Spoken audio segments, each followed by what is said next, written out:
Hello everybody and welcome to Club Dragon 7 Gaming. I am your host, Club Dragon, and today we're going to be doing Agatha, Christie, hercule, the first cases. Hopefully this time it's got the information right. Yes it has, finally.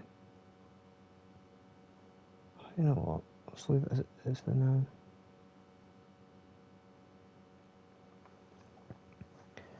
Just bear with me a minute and we'll get into it and continue it. Actually no, do that, well, just sorting some stuff out a minute.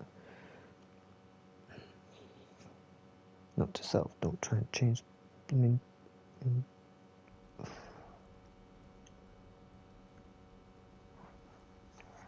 so annoying.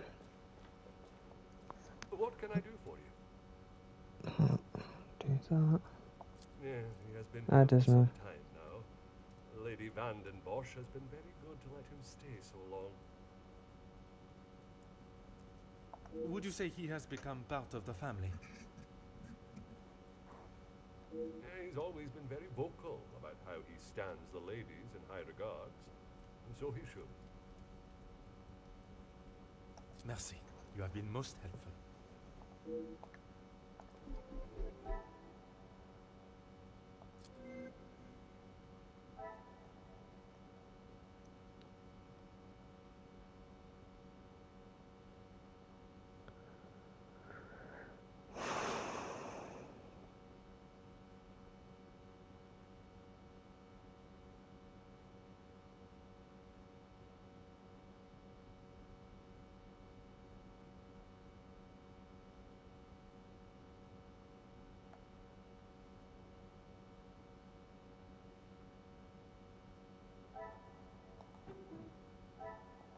Is there something I am...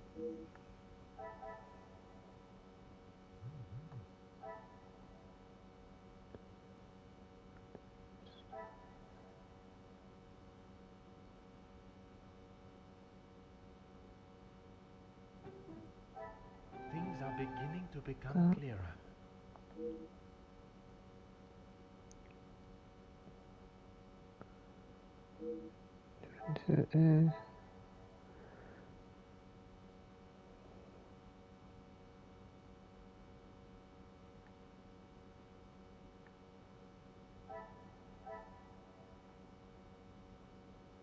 Take it from a major.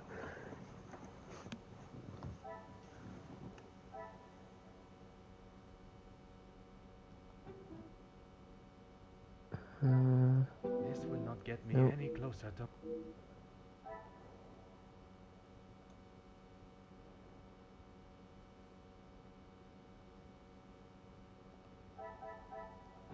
Possibly that and that one. Order and method. Nope. That...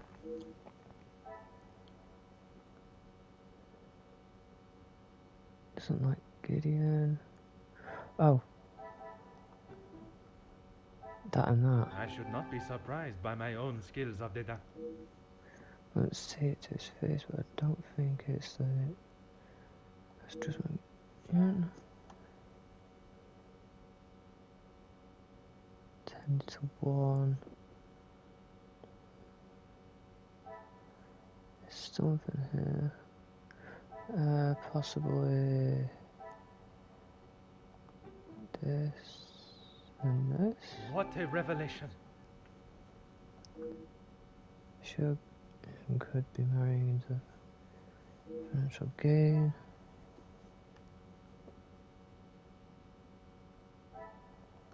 Possibly that and that. Magnifique. Claire does not see the May brothers in a good light. So what's and have to do with a couple's relationship? For fuck's sake.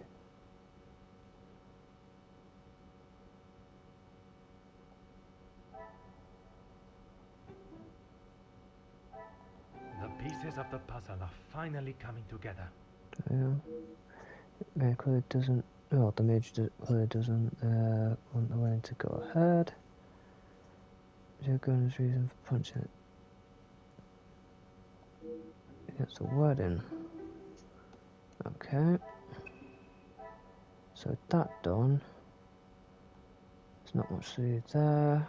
Now I've got to talk to Maggie's and external. You are up here.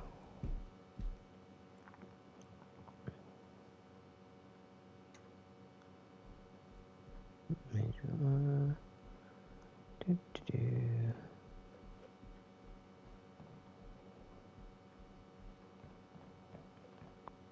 What's it here?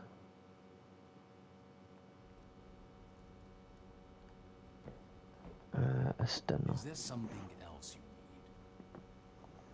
need? It seems someone has been asking around about me.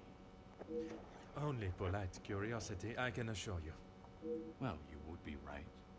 Although working with the Viscount caused me much less grief. Grief, monsieur. Let's just say we didn't always see eye to eye. And if neither side is prepared to back down, there is a problem.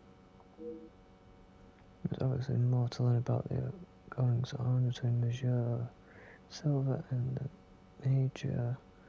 Certainly does not sound like a positive business Merci for your relationship. time. It has been most intriguing. Okay, so he's of that. Who's this? It's not him. It's not her. Is she downstairs? Fudging bastard.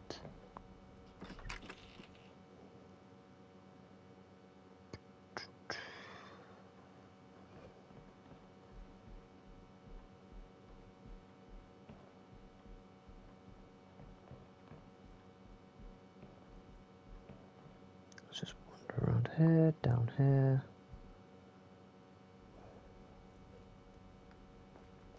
And then over here to here.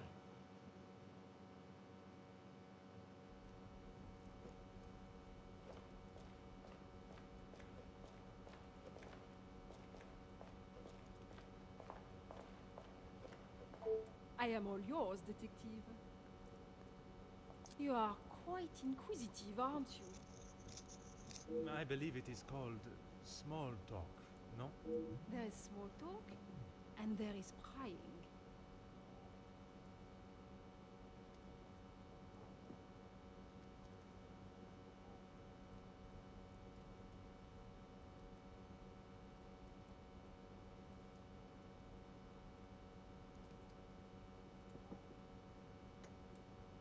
I assure you that is not my intention. Monsieur, please. I know a nosy gossip hound when I see one. We can smell our own. The Major isn't worth a minute of your time, though. You are not a fan of his. I'd hit him with my fan, monsieur. Any man that can treat a lady the way he does doesn't deserve to be in his position. And what position is that, may I ask? Lording over Cassandra like she's the help. He shouts at her like she's a stray cat that's wandered into the house. Madness. Something going forward here. Madame was ready. He was coming out of the house when I arrived to investigate the missing bracelet. She allows them to get reason as to why she. It has been a pleasure conversing. I look forward to our next tete-a-tete. Okay, let's just see what we've got here. Location. Something links. Rocky working relationship. I must take a different approach if I... It was worth a shot. Just try to work.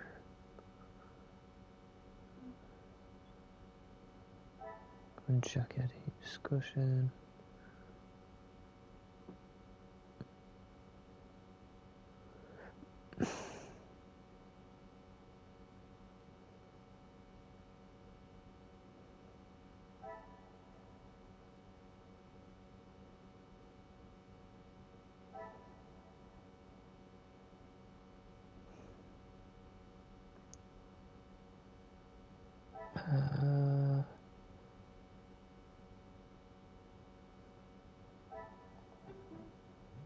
Possibly that. Another success. I never doubted myself. Can't tell if it dislikes the major based on knowledge jealousy.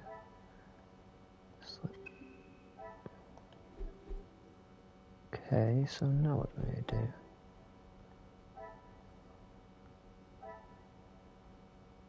So he's not much that I can do.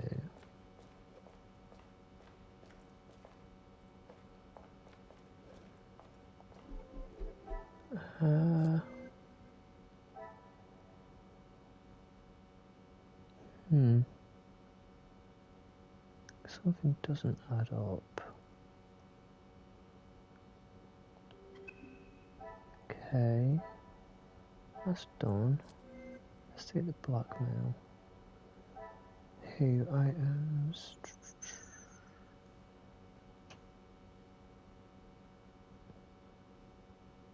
And blackmail. So we have some of the stuff that we need, but not a lot of it. To have solid evidence against them, which is really annoying. Wonder if I could talk to Angeline or anybody else. Any conversation spark up? No.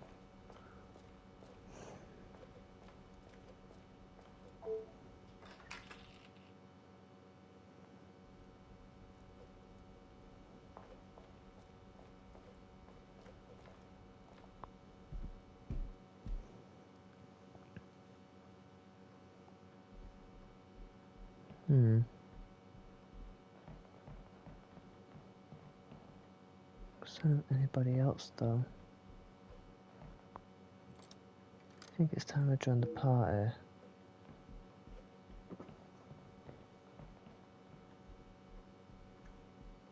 But there isn't a party. Oh, not a proper one anyway.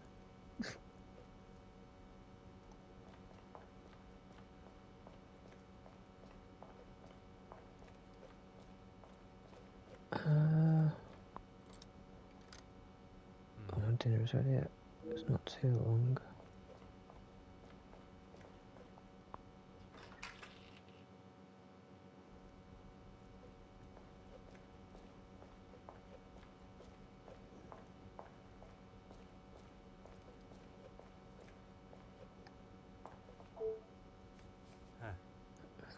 It's for hours.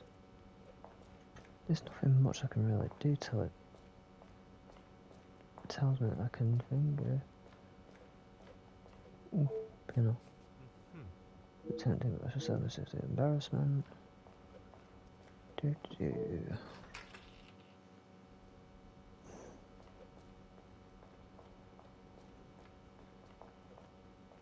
No.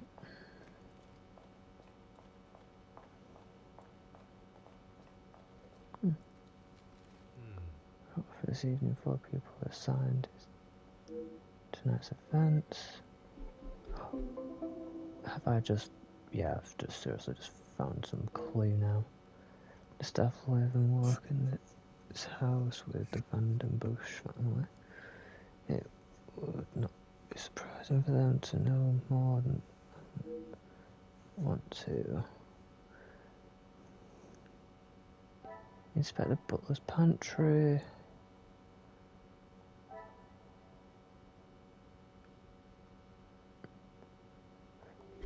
I know.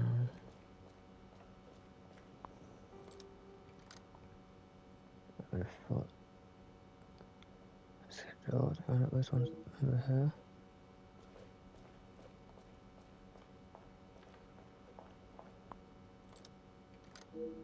I'll join the party.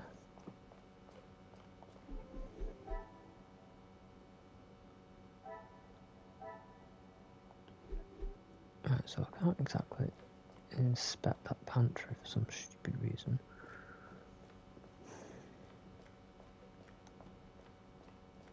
But what can I do for you? Exit.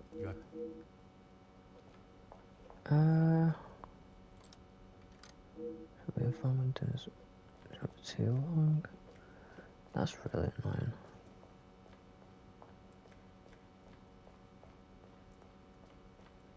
Anybody over here? Nope. Hmm.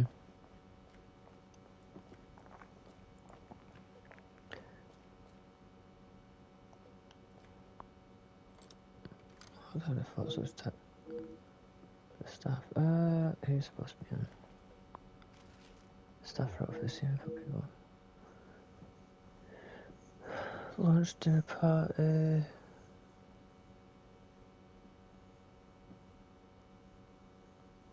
Hmm.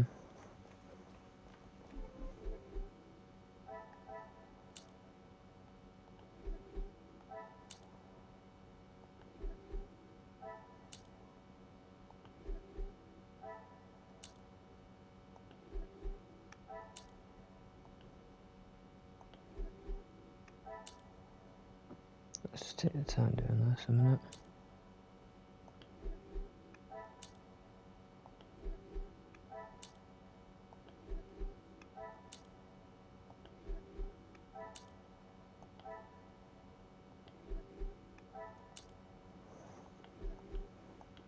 That clears that all up. Hmm.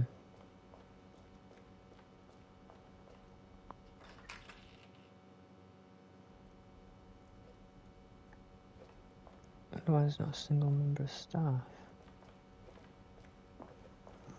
Right, this makes no sense. What's taking it so long to progress? Should be up. Oh, it's not too long. I can't exactly get into the pantry because no one's in the... into the butler area because no one's in the butler area. Oh, this is so annoying. I don't think I've got anybody else I can talk to at least advance it.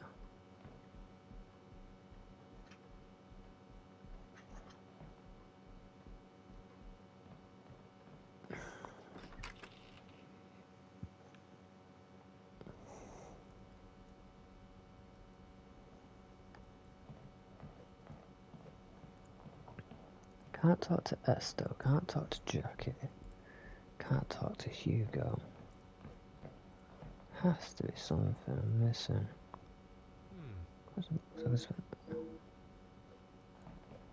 Let's try to kill as much time as possible. Look. Culture. And no. I mean, decided. There's not really much to explore here. I've already explored that,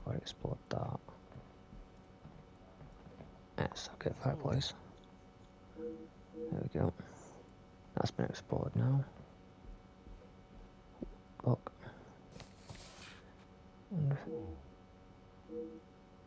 Weekend. I'm just trying to kill time at the minute.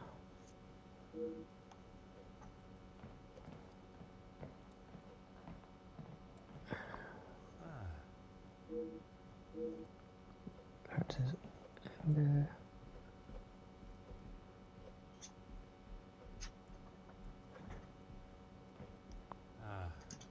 That's quite valuable deck. What is this thing?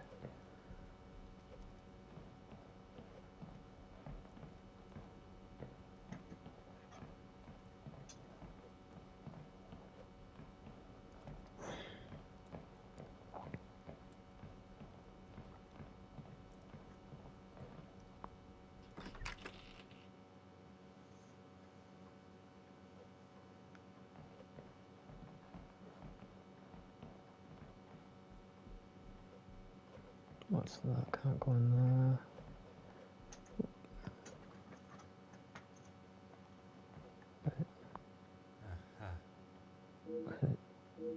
Artwork. Yeah.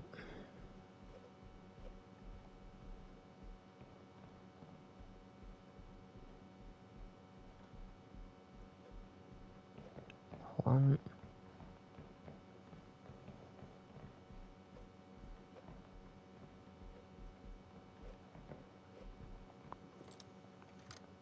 Kind of transport, but it's not advancing it. How is it not advancing?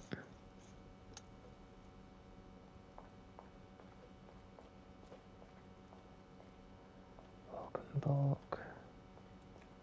He's no help.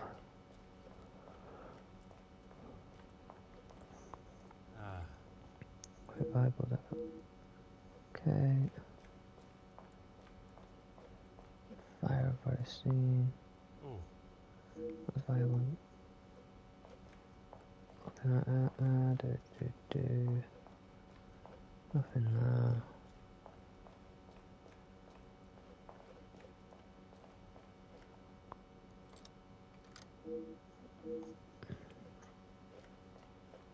Painting. Locked door.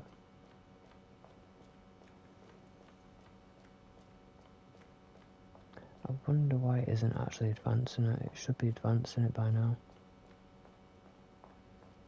In here.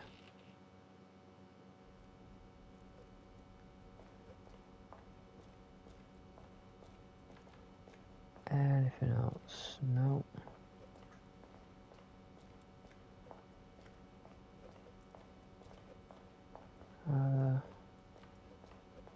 Oh, I can talk to Cassandra.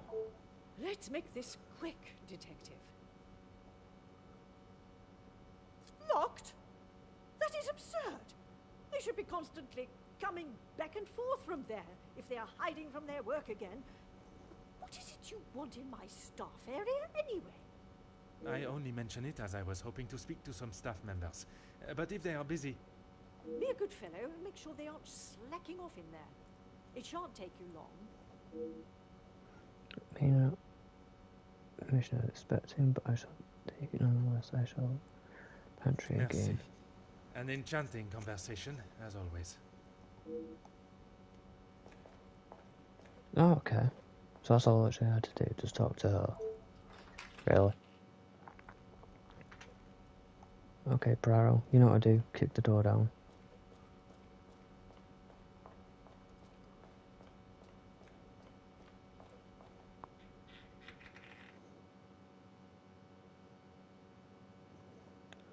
Unlock time. Time.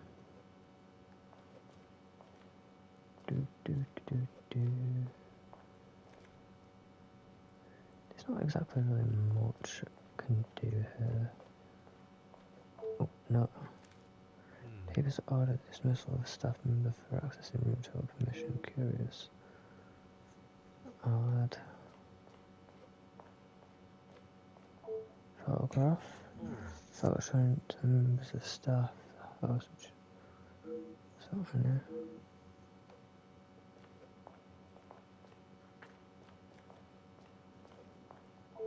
Bonjour, mademoiselle. Oh, monsieur, you startled me. It was not my intention, mademoiselle. I was hoping to talk with a member of the staff. You are the detective? I am Detective Hercule Poirot. I only intend to take up a moment of your time. Madame Van der Bosch will be very hungry if she knows I'm standing talking. Allow me to worry about madame. Inga Frank, detective. From the Norse god of peace and fertility. A most beautiful name. Merci. It was my grand-mère. Oui, detective. Madame was very clear on what was to be prepared for today. Well, everything looks exquisite. But if I may be blunt, would you not benefit from some more hands? Monsieur Archie knows how busy we are, especially in the kitchen. I hate when I have to run service. Merci, mademoiselle. I shall leave you to your work. New information.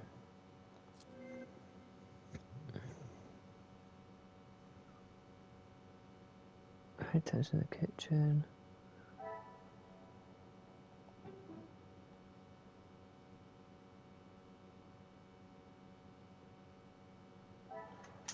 I cannot see the logic in this. No. Ah, Oh, I get it. Possibly this and I this. must No? act on thought and... High attention in the kitchen, forbidding the arrows in the house. Staff photo. Possible with that? Come, No? my little grey cells. Ah, staff photo and staff photo. Some would say a lucky guess. I would say a moment of... You can use it first. Self-missing business. This be... Staff termination, possibly. Some would say a lucky guess. I would say a moment of genius. Business and staff were in fact removed. Duties could be another reason for letting them go. Yes, there could be. And it is forbidden to enter the house. Come, my little No? grey cells.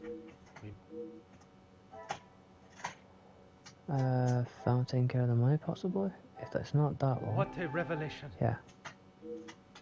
If family had become more cautious with that money, maybe the staff would let go for that reason.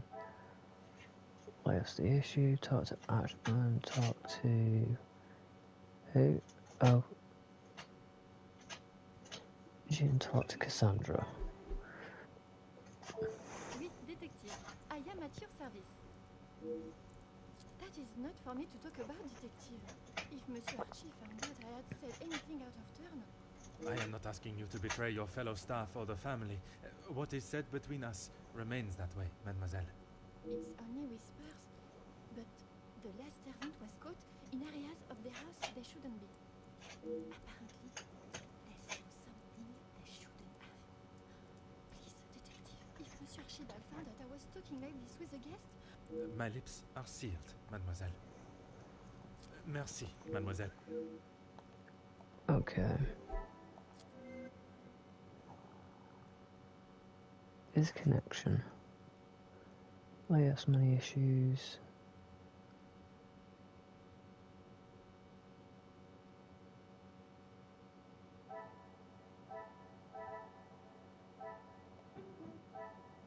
Magnifique. There.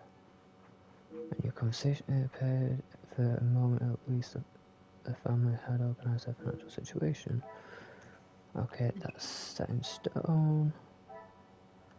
That's got nothing properly. Talk to Cassandra and Archibald.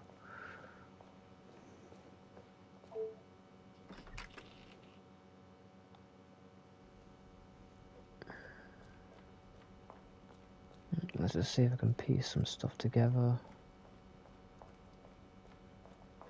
What can I do for you? What have they done? If I... No, monsieur. There is not a complaint to be made. It is more the recent layoffs and extra work pressure you all seem to be under I am inquiring about. We've had to let some of them go. Let's just say their standards didn't live up to what was expected. Exactly what termination papers stated. Merci. You have been most helpful.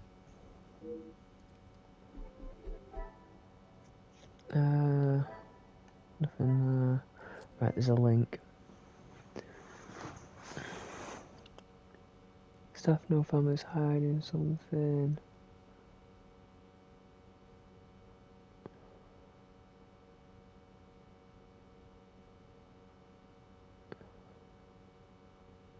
I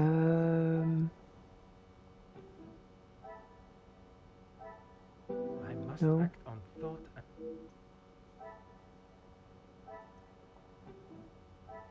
Things are beginning to become clearer. Before it conflicts. True story. Archibald is hiding something. Wait, is there something else I'm missing here? No. No.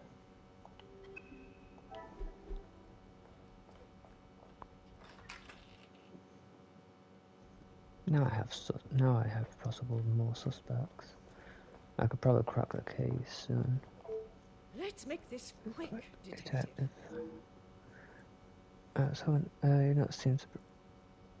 The public rooms are not adequate space for you to celebrate my daughter's engagement. Madame, I asked only the limits, as I understand a member of the staff was let go for a similar reason. It would benefit you not to listen to whispers and rumors, officer. They did not produce a satisfactory standard of work. There is nothing more to say. It is detective, madame. And it is just that the termination papers detail the matter and proceed to... Need I remind you again whose house you reside in? Why would I? He is to be Angeline's new husband and my new son-in-law. If he is taking that position seriously, he will do what he must to keep his new family happy. And to you that means paying ransom money? It means doing what he must to protect his wife and his family name.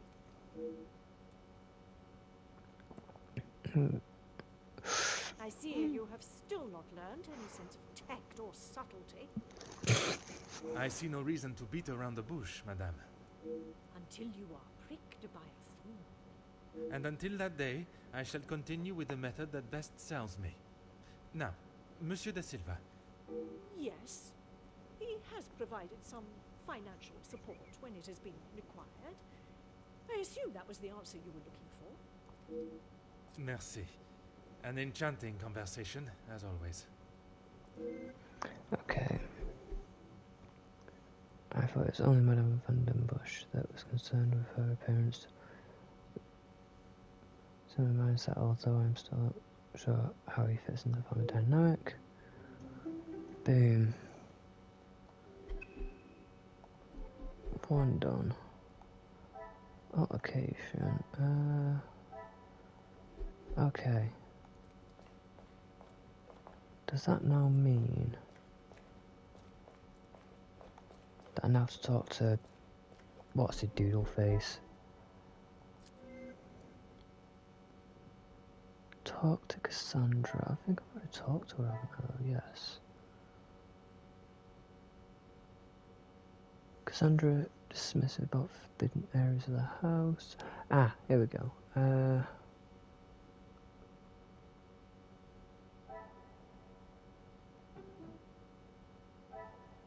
Another success. I There's no doubt that there must be a family secret. Forbidden household areas hold the answer. There is something that does not feel right about their staff dismissals. The contradicting stories of why only me question further. Okay. So that's that one done. Investigate the blackmail. Is there anything here that holds any evidence in any shape or form as to why? No.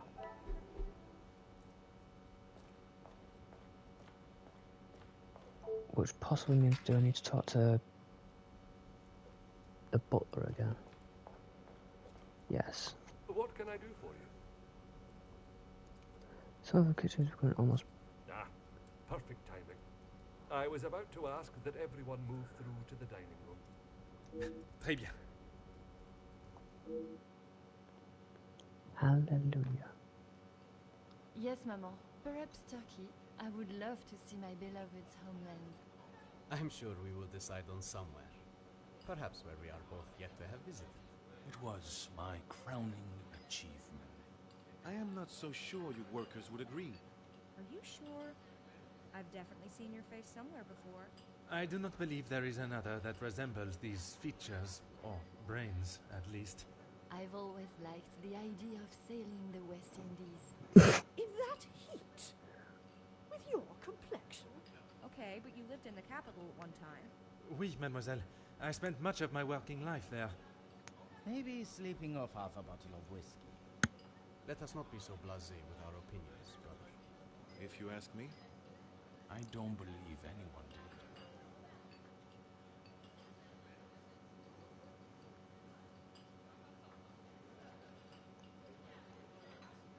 You're that officer! The shootout on the rooftop! Your face was all over our front page! It seems it is not only I that possesses great skills of deduction. You... Please, come quick! The Major has been murdered in his study! Wait, what? Monsieur et Madame, I am Detective Hercule Poirot of the Belgian Police Force. I ask that you all remain calm and in your seats. I shall begin my investigation immediately. Monsieur Sterling, please, lead the way.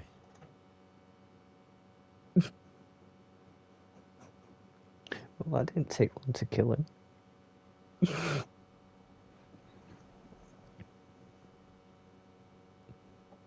What in the heck?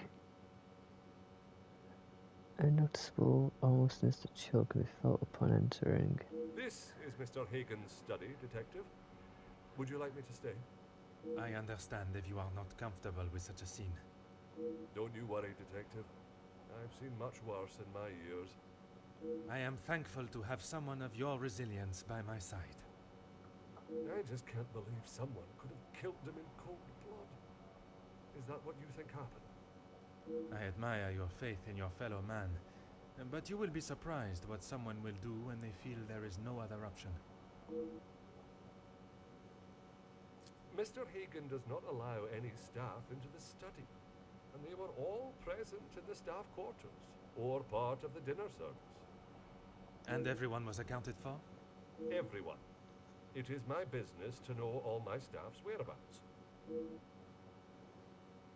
Phone call. Yeah. It was one of his business associates. Do you know what associate? He didn't say. I think he was French. The accent still confuses me sometimes. And did the Major sound any different to you? Panicked, anxious, anything out of the ordinary? Not that I noticed. I think he was embarrassed about ending up on the floor after Master Gideon's one punch. I would be. Your help and discretion in this matter are greatly appreciated.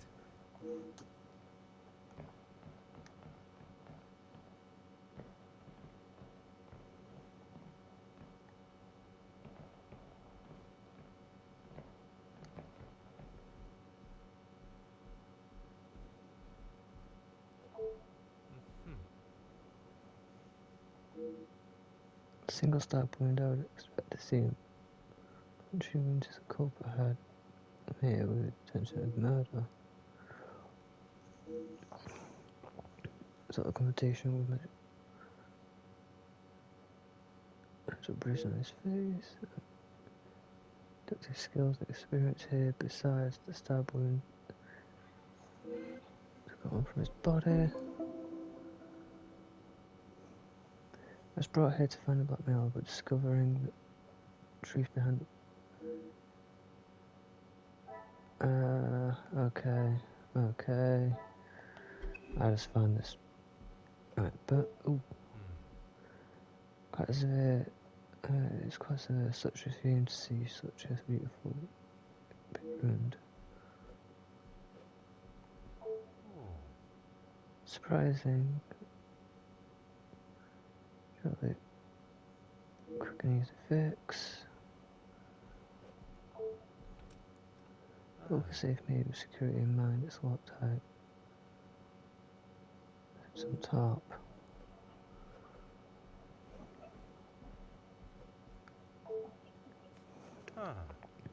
Outside the seat. Me, but I know you and your past very well. Years have passed and your actions that even evilest of men. Details so heinous to include them surely bring a tear. Aye. Time for the truth to be revealed to all. Well, not one man is to blame. Come, you that brought about the final piece of the puzzle, the one that no one else would. If you wish to remain a free man,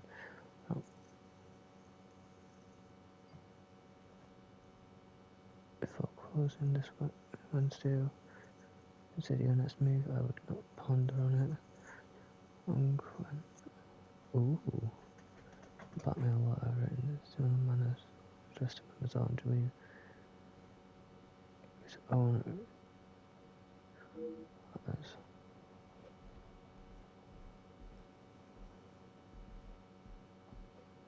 Open window. Cannot fathom. What?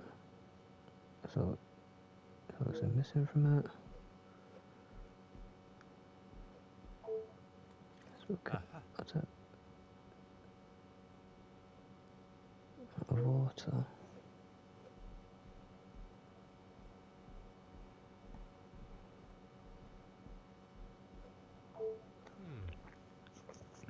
Could have caused such a large damp patch on the floor.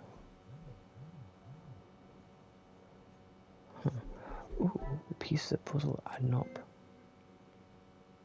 So, drawer box, Loctite, large check, damp floor. Damp floor could be linked to the bucket corner. Repaired, burn mark, single stab wound. The pieces Damp of the floor. puzzle are finally coming together.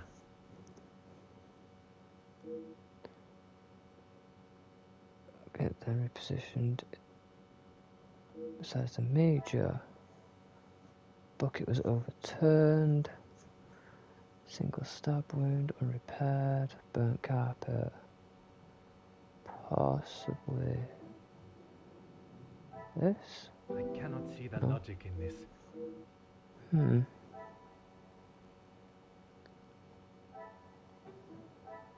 I must take a different approach no. if I...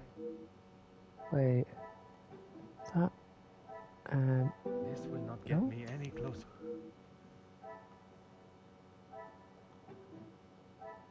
I should not be surprised by my own skills of deduction. Items. Take them.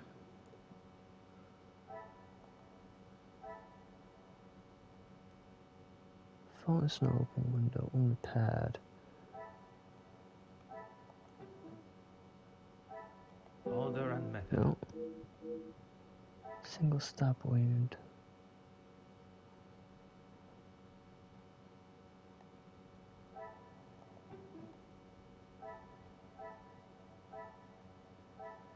Is there something I...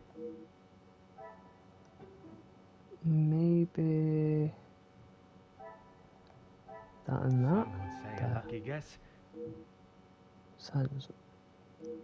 Non-fugitive. Out to a fight. Would possibly link to that one. Come, my little grey cells. Fallen snow. I must No. act on thought and...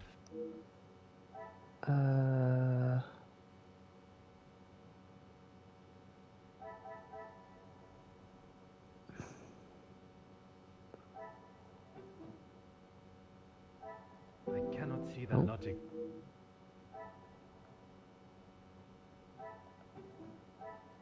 I should not be surprised by my own skills of deduction. Until it's skin. Taking some valuables. Not a simple burglary. There's nothing in the window. Point of entry occurs to me not to check the door. Rival. Oh. Door shows outside the forced entry. A tampering could they have not enter? Which would then possibly mean... Where is it? Entry point.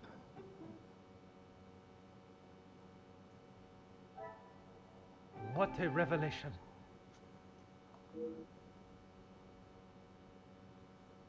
Oh, the colour entered the room. Obstructed. The bedroom to the study was how the perpetrator entered the room. Slip in. Okay. Anything here link up with anything? No. Anything I can do to help, Detective? Rihanna brought him some ice for his cheek earlier. And when was that? When he returned from his cigar outside, he asked for something to be brought upstairs to ease the swelling of his face. He would normally smoke only in here. Lady Vandenbosch doesn't like the smell of his cigars in the public rooms. He's wrong. Is it? Your help and discretion in this matter are greatly appreciated. No. This is who I'm dealing with. And crime has been in both a straightforward series of events, some that's random, whereas further exploration. There's nothing that links up. Ah. Check out. Hand in his pocket. Stray. Oh. Clean it out. Aha. Intel folder used. What just remain?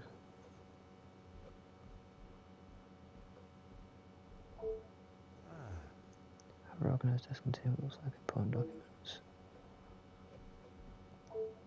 Huh. Here's out the owner here. Think about dirt, it looks like all uncovered in dust.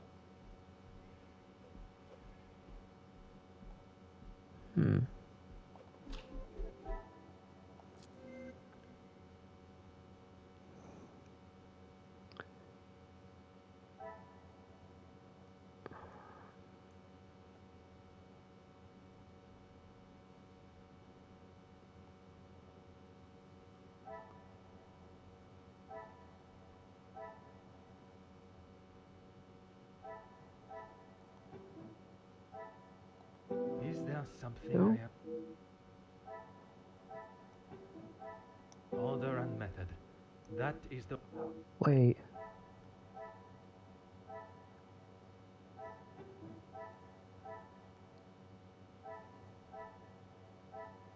This will not get me any close. Oh no. Very tidy.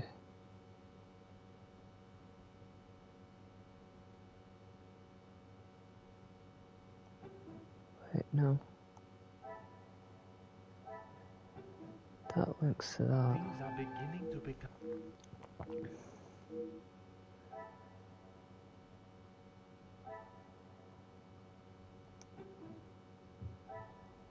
I must take a different approach if I am to...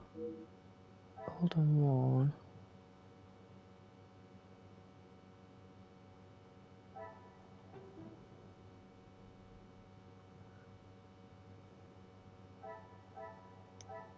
Order and method.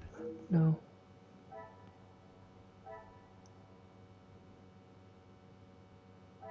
Well used. Come, my No? little grey cells. That's what the guy's got a link to that, surely. Another success.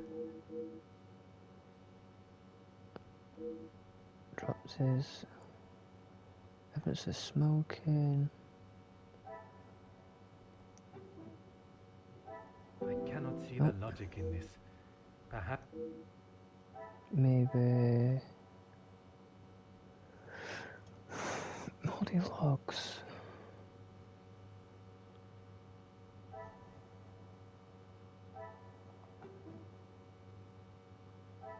I must take a different approach.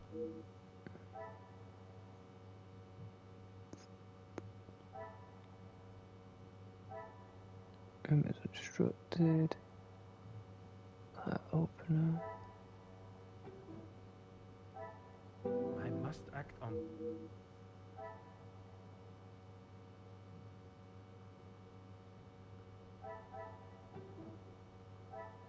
The pieces of the puzzle are fine.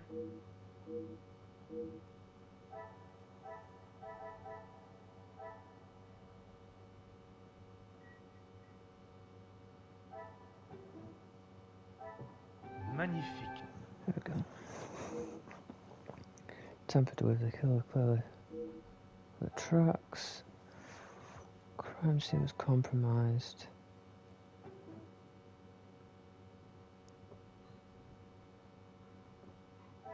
This will not get me any closer.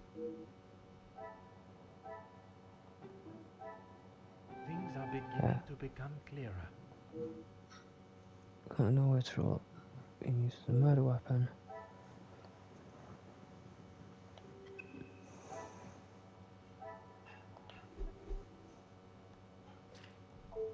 Anything I can do to help, Detective? As I said, Mr. Hagen did not allow the staff in here alone. Besides me. He was very clear on that. Have the staff ever given him reason to not trust them? Nothing has ever been brought to my attention. But he was very clear no one was to be in here without his permission. I suppose it is not unreasonable. I would have thought with his military past he would have kept it immaculate, with not a speck of dust or hair out of place. But the fireplace, for instance, says otherwise. I haven't seen it lit since he has been with us, even in the colder months. It's been in this state for some time.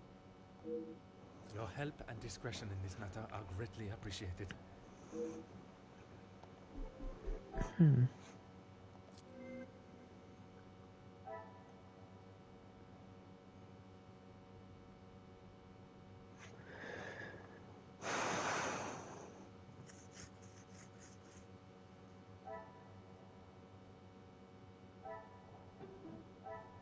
Is there something? I should not be surprised by my own skills of... Production items that should roll like a cigar.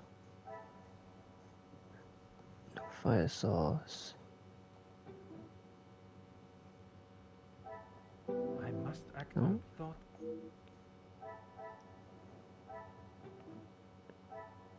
Magnifique. Means no means to light a cigar. Someone must have lit. You can trust it, but who?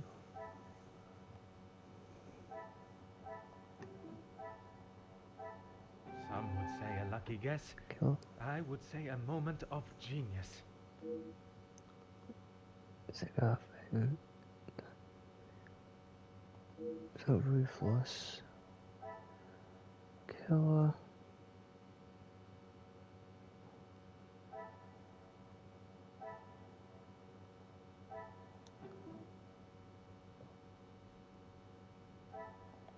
Come, my little grey cells.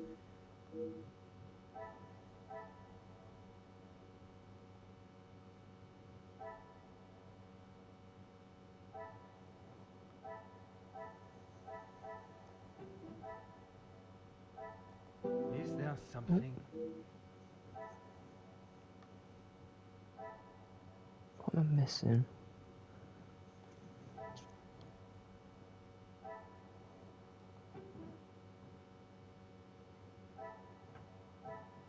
I cannot see the logic in this. Crime scene was compromised. What a revelation! They found the girl as a murder. Took the time to clean the scene. They were so clean. Remain calm. Murder weapon remains a mystery. The killer is uncovered. Must reside in this house. Dr. Archibald. Come on, look resource. New. Is on my hand when I arrived, but Detective Poirot. Anything I can do to help, Detective? As you wish.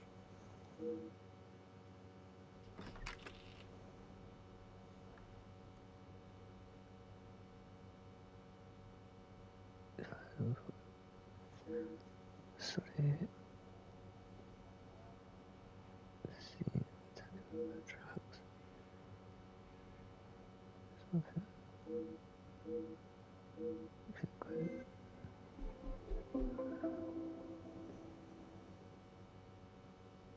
Person reside in the house. I must approach everyone. Got suspicion. Okay. Dress them. Says strike.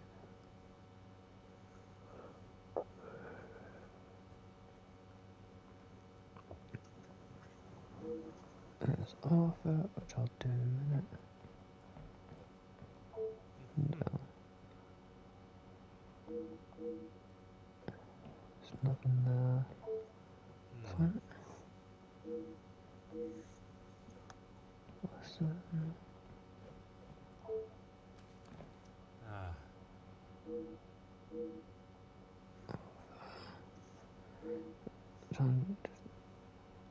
Okay.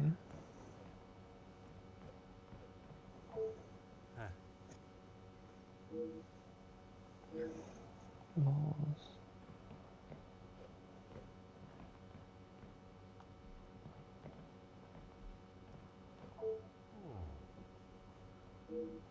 Face to face with such beasts. Right. Perfect.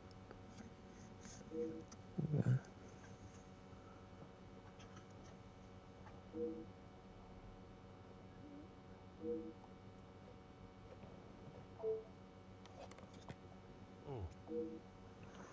Answers. Oh.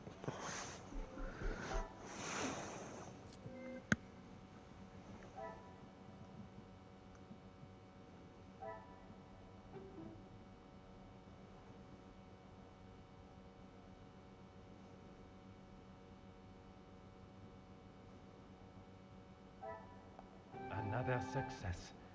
I never. Section of books. Seriously?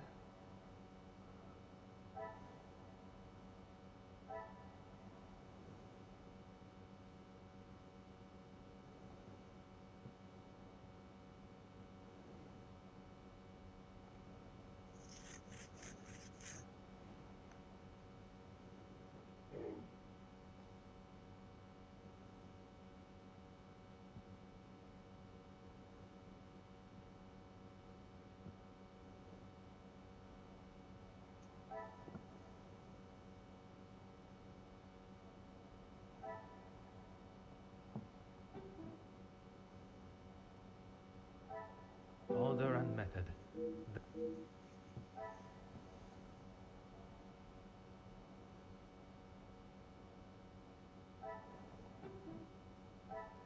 The pieces of the puzzle are finally coming together.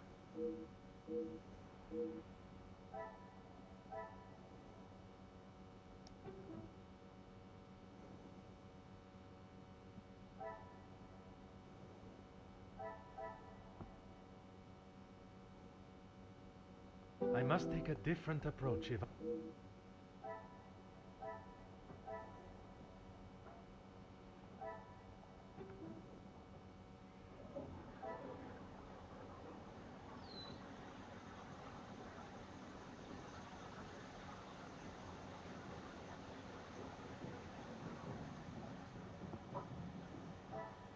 this will not get me any.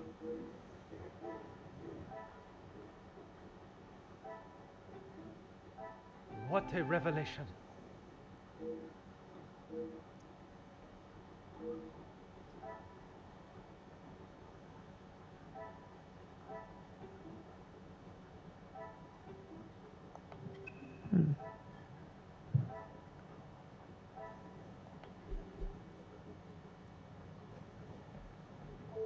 Certainly. What do you need? The male guests, I believe, he knows in a business capacity, but I'm afraid that's all I know.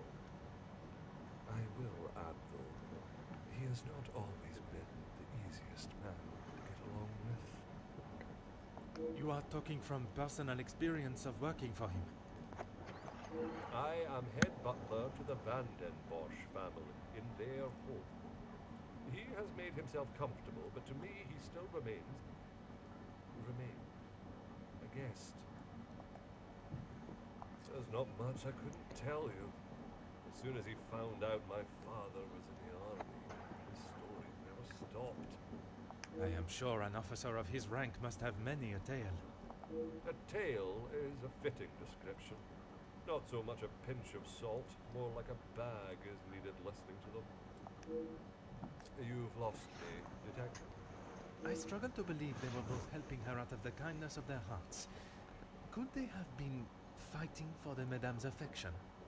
Ah, that didn't take you long to spot. doing. Your help and discretion in this matter are greatly appreciated.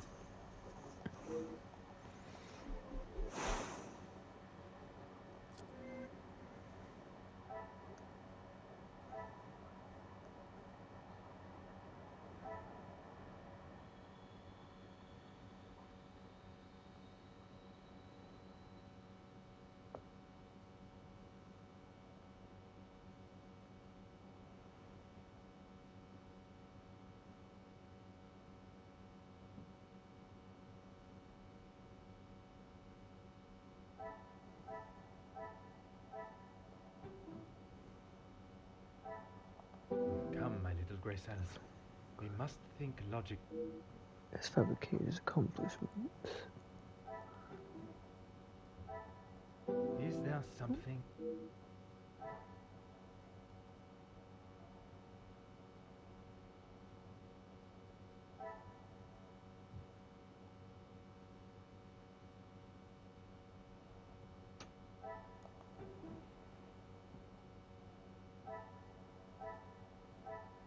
I must take a different approach.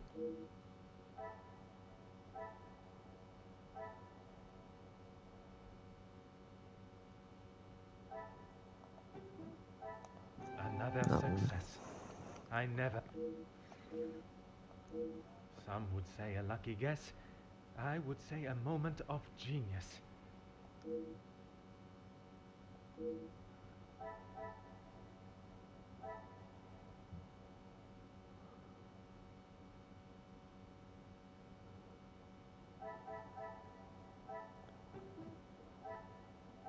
I cannot see the logic in this.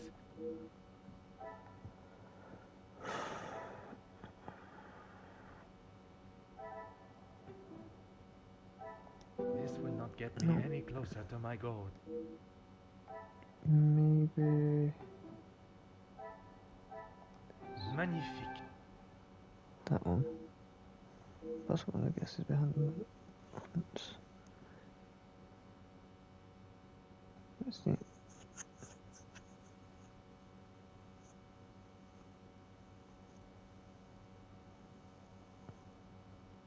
For investigation.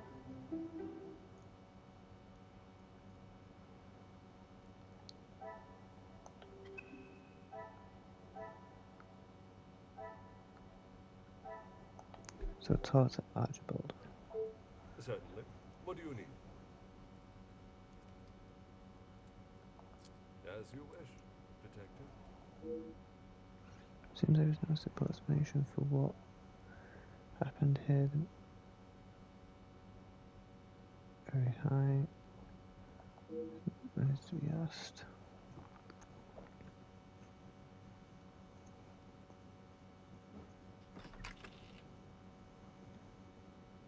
Chapter 4. The interrogations.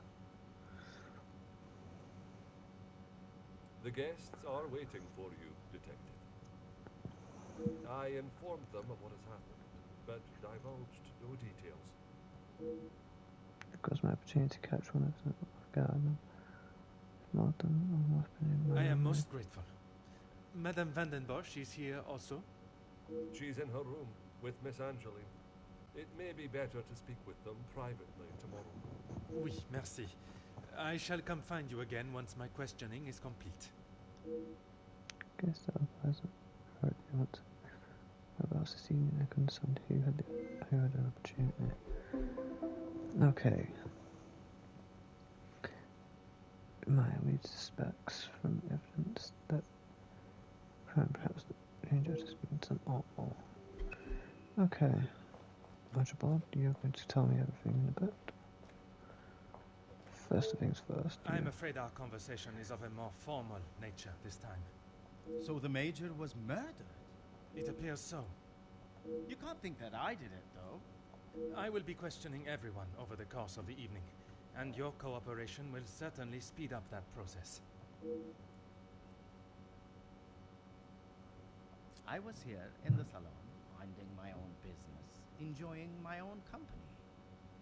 Minding your business from whom?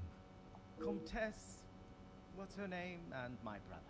Apart from wanting to congratulate him for a great right hook, there was nothing I had to say to him. Comtesse de Vos?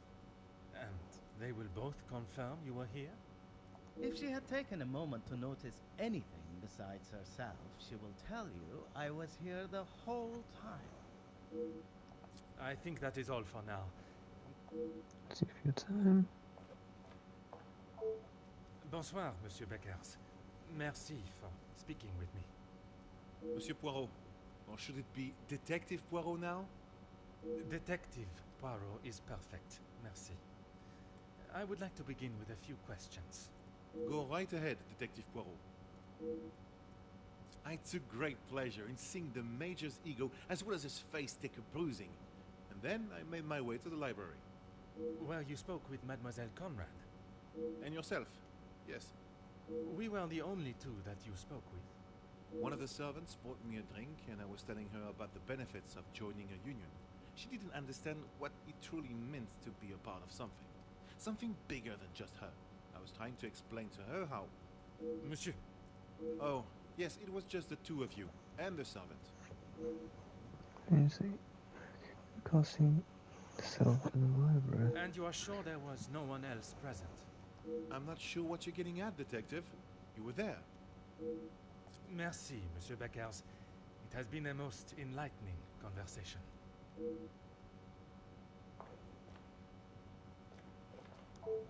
Monsieur Demir, I am sorry your celebrations have taken a rather dark turn. As am I, Detective. I hope we will be able to bring this investigation to an end post-haste. With your cooperation, I will do my very best.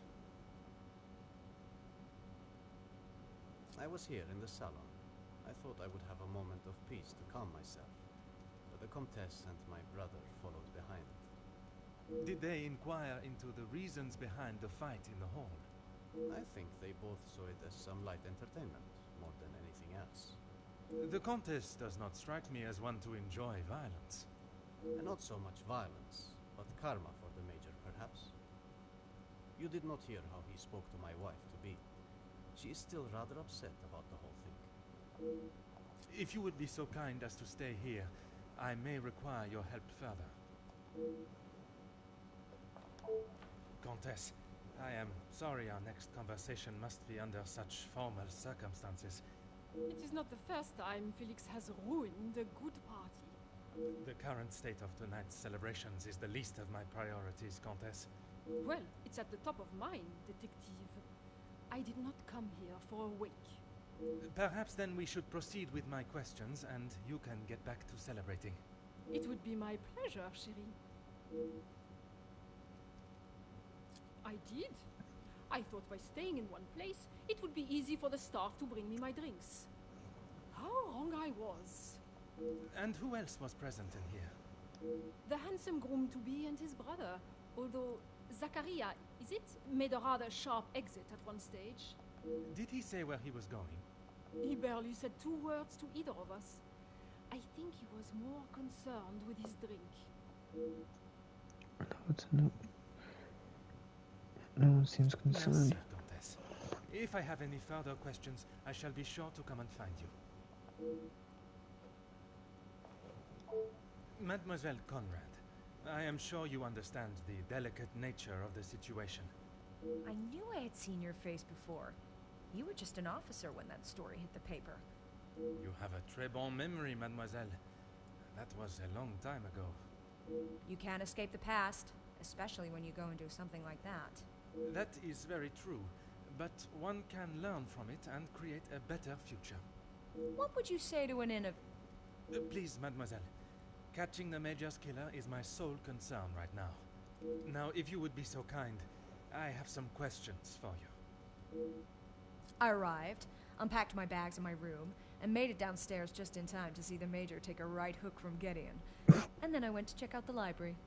And you were joined by Monsieur Beckers. And Ernesto, or Monsieur Silver, as you say. But after he ignored my attempt at pleasantries, I left him to his book in the corner. And your conversation with Monsieur Beckers that I interrupted. You are a persistent one, aren't you? Makes sense now I know who you really are.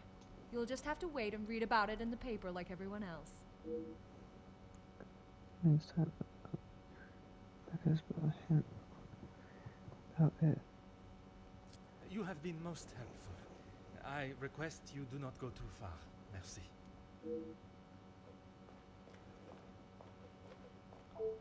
Monsieur de Silva, merci for obliging me. A detective comes to a party and a dead body shows up. Coincidental, don't you think? A man's death is not a matter to joke on, monsieur. Who said anything about a joke? I am saying what I see. Then perhaps you can tell me what it was you saw this evening. Following whatever that was in the hall, I moved to the library. Is there anyone that can confirm that? Miss Conrad and Beckers were in there, arguing about something. The books held my interest far more than their conversation. You did not speak with them until dinner was served? I had no reason to get involved with their little spat. It was clear they didn't want me to hear, and that suited me just fine. Merci for your cooperation. Some stuff doesn't add up.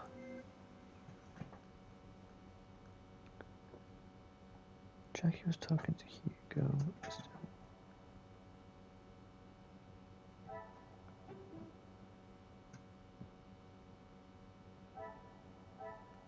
I must act on thought and... Wait.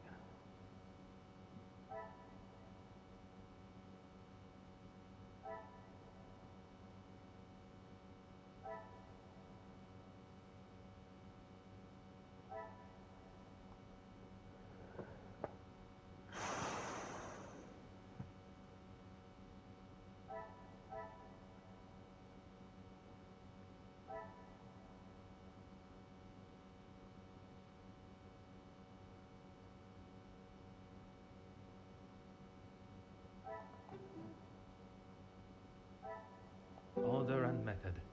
That is...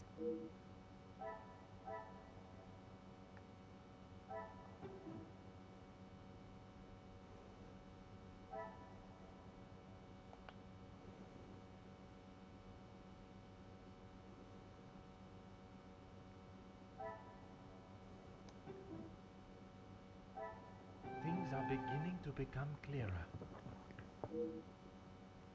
Where's this one?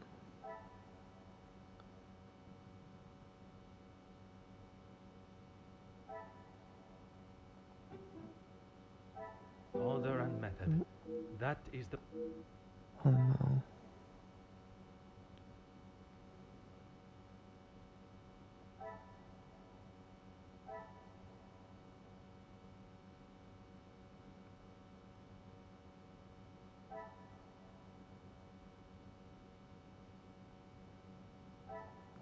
Maybe that and that? I cannot see the logic No. in it.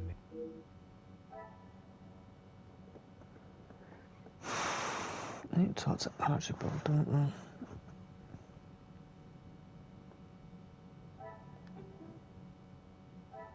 I must take a different... The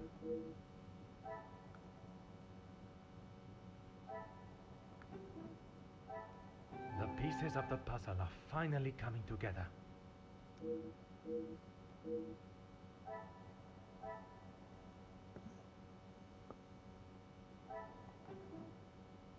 No time to that, This will surely. not get me any...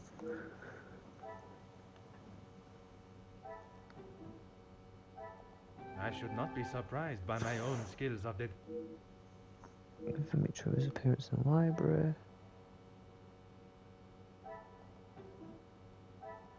Is there No. something...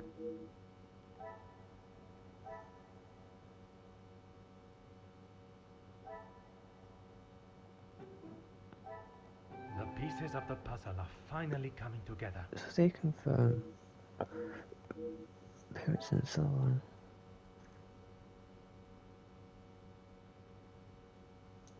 About the altercation.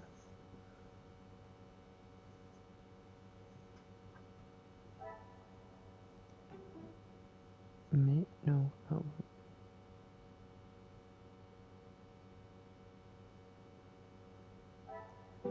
Come, my little grey cells. What am I looking for now? I must Nope. act on thought and... Angela is so upset about the allocation. This will not get me any closer. No.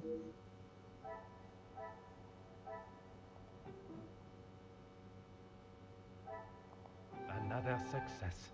Ah. I never... We're getting... Time is kind for missing, so I need to talk to him.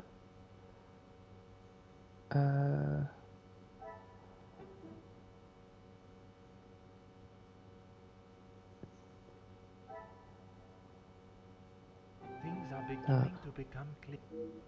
I failed to mention seeing someone in the library. So I need to talk to Ernest, don't I? No, Hugo and thinking I need to talk to Archibald. Right, let me just get this guy dealt with. Is that the end of your interrogation? There are still some questions that remain to be asked. Really, can't talk to him. I think he did it. I'm an open book. He's got to be the butler. I told you already. I was here in the salon. And you did not leave even once. Well, I had to use the bathroom. I didn't realize I had to update you every time nature called. You may keep your calls of nature to yourself, merci. And then you returned to the salon. If you don't believe me, ask Archibald. He saw me on his way up to the study. Archibald, you didn't. I think that is all for now. Merci for your time.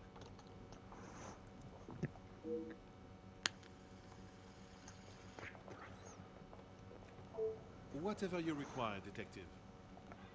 I know you are probably used to dealing with criminals, but not everyone is trying to hide something. I hope for your sake that you do not hide anything from me. What is it you think I'm hiding? I struggle to believe you did not know of Monsieur da Silva's presence in the library. Is that what this is about? I saw him hiding in the corner, pretending to read. I'd be surprised if he even could. I did not speak to him, and he certainly didn't make any attempt to speak with me. Monsieur Demir invited you here to speak with him. You didn't see that as a fitting time too? I was speaking with Jacqueline, and quite frankly, I was in no mood to be dealing with that man. Rebecca's is creating a full video. Merci, Monsieur Beckers. It has been a most enlightening conversation.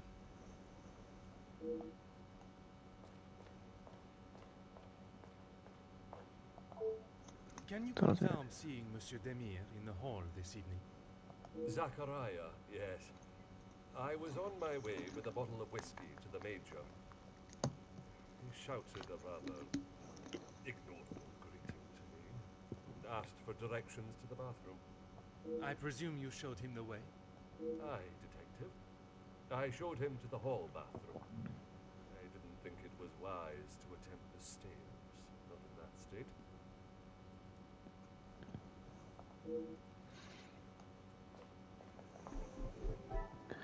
Right, so what I can do is...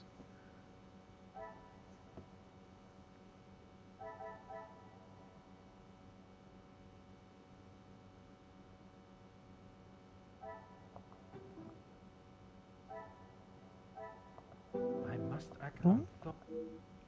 Maybe not then.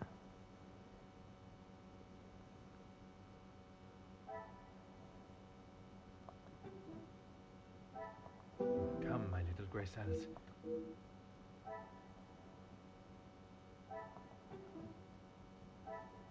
I cannot see the logic in this.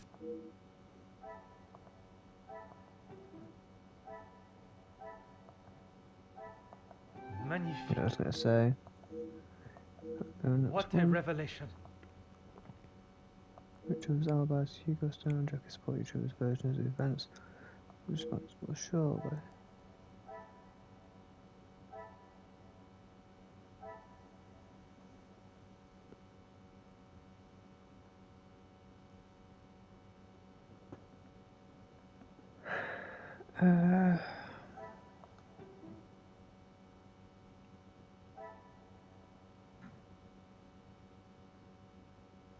I must take a different approach. Which would mean Order and method. no. That No, it's Archibald's covered something.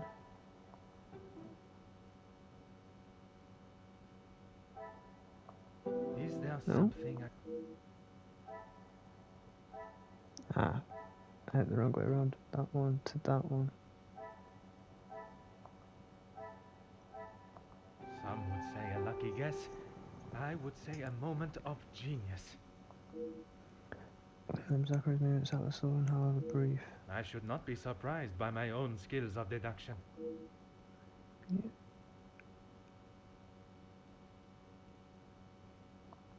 William. Isn't stories.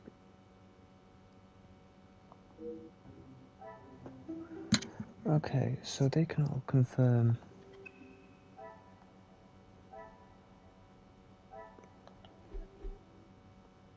Grace tells us solve this mystery. Continue interrogations and determine likely motives. Yield the result desired, perhaps a more direct approach considering the potential. Oh. What?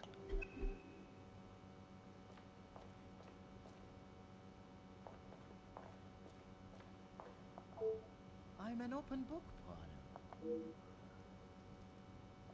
Why would I? I've got nothing to say to him, except maybe to keep his hands off what is ours.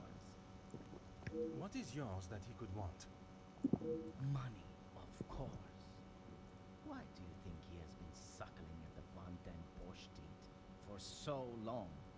He's bled them dry, and now they will all do the same to our money. Our? My father's, Gideon's, it's all the same.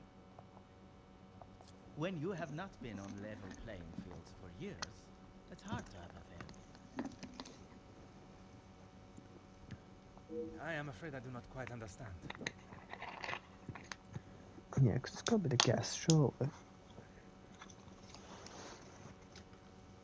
If that the butler did it. If we're playing golf, he has a full set of clubs and a caddy in the form of my father, and I have the old split putter. Make sense now? Perfectly. Some hostility towards his brother. I think that is all for now. Merci for your time. Whatever you require, detective. I know that I don't think, or didn't think, a great deal of him. I'm just sorry I didn't get the chance to tell him what I thought. The man has recently been murdered. Someone must stand up to men like him, with their crooked dealings and lack of, well, any compassion at all. Another rousing speech, monsieur. It's the truth.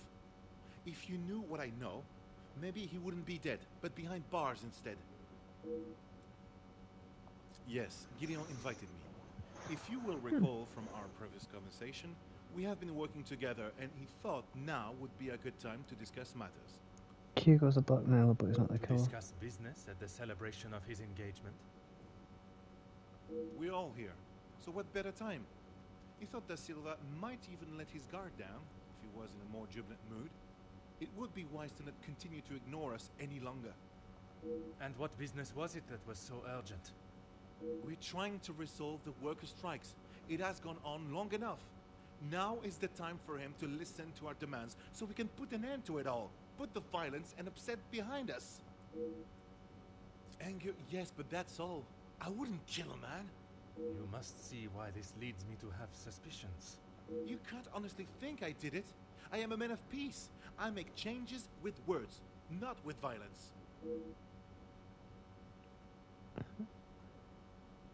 Flustered and defensive. I am fighting for the basic rights of our workers.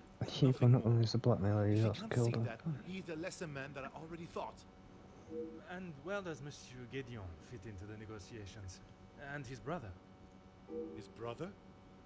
I didn't even know he had a brother until I arrived here. Gideon certainly hasn't talked much about him. I get the sense there's not much love lost between them. Last I saw, he was outside having a cigar.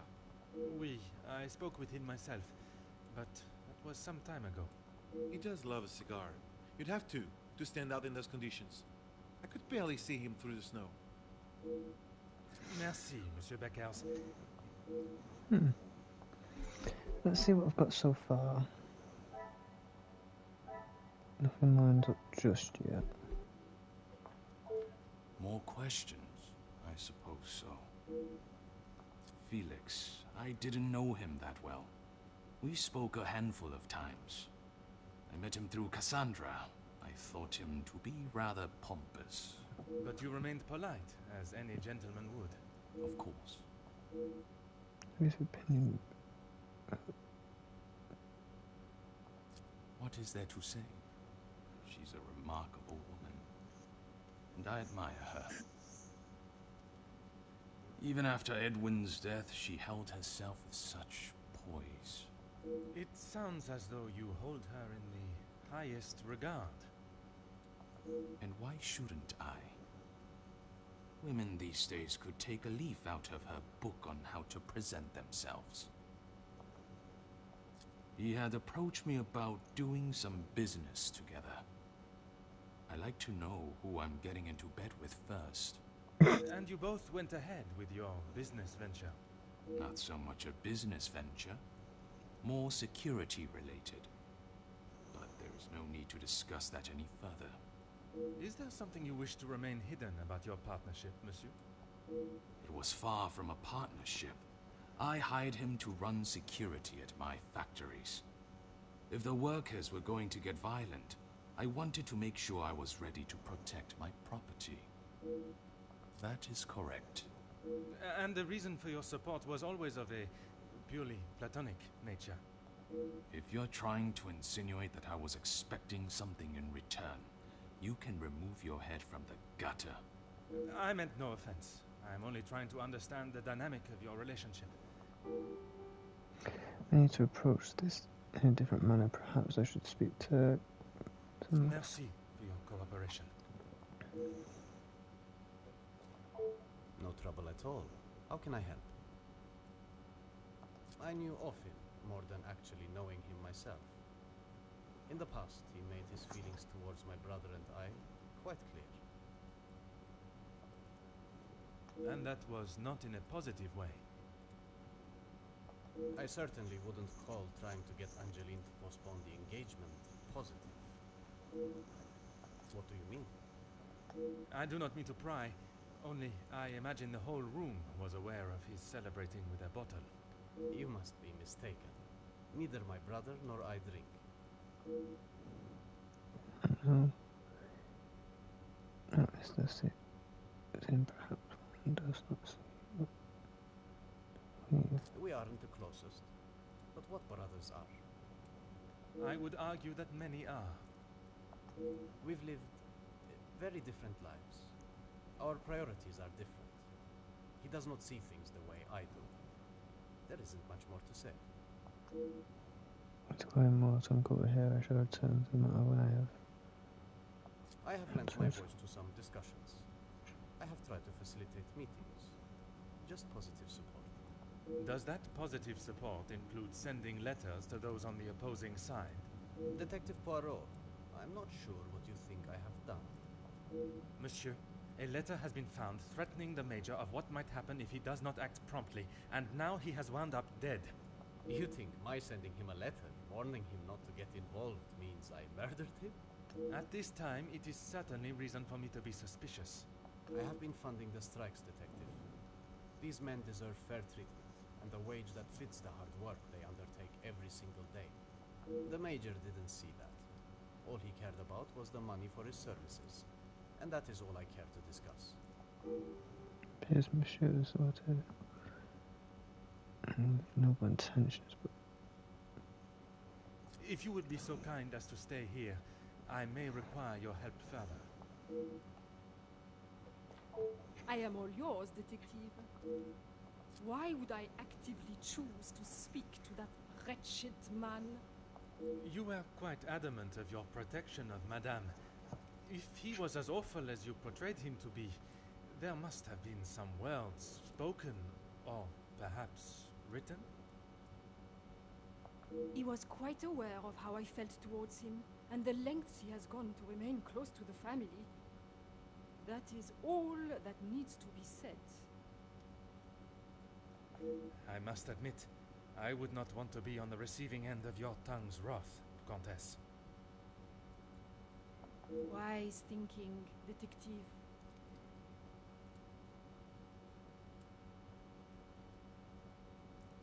I imagine she will have shed a tear for him, but she should not waste any more.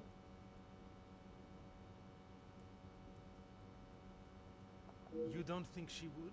Or you don't want her to?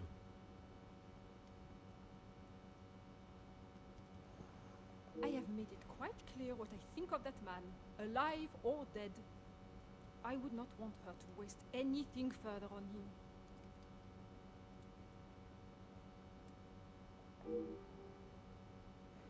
don't know who is having the moment. What of it? Do you believe there was something more to their friendship?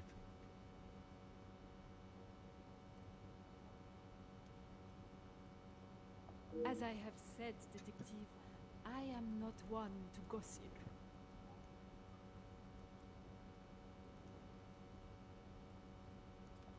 I would not even consider your name and that word in the same sentence.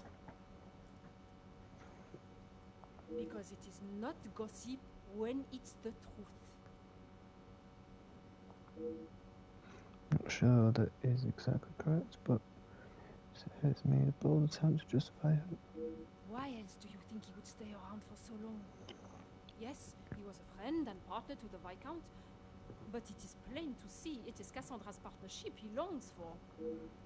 He was a disgusting leech that was driven only by money and power, like most men. I can assure you not all men are concerned with such egotistical wealth. That may be, but they are few and far between. I believe you are a special case, Detective Poirot. It is not the first time I have been described in such a way. Embrace the compliment, Detective. You have set yourself apart from the horrid crétins that seem to somehow make their way into positions of authority and power. And that is what the Major was doing? Using Madame Van den Bosch as his ladder to the top? You are finally seeing the man he was. A weak and self-indulgent social climber. What is it? Certainly open my eyes to his ambition. Van den Bosch family, I wouldn't do it. Merci, Countess. If I have any further questions, I shall be sure to come and find you. You came to the right place. What do you need? I know that he was not the good and honest man he liked to think he was. In what sense? If you spoke to him for longer than 5 minutes, you'd know. I've met people in dark alleys I trust before him. And on the occasions when you did speak with him, what was discussed? I'm sorry, Poirot. If you're looking for a deep-seated secret between me and him, you're going to be disappointed. What was? What exactly what? It would be hard to correct. That man has got some real anger issues. I get why he's frustrated. He's trying his best for the workers, but holding on to rage like that, something's gonna burst.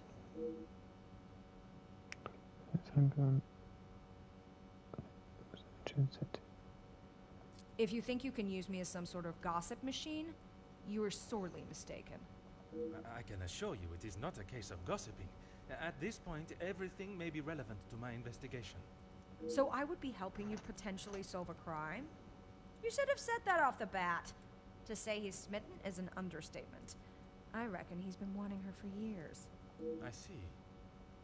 Madame does not feel the same? Doesn't look like it. If she did, she would have said something about it, right? I don't know if he really would. She's got a mouth the size of Texas, except when it comes to truths about her. She wants everyone to think that she's the savior of these girls at the shelter.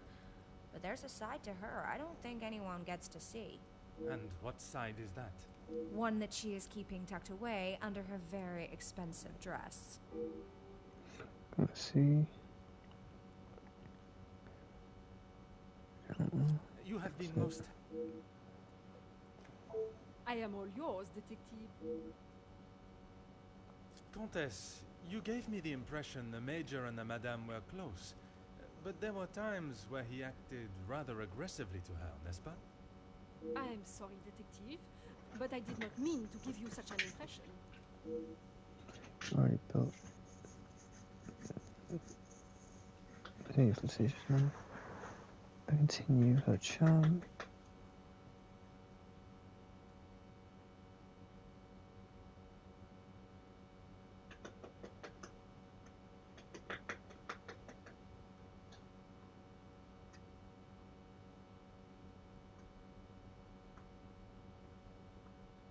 Ever the charmer, detective. I would talk more on it, but I'm afraid Cassandra would think I am talking about her behind her back. This is nothing more to say, but tells me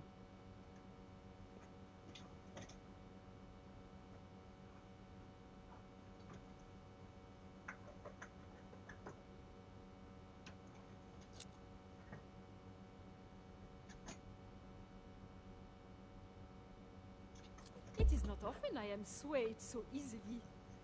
I applaud you on your willingness and persistence. From day one, I was wary of his intentions. And it was not long before he showed his true colors. If it is a tear she sheds, it should be one of joy that he is out of her life.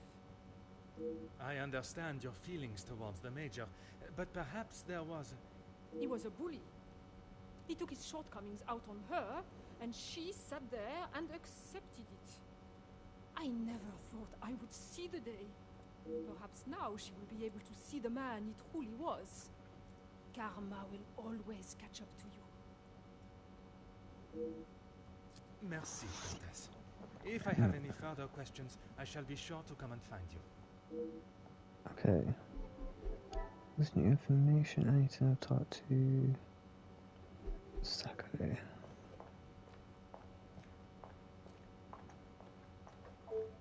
I'm an open book, Poirot. That doesn't surprise me, and yet no one actually asks. I am asking now. I should have expected that, shouldn't I? What is there to say? We used to be close, but not so much anymore. I would find it very helpful if you could at least elaborate on your relationship. He went to school, got an education, and was the apple of our father's eye. I went to war. See the difference now. Yeah, has he mentioned his time in the war? Well, I don't know. If it's for his country, it seems as but leave that life behind in the battlefield. If you want to know about Gideon's part in the Union, why don't you ask him? So, you are aware of his support for them? Yes, well, he... Oui, monsieur? It'd be best to just ask him. It does not... does always protect... I think that is all for now. Merci for your time. Right, I'm going to start putting pieces together.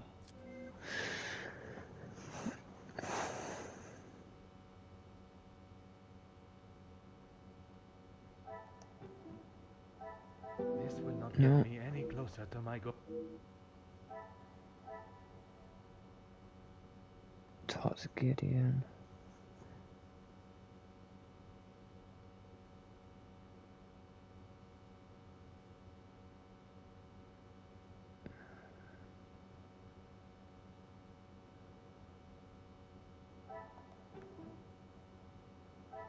I must take a different approach.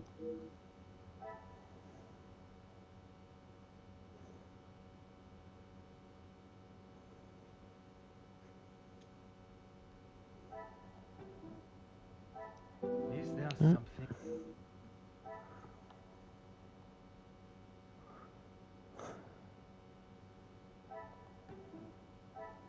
Some would say a lucky guess. I would say a moment of genius.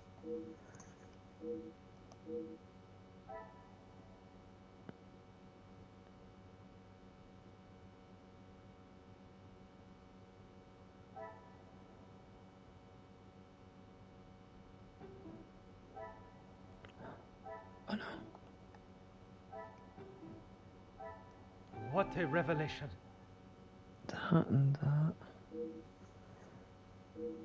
I disputed this. His temper.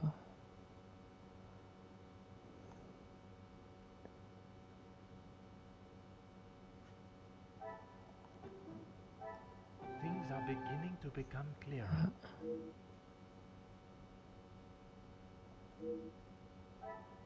So I need to talk to Sterno. Gideon.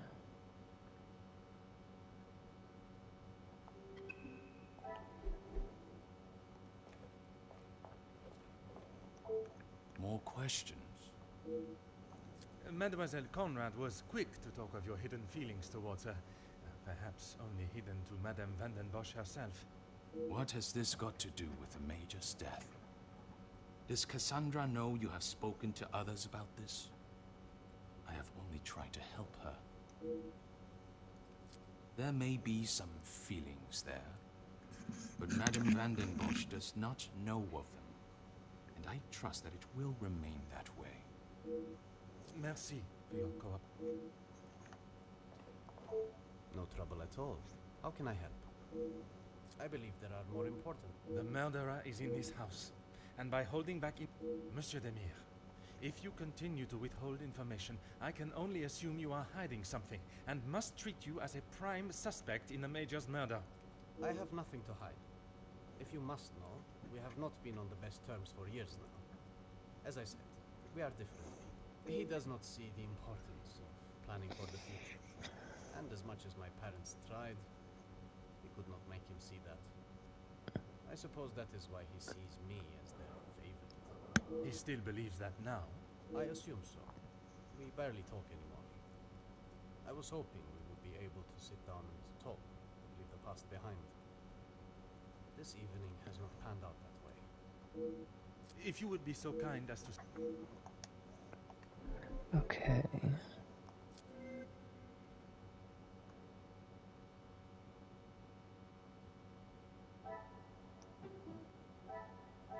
Come, my little grey cells. Order and method. That is the way to solve the...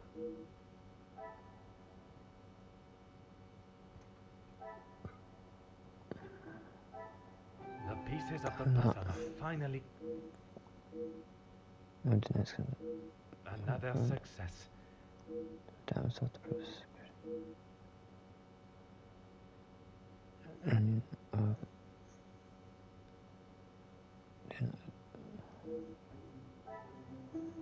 okay.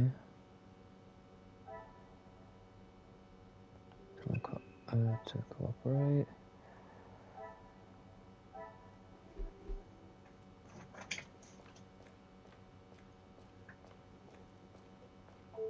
My time with the guests is complete. For tonight, at least. Do you know who killed Major Hagen? I am afraid it is not as simple as that. There are many steps that lead to the truth. I must think on everything I have heard this evening and dissect the truths from the lies. Merci for your assistance this evening. Au revoir. Can we explain this all case of blackmail? Burden.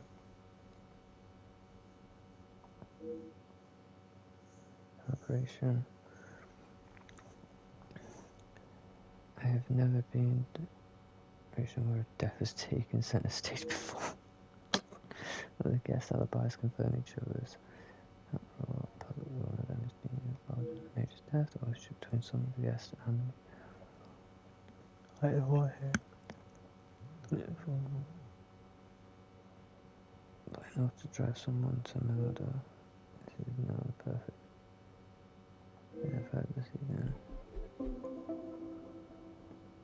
Conclusion based on what 1 till 5 information.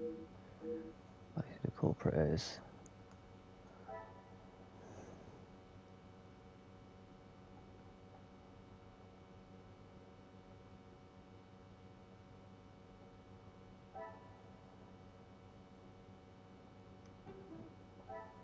Magnifique.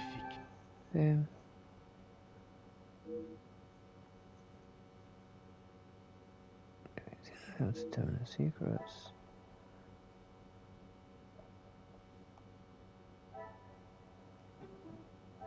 I cannot see the logic in this.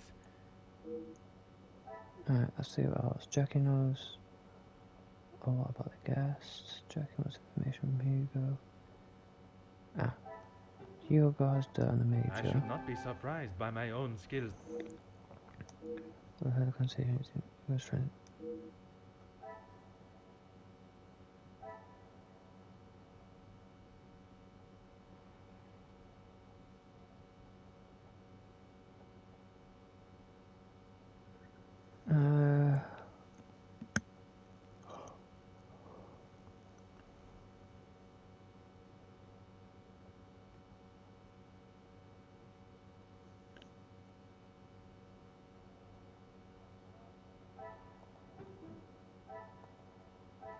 What a revelation.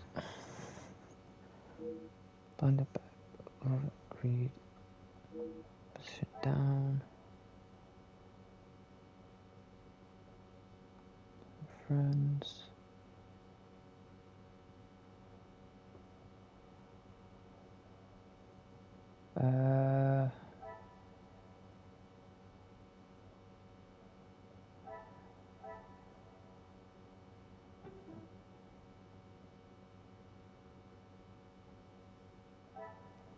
I must act on thought. Wait, maybe. Order and method. I'm just trying to figure it out quickly a minute.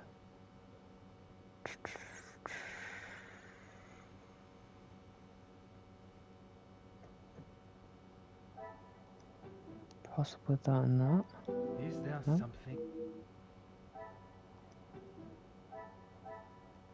Some would say a them lucky two guess. together. I would. Well, I guess it's confirmed their alibis. All alibis confirmed.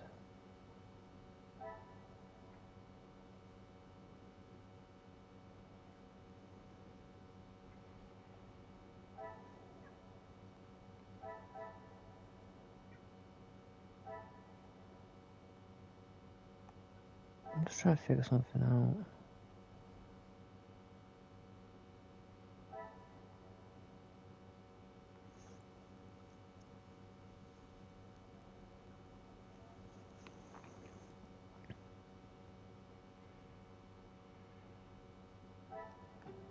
Maybe that and that? I cannot see No? the logic in this. Maybe Jackie knows all about guests.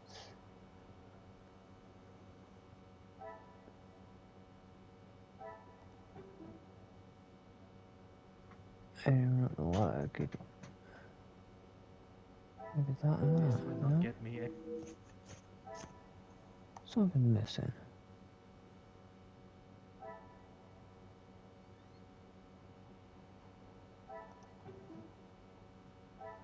I must take a No? different. I should not be surprised, but That. Okay. King has motives for retribution. Who could that be at this time? Entrez.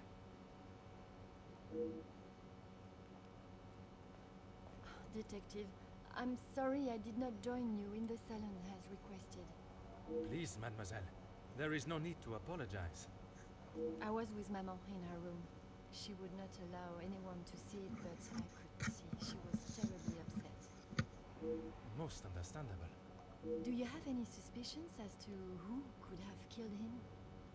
I'm afraid my suspicions extended across all of the party's guests. While it seems as though their alibis all corroborate one another's, The disdain and hostility towards the Major makes them rife with motive. I know there was some bad blood between the Major and some of the guests, but not enough to kill him, surely.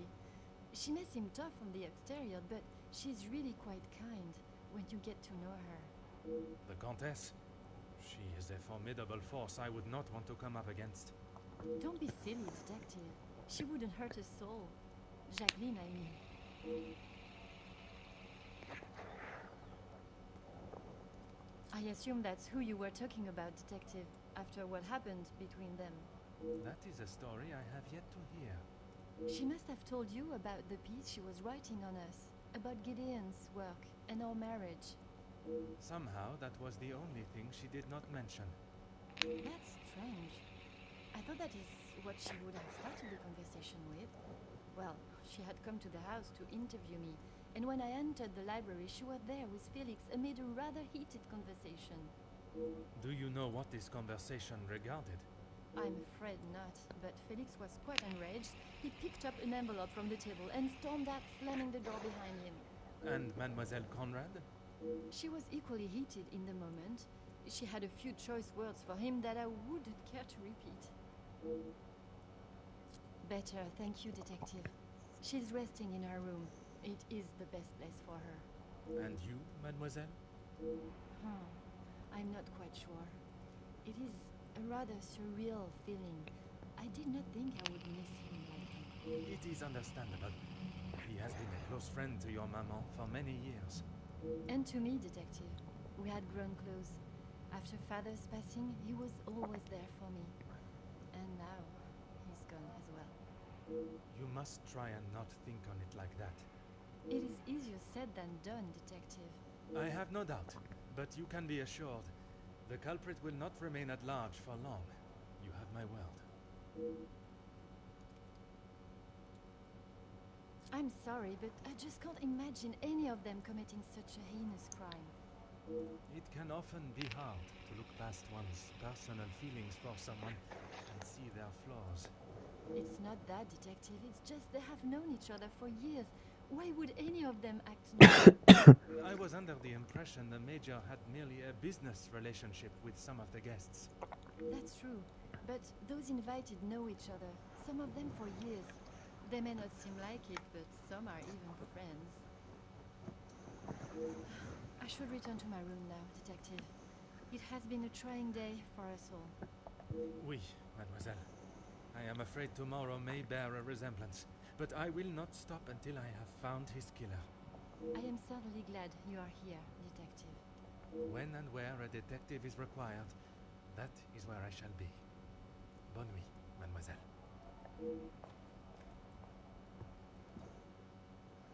Mr. O has left me with an interesting thought. As it until now, first class of guests do not appear to show much fondness for each other. Not the case, perhaps I must consider looking at the guests together, not individually.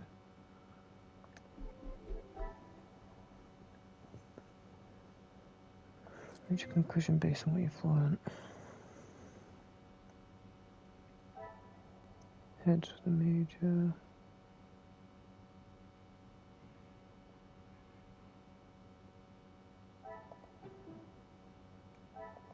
I must act on... Damn it.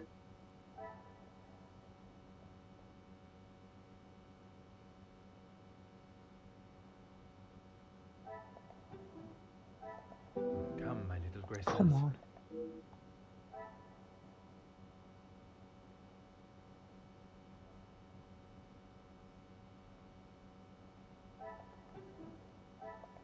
Magnifique. How did I get involved in the murder, but Things are beginning to become clearer. suspicion.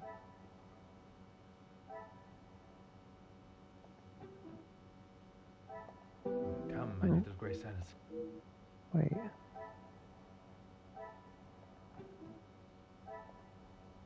Order and method. That is the way.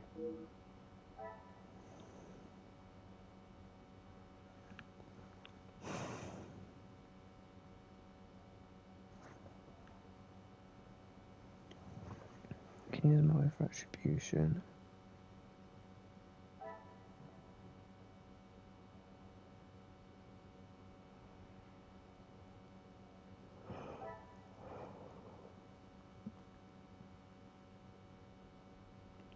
Jealousy.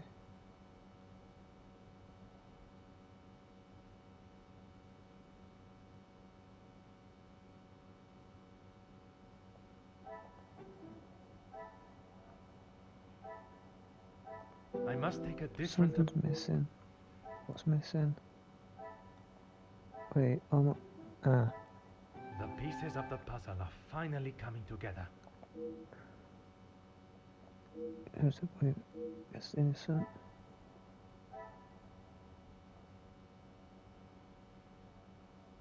August is suspicious.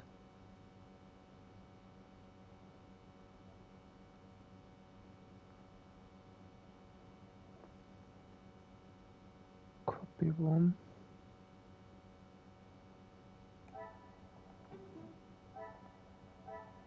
Another success. I never doubted myself. How trustworthy their stories may be for each other. I guess could have killed Master.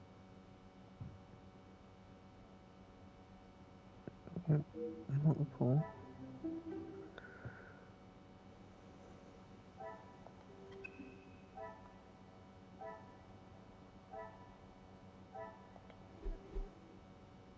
What does it? Poetry. Yes. Came almost. Pass for himself.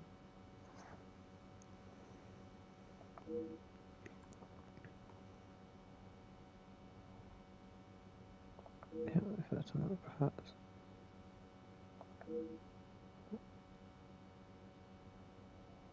Truth, he was tense. Sleep.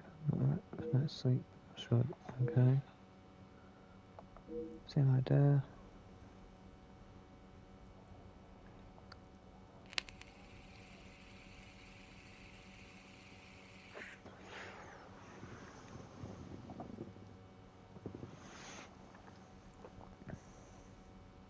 Let's see if we can wrap this case up. Secret.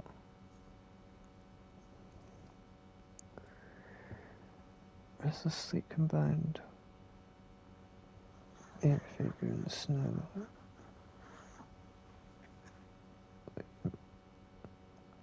Is it it's to be a similar case. Okay.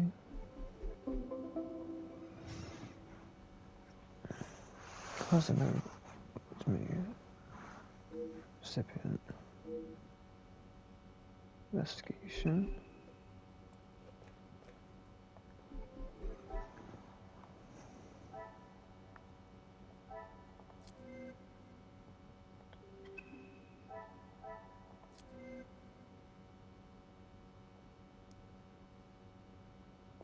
You.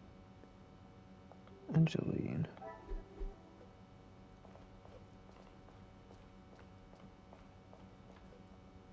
Good morning, Detective.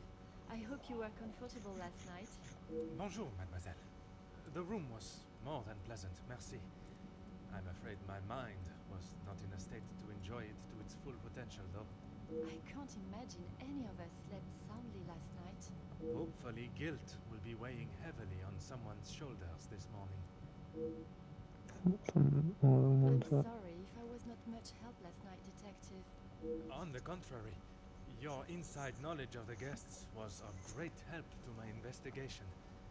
But there are many more questions that require answers.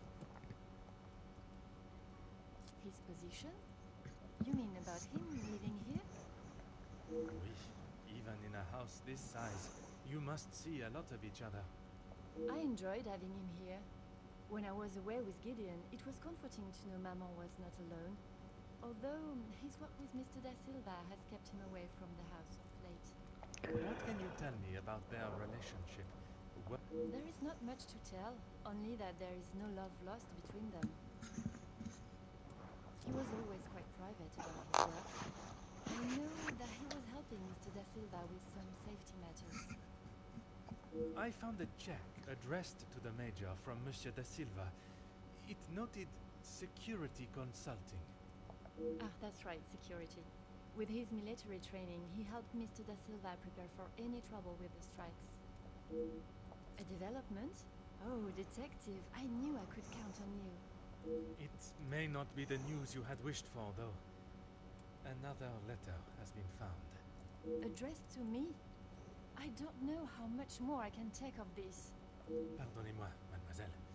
Although it has been written in the same manner, using similar phraseology, it was not sent for your eyes, rather the Major's. Or at least that is how it seems. I'm sorry, detective, I don't understand. It is addressed to him or not? I found it in the Major's study yesterday while conducting my preliminary search. Whether he is the author of the letter or the recipient, I am still yet to discover.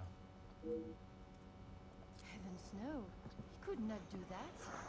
You did not hesitate for a moment. Why would he do such a thing? And then to send a letter to himself. It just doesn't make sense. Merci for your time, mademoiselle. You are to a detective what an umbrella is to a traveler on a wet day. Useful? Exactement.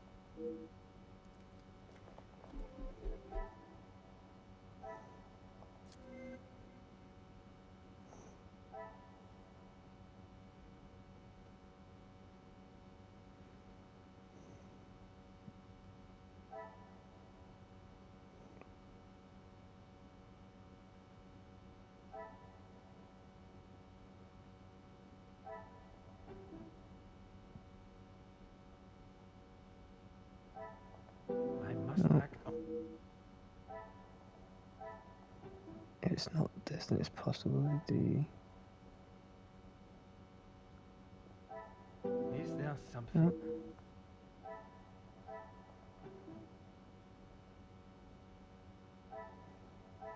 I cannot see the logic. Ah, damn that. Another success. One cat. So long. Right now you talk to her husband and the butler. Good morning, Detective. You slept well? I'm afraid I did not. I was hoping for at least a moment of pleasant slumber, but alas, finding the Major's killer is the only thing that will put my mind at ease. In that case, Detective, what can I do to help? In that snow. If someone was out there, we'd have another body on our hands. I realize how strange it sounds. I would not believe it myself if I had not seen it with my own eyes. Staff have reported seeing things in the dark before, but it always just turns out to be shadows. It was likely just your mind playing tricks. I'm afraid our Lizzie is not well. I think the events of yesterday were too much for her. We'll have to just make do without her this morning. As Wordsworth once stated, rest and be thankful. Perhaps a chance of peace and relaxation will work wonders. She is currently eating breakfast alone in the dining room. It's how she prefers it. But if you wish to speak with her now... I'm planning to speak with her, but perhaps I didn't upset her before. I don't have any evidence. I would, but I'm afraid I found this morning that the telephone lines aren't working. The snow continued through the night and must have damaged them.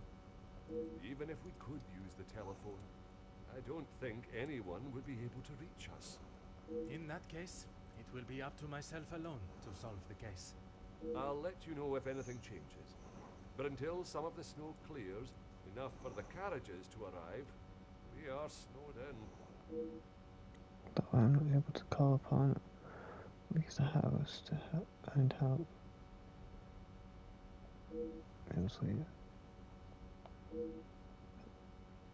Taken care of.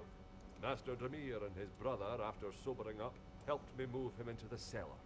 Best place for the time being. Très bien. I imagine there is no reason for anyone to go down there. Besides me, no one. Once this snow clears, we will be able to move him from the house. Your assistance has been most valuable as always. Or you just bury him outside.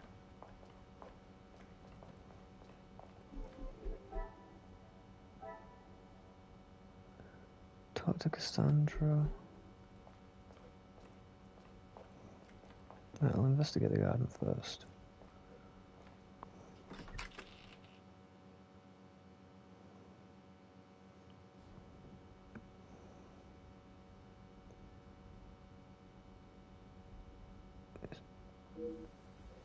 Outside. Oh.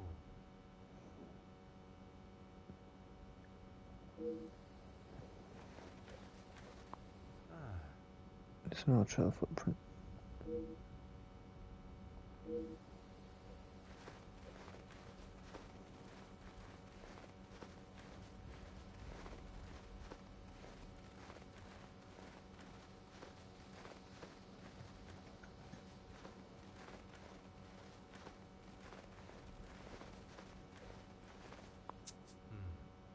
This pen is not in this condition.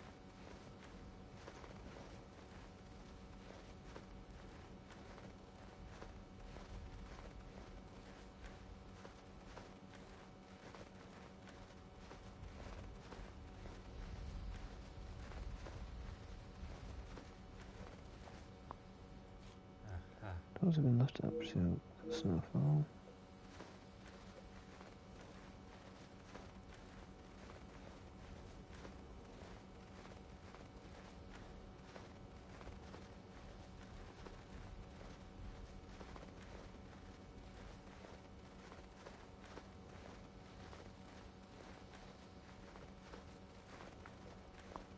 I don't have a collection. Can't see the snow though.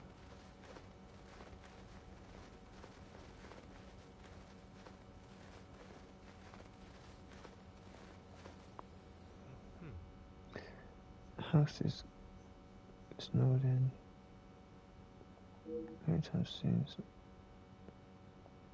Okay, preface me to answer the questions.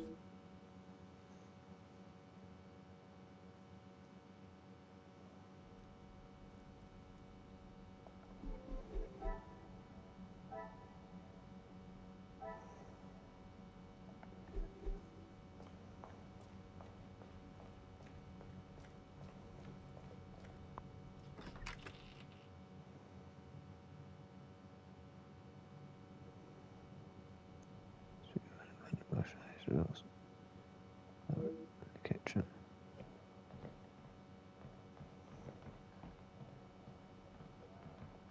Aha.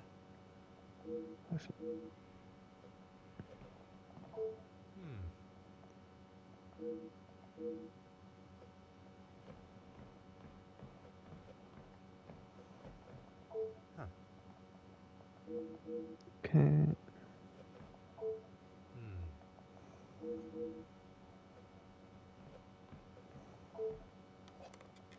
Aha.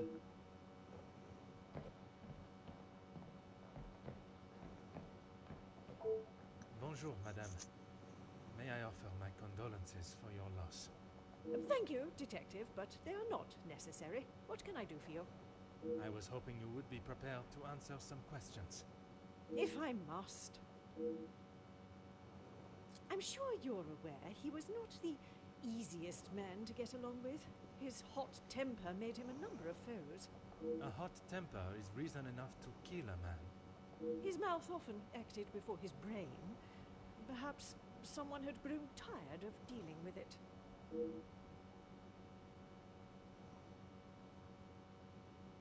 Seeing as I heard Mr. Becker's in what I would describe as an unnecessarily loud exchange of words yesterday, he would be my first suspect. You heard them yourself. How could I not? The volume they were shouting at, I could hear them from the study in my room. You did not think it fitting to tell me this yesterday? I didn't think Felix was going to wind up dead and a murderer loose in my house. My apologies, Detective. Although it must.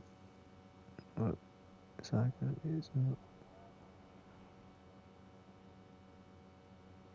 from there. I assume you are talking about the supposed blackmail letter. Oui, madame. You know of it? It arrived shortly after the first. Rather coincidental, if you ask me. I'm not sure I understand what you're trying to say, madame. He no doubt had secrets hidden away. But do you honestly think Felix had anything of value to his name worth threatening him for? Perhaps you should enlighten me. Well, he was here, living in my house, eating my food, prepared by my staff. Does that answer your question, detective? I wouldn't put it past him to have written it himself, in the hopes of getting some sympathy from me. And the other letters? He probably wrote those too. If Angeline paid the first, that would have given him the money to pay the second letter. He is the White Knight, saves the day, and expects to live here happily ever after. I didn't expect Madame Van den Bosch to be so blunt with her thoughts towards Amelia. I was under the impression there was more to their friendship. That was various plan for the major. Sure. Okay. What is it you wish to know? You two have been friends for some time now. And while I do not mean to pry, has your relationship only... If you are trying to insinuate that Mr. De Silva and I are running around like schoolchildren, you could not be further from the truth. He was friends with my husband, for goodness sake. Oui, I understand the investments, if I am correct. Mr. De Silva was the voice of reason that my husband should have listened to more often, instead of throwing our money at businesses that were already on the verge of bankruptcy. Merci, madame. I shall not bother you any further.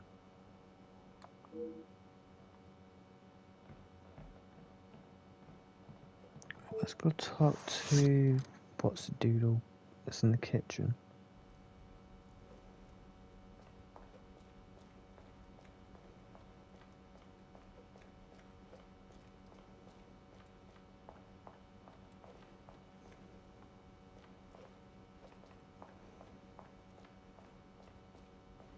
No, I'm trying to see if I can find Gideon.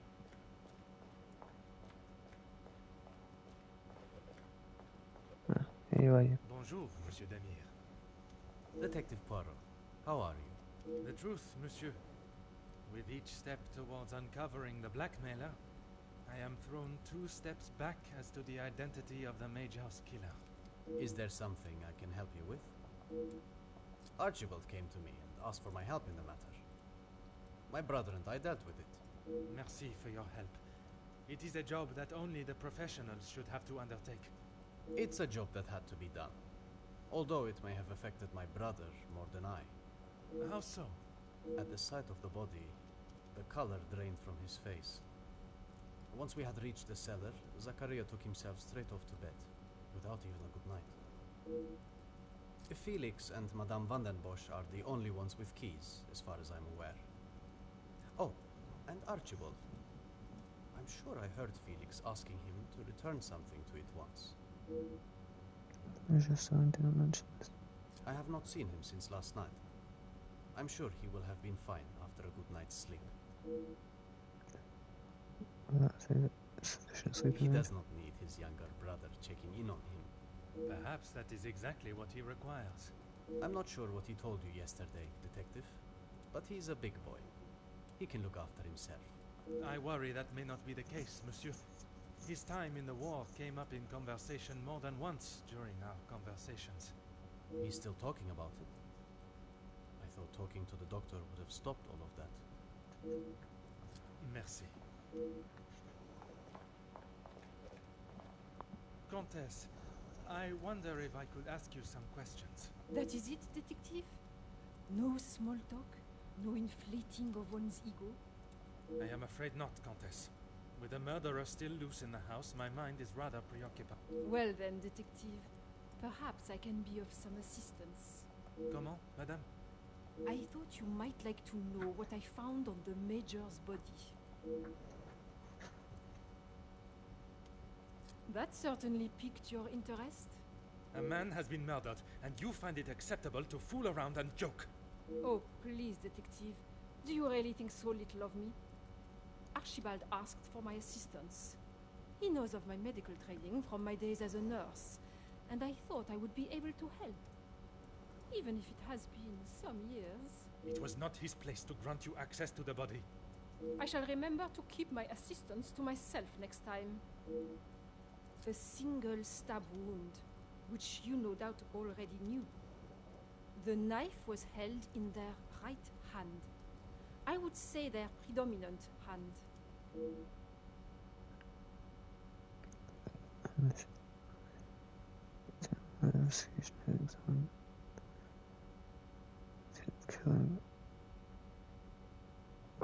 Judging by the depth of the wound, I would say there was no great force put into the strike.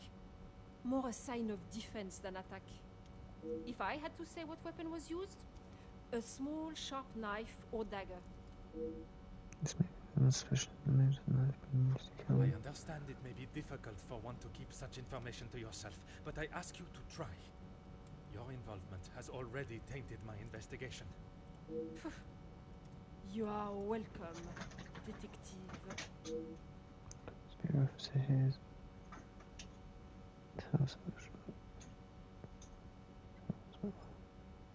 S'il vous plaît, Comtesse. Keep this information to yourself. Idiot.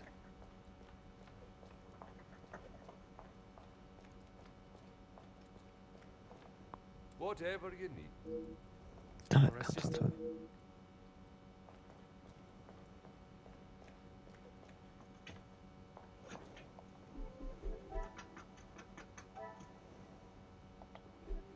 Where the heck is she?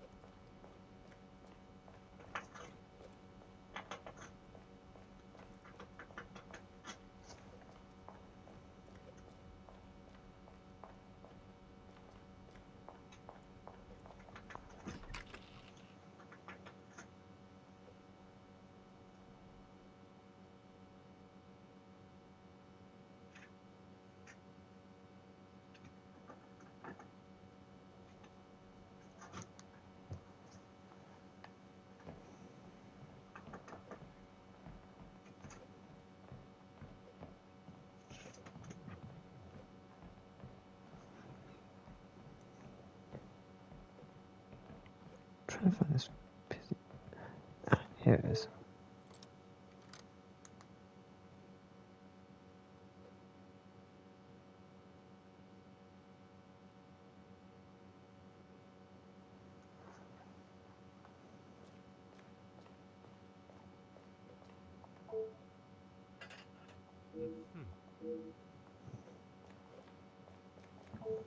Bonjour, madame. Hold on. You must be the wonderful cook.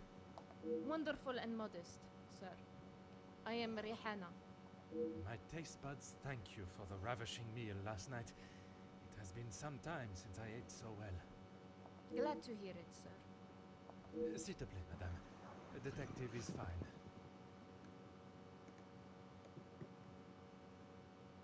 In that case, mademoiselle is fine for me, and I will ignore your presumption of marriage. Très bon, mademoiselle. That's right. I've seen staff come and go, but a house always needs a trustworthy cook. I agree. But if I was to eat what you prepare every day, I fear I may be the size of La Maison. Not a bad thing, detective. You could do with some meat on your bones. Well, with the snow still not clearing, we may be stuck here for the weekend. Perhaps I should look to adjust my pantalon buttons. I did. Monsieur Archie told me what had happened. Bruises can swell fast, so I took him some ice to bring it down. I just told me. Major requested the eyes. How was the Major when you saw him? Grumpy, as always. I suppose one would not take kindly to being punched as he was. Punched or not, he was as ungrateful as ever. I shall not keep you any longer. I've gathered up. I need to return to the Great Hall. Right, let's just see. Okay, there's two things here.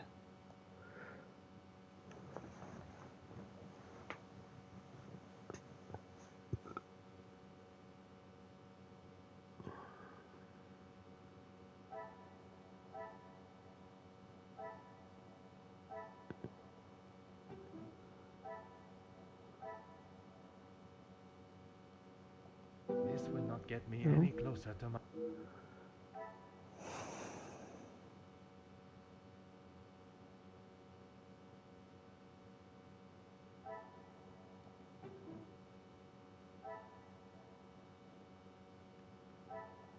What a revelation!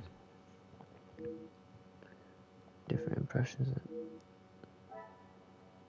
Angeline. Opinions. What's his name? Temper. Specs you go.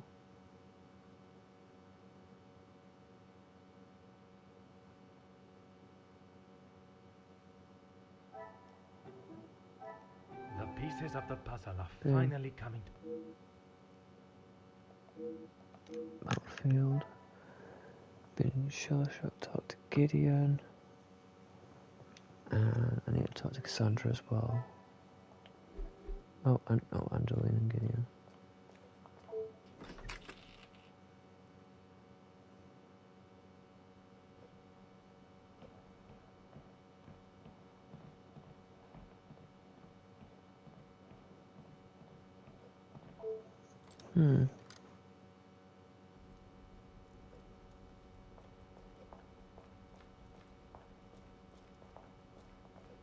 Is there something I can help you with, detective? You have got the wrong end of the stick, detective. Maman has snapped at him recently, but it was nothing more than that. It was something to do with the letter. I heard them in the library before Maman shouted and he stormed out of the room past me. Could it have been the blackmail letter that instigated their argument? Why would Maman be upset with him over the letter? Madame is of a very different opinion from yourself regarding his connection with the letters. She believes him to be the author. That is what she told you? She has always been one to make a quick, if not rash decision, but she cannot truly believe that. I don't recall telling him directly. I did not want Maman to find out it had been paid. If he knew, surely she would. Madame believes he may have been behind all the letters, and taking your payment of the first, then used it to pay the second and be the hero in you and your mother's eyes. I never knew Maman had such an imagination. Where would she get a story like that from? That is a question I was hoping you may be able to answer. You have met him. Do you really think he's capable of such a devious plan? It is a plan only the most crooked and underhanded could create. Is that the Major? I am not so sure. Okay, that's even more ridiculous. I shall not keep you any longer. Merci, mademoiselle.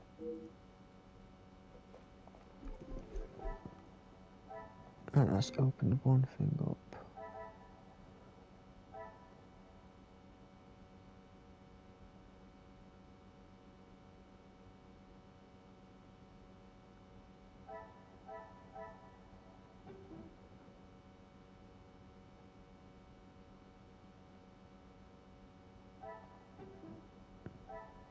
This will not get me. No. Maybe this? Order and method.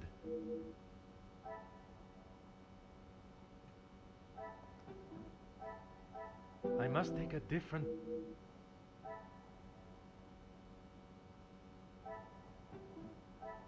I should not be surprised by my own skills of deduction.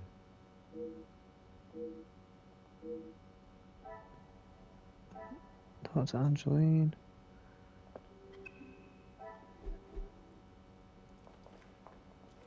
Is there something I can help you? I'm afraid it had been that way for some time. Maman is not forthcoming with her emotions, as I'm sure you are aware. But I could tell she had not been happy with their arrangement for the last few months. What gave you that impression? There was not one particular thing that she expressed. It was just the way she spoke to him and of him when he wasn't present. I shall not keep you any longer. Merci, mademoiselle.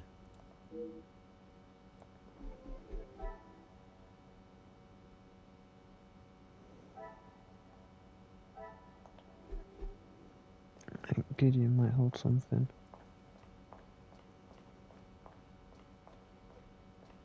If it will help you find the Major's killer, of course. When he returned from the war, he was a different man. Everything became about what he had seen. I cannot speak from experience, but I can only imagine the horrors he must have witnessed.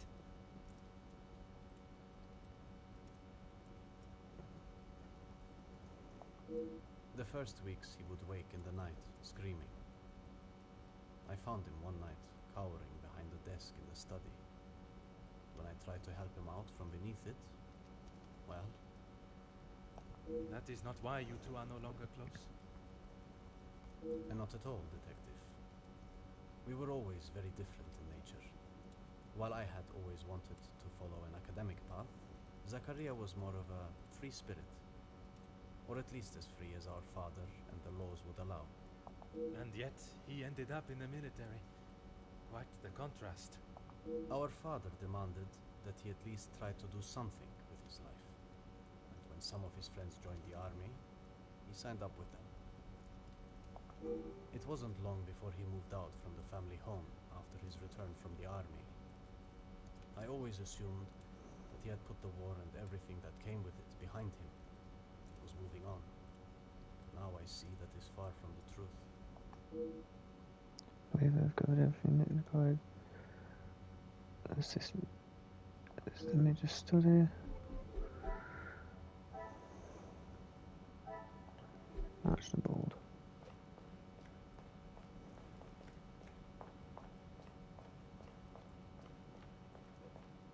Whatever you need, detective.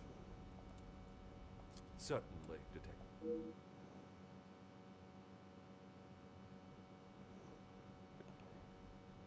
No crime scene should have been ransacked. By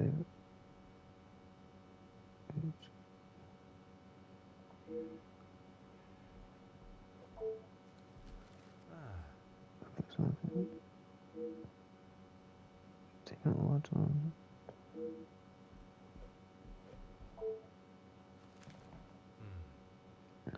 Address. Oh. Submit service.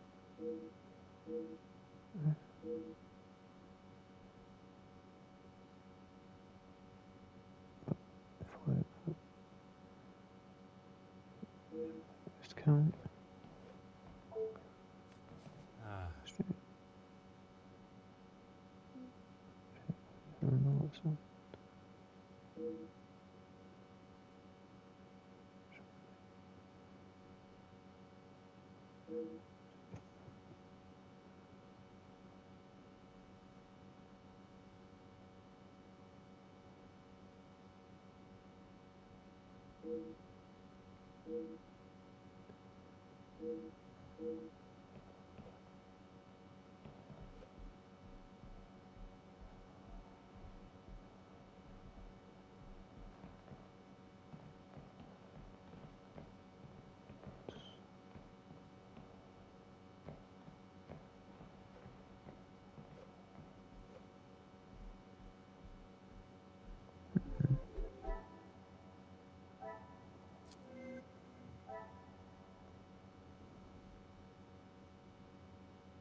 Is there something? Things are beginning to become clearer.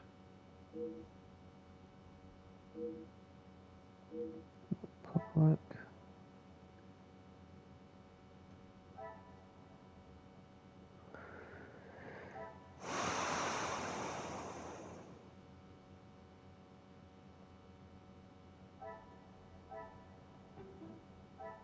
I cannot see the logic in this.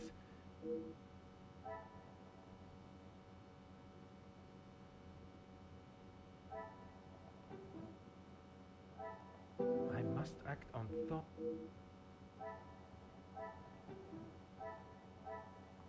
Come, my little grace. I'm missing.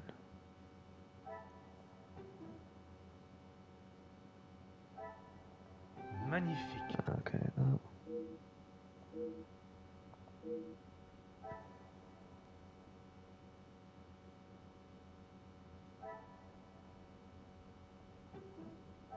I cannot see the logic No. in this. Come, my little No. grace. It's gotta be that. I must act No. on. Some Okay, would say then a that. lucky guess.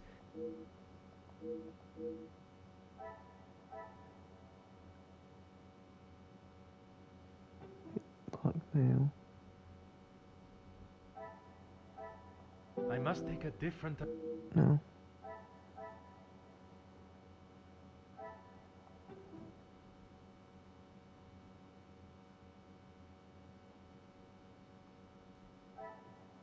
Magnifique. That. Maybe it shows that it's not the author, but well. It's exactly. Deal.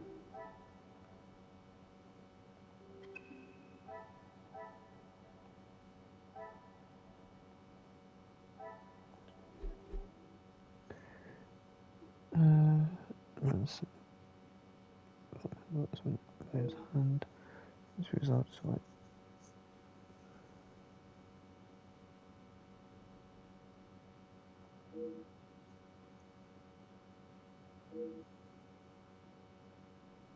But yeah, no weapons to find. This mystery more sites. Detective Poirot, I have been asked to inform you that Lady Van den Bosch has returned to her room, and she wishes not to be disturbed. Merci. Madame certainly has mastered the art of subtlety. They may not be the exact words she used, but I'm sure you can imagine. Excuse me, I have some further duties to attend to in the pantry.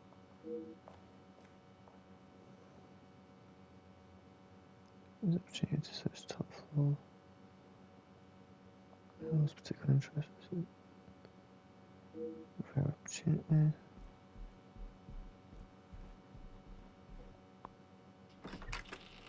Wrong room.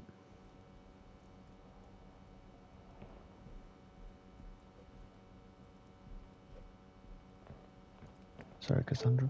See you.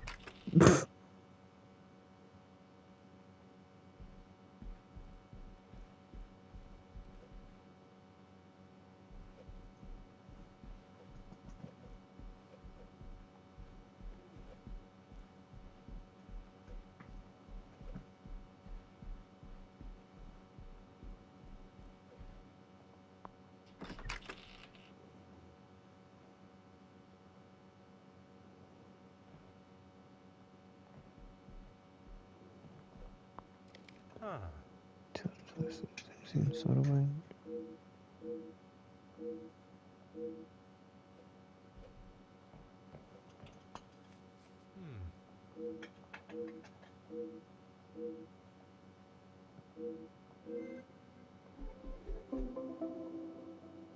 The family.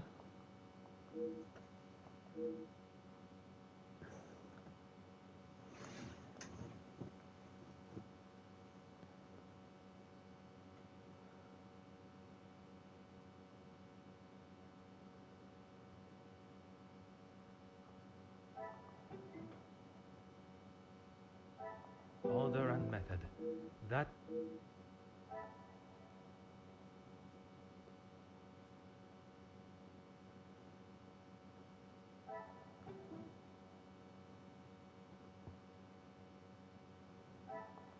Is there something I have...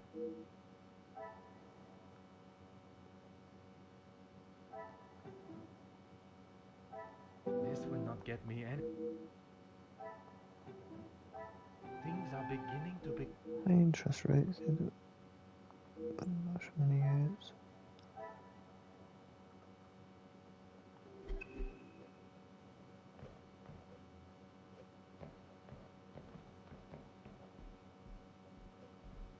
Oh.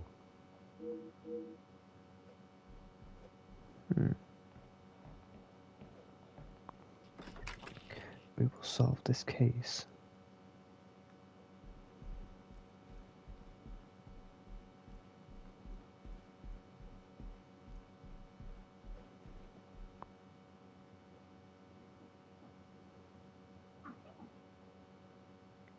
This tends to be...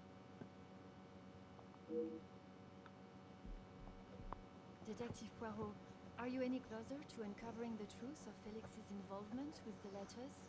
I am, mademoiselle. I can confirm that he was not the author of the blackmail letters. So the author is still out there? Oui, but it will not be long before they are apprehended, and the only letters they shall be penning will be from behind iron bars. Your confidence is rather assuring. Thank you, Detective. I'm sorry, Detective. I did not intend to leave your mind so full of thoughts. No apology is required. It actually made me question my whole chain of thinking. What if there had been a collusion between them, and the Major's murder was planned, organized, and orchestrated to make the investigation seem almost impossible? Oh my, Detective, that is quite a theory. Every guest has a motive. You confirmed that with the mention of Mademoiselle Conrad and the Major's fight. Supplying one another with a rock-solid alibi would surely throw off any detective. But not you. Correct, mademoiselle. It would take much more to stamp Detective Poirot. I haven't seen that book in so long. Yes, it was a gift for my 10th birthday. I have read it from cover to cover countless times. He left such a lovely inscription too. It sounds as though there is a side to the Major I did not get to see. Was it common for him to bring you gifts? Not common, but if he had been away for some time, he would bring me a small memento from his travels. He hasn't done that in some time, though. There were. I'm afraid they may have gathered some dust being in the storage room for so long. I kept them in hope of giving them to my child when the time comes. It sounds as though he had always cared about you. His presence at the house was comforting for us both after Father died, even if sometimes he was a little too overprotective.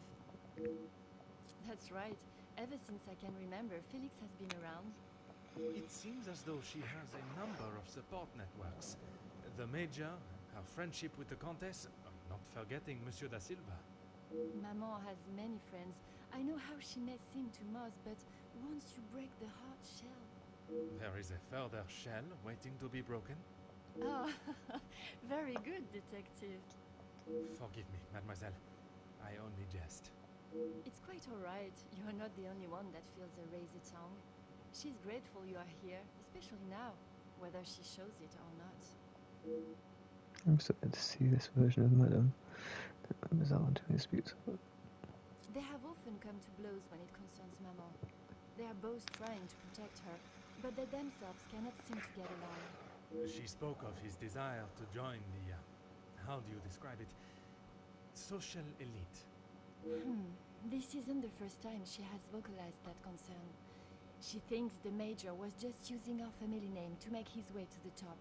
And you do not agree? I will not deny he has shown interest in Maman's social circles, but they have been friends since even before I was born. Surely all those years of friendship was not just to raise his social standing. I do not believe it. Jealousy at tribe. How do you mean, Detective? I imagine a house of this size is rather costly, keeping it in the immaculate condition it is in. Maman looks after the financial side of the house, but I think she has had to ask him more than once for a contribution of sorts. It is not for me to get involved. I shall not keep you any longer. Merci, mademoiselle. Everything was made in the bush. A secret. Dear. Really? Please don't tell me I've got to go speak to her now. See it back now. That's Angeline.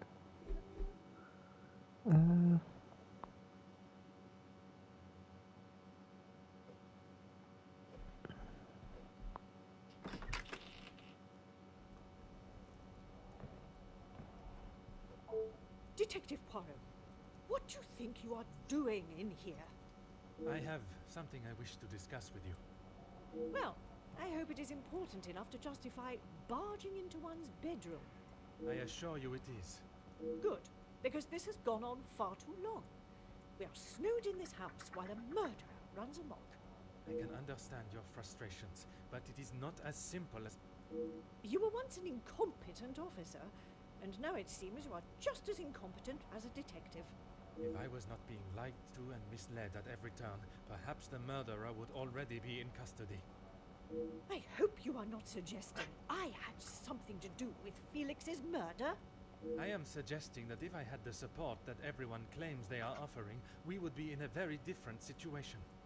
If you have something you want to ask, I suggest you ask me now.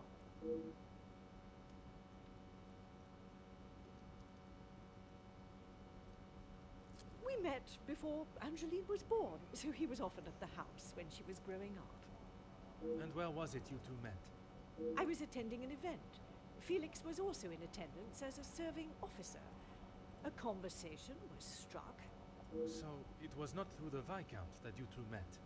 I did not require my husband to start conversations on my behalf. It was you that instigated it then? My, detective. That active imagination of yours has taken you on quite some journey. It sounds different. Comfortable.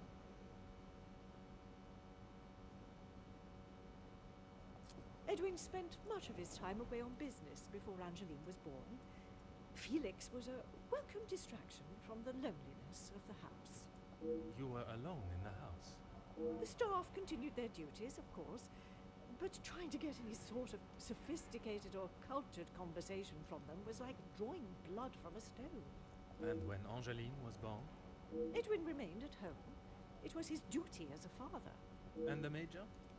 He had his own business and life to tend to, but we remained in touch via letter. Around the time of Edwin's passing, Felix had relocated to the area. My name is Gravic. Brief. I'm sure he has hundreds of letters in there. Most of them could and should have been thrown away a long time ago. You are going to have to be more specific. I refer to the letter addressed to you, the one of a romantic nature. Romantic nature? Please, detective. Felix did not have a romantic bone in his body. He made his intentions quite clear in the letter. I must admit I myself was surprised. You really do have quite the active imagination, detective. If that is how you wish to interpret it, so be it. But I can assure you, the Major did not think of me that way, and certainly did not include it in a letter. I think that is all for now. See if there's anything I can pull on.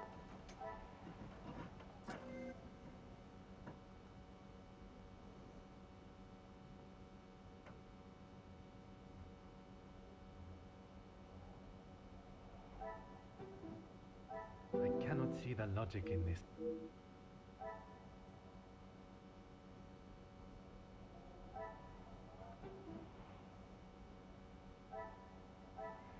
Is there something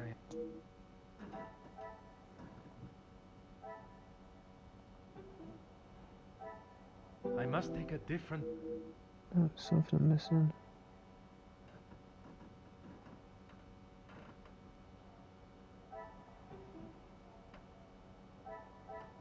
order and method.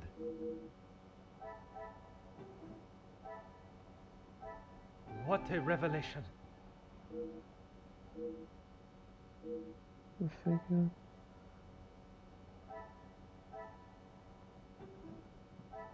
I should not be surprised by my own skills of... Press anyone. Talk to Cassandra.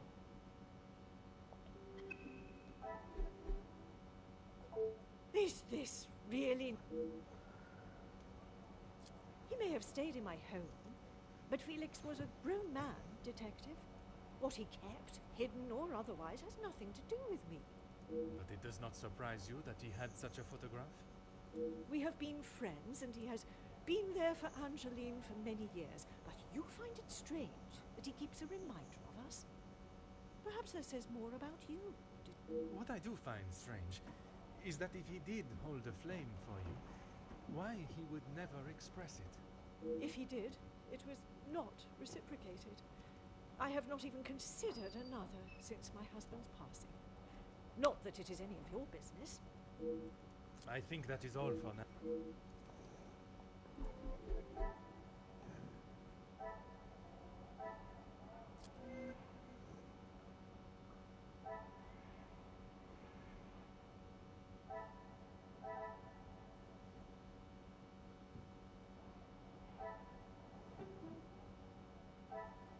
This will not get me any closer to my...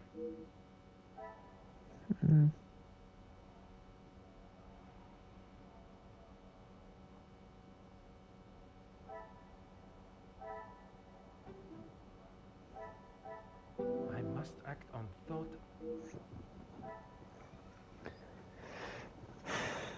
Something's not right. And let's do 5-1. Come, my little grey cells.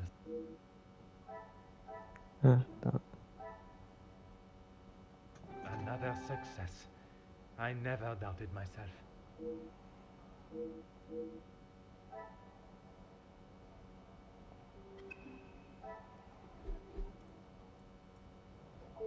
Is this real?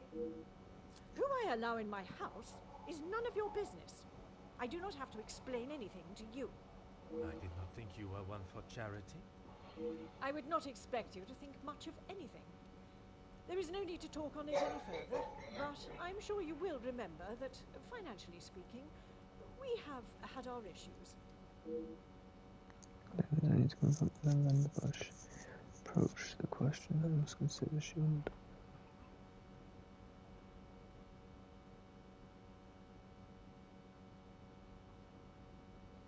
Need I repeat Damn myself? it.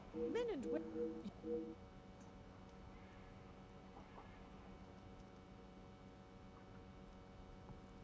Your continued that I have and you But when... believe my who I allow in my house. I did not think you were one I would not expect you. He was a man that required no protection, detective, especially from me. That is the impression I had of him, which is why your defensive stance warrants questioning. Your insistent questioning on such trivial matters are getting on my last nerve. There is a murderer and a blackmailer to be found. That is your job here.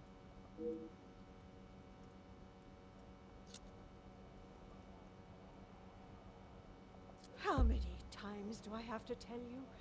There was no romantic feelings between us. I have grown weary of this conversation, Poirot. There is nothing more to say. I have explained this to you all. Madame, you continue to withhold the... And you continue to get on. But when it impedes... Believe what you wish. Damn it. I know what I've got to do. Who I allow in my house. I did not... I would...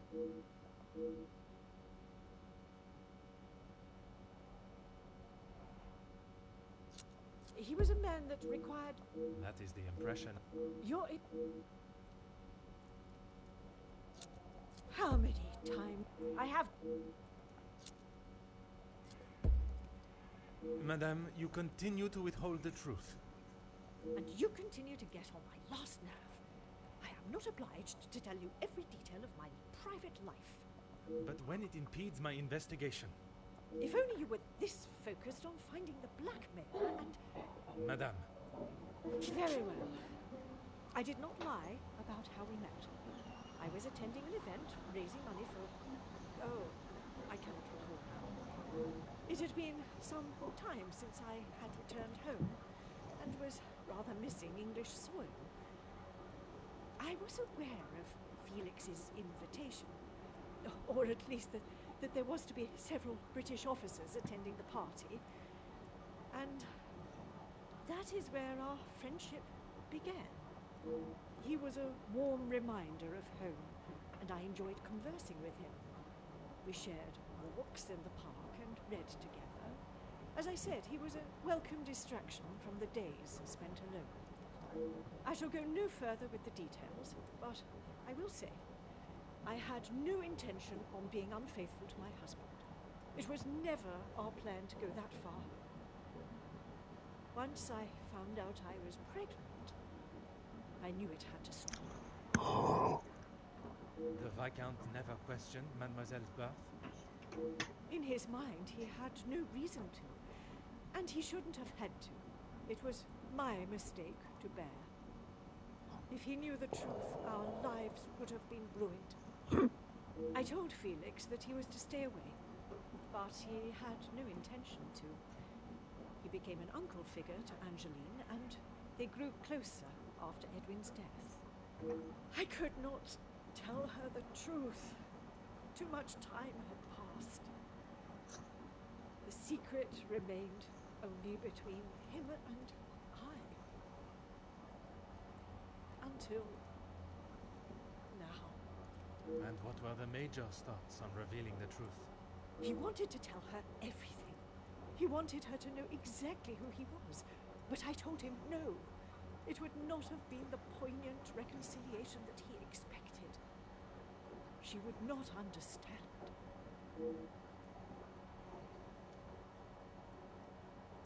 I tried to retrieve them from the safe after everyone had retired last night. But when I opened the safe, they were nowhere to be found.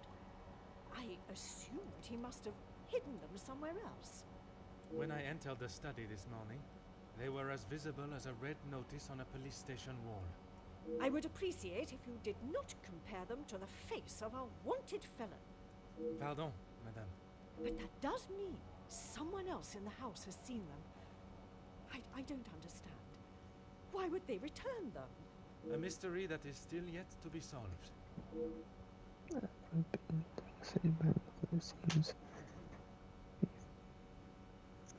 must be. But I have told no one. And the Major?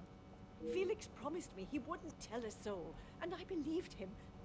But even if he wanted to...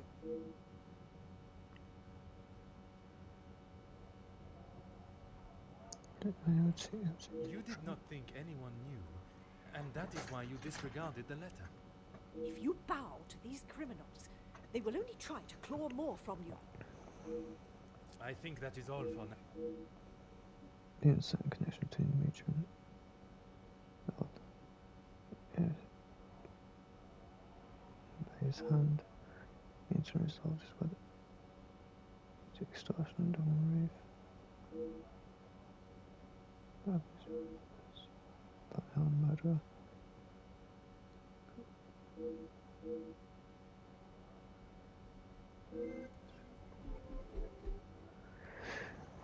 My suspicion.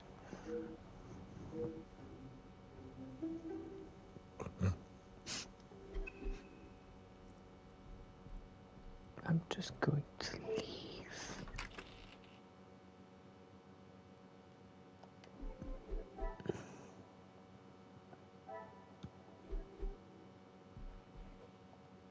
Detective Poirot, how is your investigation coming? Monsieur Starling, I must admit, I have learned much more than I was expecting to. You'll be wrapping the case up soon, then? One has never finished learning, monsieur. And in this case, I shall need to continue if I am to find the Major's killer. It might help to vocalize your thinking. I'm all ears. That is an interesting concept. Musician don't choose the good part as me realize. Reveal the hand. Monsieur, would you gather the guests and staff in the salon? Right away, detective. Can I ask for what reason? I shall reveal all once everyone is together.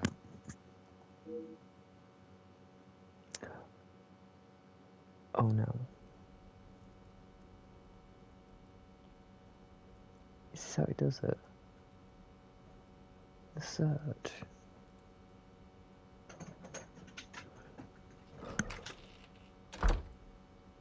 Detective, what is the meaning of all this? Madame, I ask that you all lend me your ears for only a few moments. What I have to say is of great significance to everyone. You are all invited here to celebrate the engagement of Mademoiselle Angeline van den Bosch and Monsieur Gédéon Demire, the coming together of two prevalent families. But the celebrations were short-lived, as Major Felix Hagen was found dead in his study by a young servant of the house. It then became my responsibility and obligation as a detective to uncover the truth behind his demise. My initial examination of his study exposed a number of things I did not expect to find. Things I have no desire to divulge at this time, but what I can say is this. It was no simple murder. A letter demanding ransom for a continued silence confirmed this. I am sure some, if not all of you, have heard whispers of a series of blackmails that have plagued the social elite in recent weeks. After hearing of the letters in the Major's study, you may ask if it was him behind the letters. You may further ask if he was preparing his next threat to another unsuspecting victim. It is a question that crossed even my mind. That was until I sought the truth. That in fact it was the Major that had fallen victim to our blackmailer Mystérieux. Last night I spoke with you all, confirmed your whereabouts in the house over the course of the evening, and while I would have expected such questioning to reveal a potential suspect, what I learned was that it could not have been one of you. What do you mean, not one of us? The man was stabbed. He hardly did that to himself. There is still a killer in the house. Pardon, monsieur, if you would allow me to finish. It could not have been only one of you. Rather a partneria, a partnership, in cahoots, if you will. Conversations today have revealed facts that I was not expecting to discover.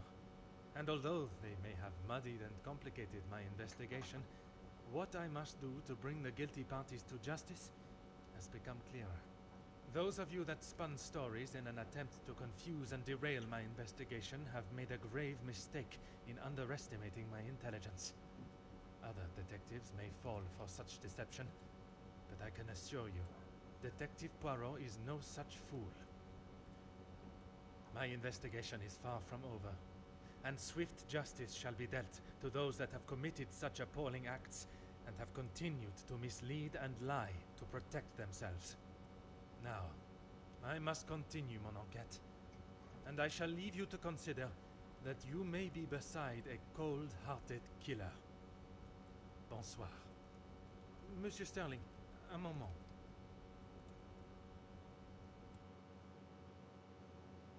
Quite the speech, detective. Merci, but it was not made to entertain, more to warn the guilty parties that I am hot on their heels, no matter how clever they believe themselves to be. Well, if there is anything I can do.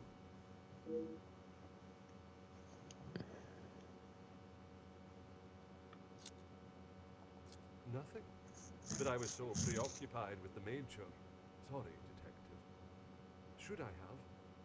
Perhaps it was just my mind playing games again. Maybe one of the guests got lost and wandered in. Just a 297,000.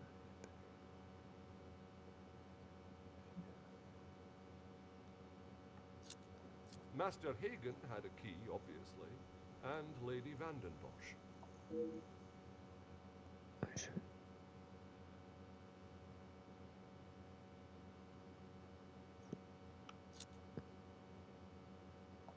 When requested, aye. If something is required from there when Master Hagen is not around. Forgive me. If he is not around, how is it you access the safe? It's not what you think, Detective. What I think is that you have been trusted with a copy of the key, and you have lied to me about it. I only lied because of the trouble I can get into with Lady Vandenbosch. At this moment, monsieur, you should be more worried about the trouble you shall find yourself in with the law. I know how it will sound, but I lost my key. I must have set it down somewhere, and it has been tidied away. Master Hagen asked so rarely for me to go in the safe, I didn't think it would be missed. So sorry, lost keys. Documents are inside. I should have said this morning. I'm sorry. Monsieur, I am not quite sure you understand the severity of what has happened. I am well aware, Detective. I just thought she would be able to help. Would you allow a man with a smoking gun to remove his bullet from a victim's chest? I suppose not. Surely you must have seen. Is that really necessary? The murderer remains at large, and there is still no sign of the weapon. I would say that makes them essential. Of course. I still just cannot imagine any of them being guilty of his murder. It may be hard to imagine, but it is the truth. I would like to begin my searches now. Since it is closest, I will start with the west wing. I may not be back when you return. Here is the key to the other rooms. Please return it when you're done. Merci. I shall guard it with my life. First, is it?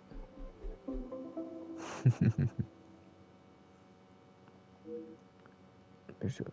Okay.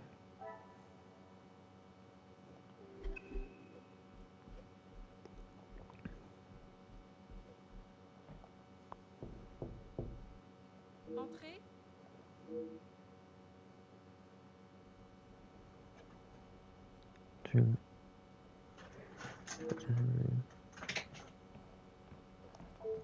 Detective, what a pleasure. I did not expect to see you in my chambers. In a purely professional capacity, I can assure you. There is no need to act so stiff, Detective. Madame, after the revelation of your actions last night, I'm afraid my sense of humor is all but gone. I will not apologize again for merely trying to help. Shall we get straight to it then? Let us not waste your time any further, Detective. That would be Inga. She has been one of the most promising young women that has come from the shelter. Madame Vandenbosch took in a young lady from your shelter. There is no need to sound so surprised, Detective. She does have a heart. I did not mean to sound so cruel. I just did not expect Madame to hire someone of that background after the incident with her previous maid, Florette. People change, Detective. You should not judge someone on their past actions. Believe me, Countess, I know that only too well. Be careful, Detective. That almost sounded like a compliment. It is your actions in this house that have been questionable, Madame. Your work outside is something that many more could take note of. We do what we can. We wouldn't be doing a very good job if I could only help one girl. I in fact found work for one of them as a maid in Monsieur da Silva's house recently. She has fitted into Monsieur's home well. What is better, Detective? That she remained in an abusive house? Or she is able to rebuild her life with an honest way? When put like that, is she happy in her position? The happiest she has been in years. I check in with them all as often as possible. And if there was a problem, I would know. With him or doesn't. Okay. Merci.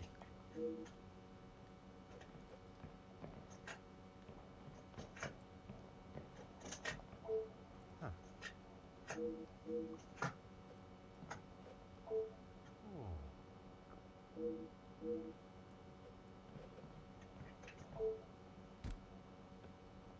Let's go first potato. Pair of scissors.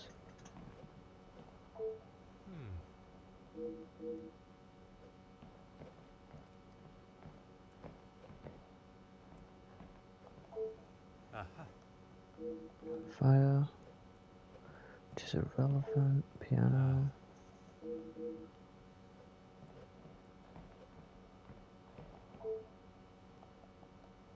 Okay.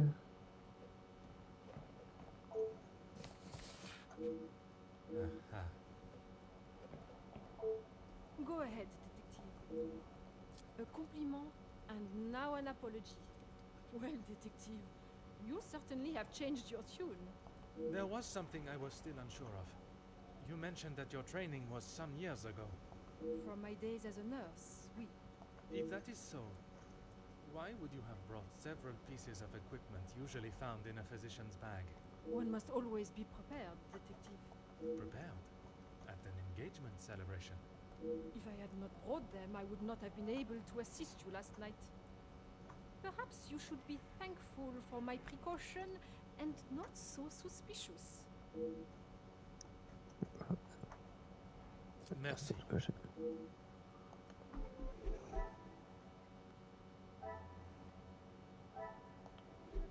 Right, there's nothing else in her room, is there?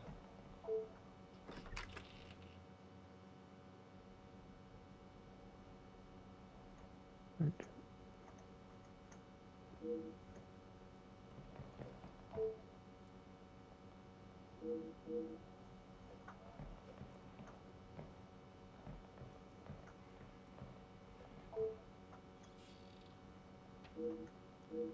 Here.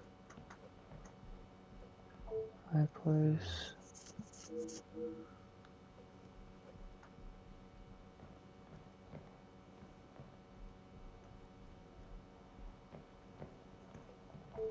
Detective, what can I do? Mademoiselle, I am sure you understand my reasoning for such intrusion. If it's going to clear my name, be my guest. If you wouldn't mind answering some questions, it can hopefully be cleared faster.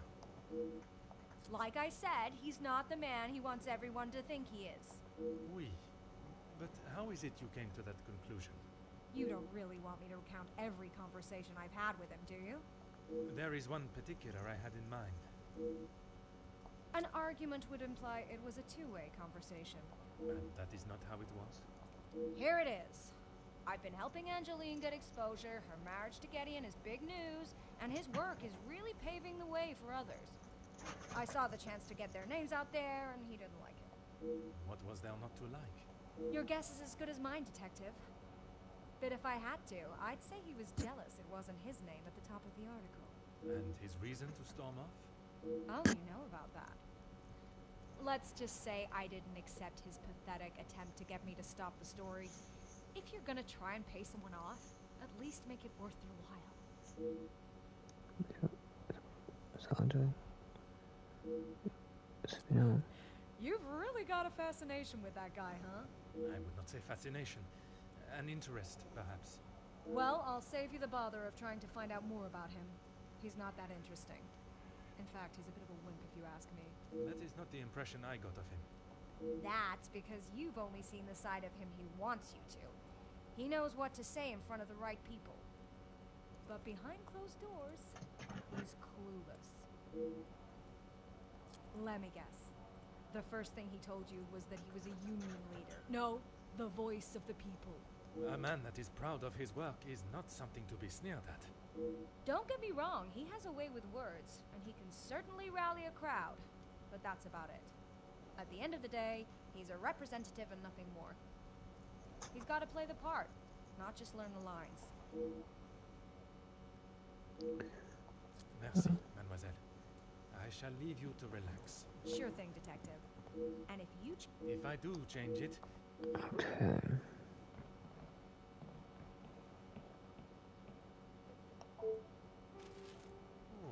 We'll check that.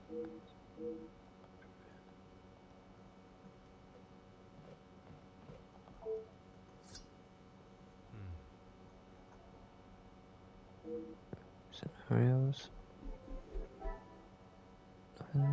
nothing there, nothing there.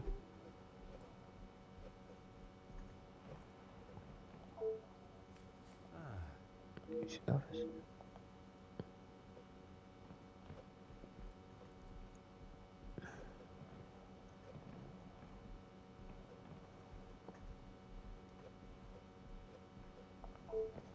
Go right ahead, Detective. All Felix cared about was money and filling his pockets with it. That's why he got into bed with De Silver. The Major was not in need of money, though. Need and want are two very different things. Did he need to move here and leech off the Madame? No, but he wanted to. As far as I know, De Silver hired him to work security. He was worried what could happen to his precious factories if things got ugly. Alright guys, I'll be ending the stream And soon. your reporters were there to cover the story when it did turn that way. My reporters go where there is news to be told. And you predicted the violence that occurred? Anyone could see that was gonna happen. If you ask me, Hugo should have acted sooner. Merci, mademoiselle. I shall leave you to relax.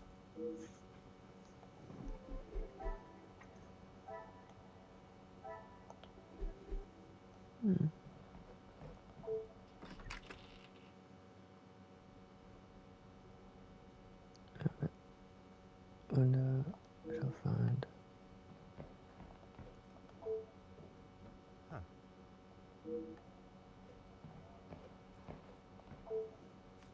Oh. Also perhaps. Alright.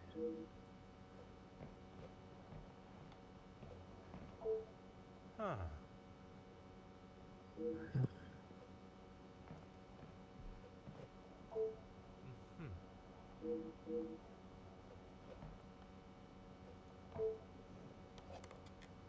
Oh.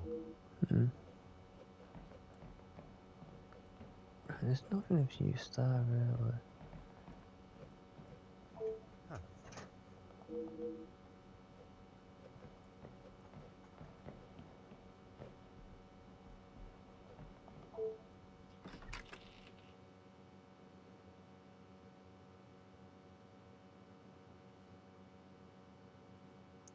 Mushroom search east. Include somewhere.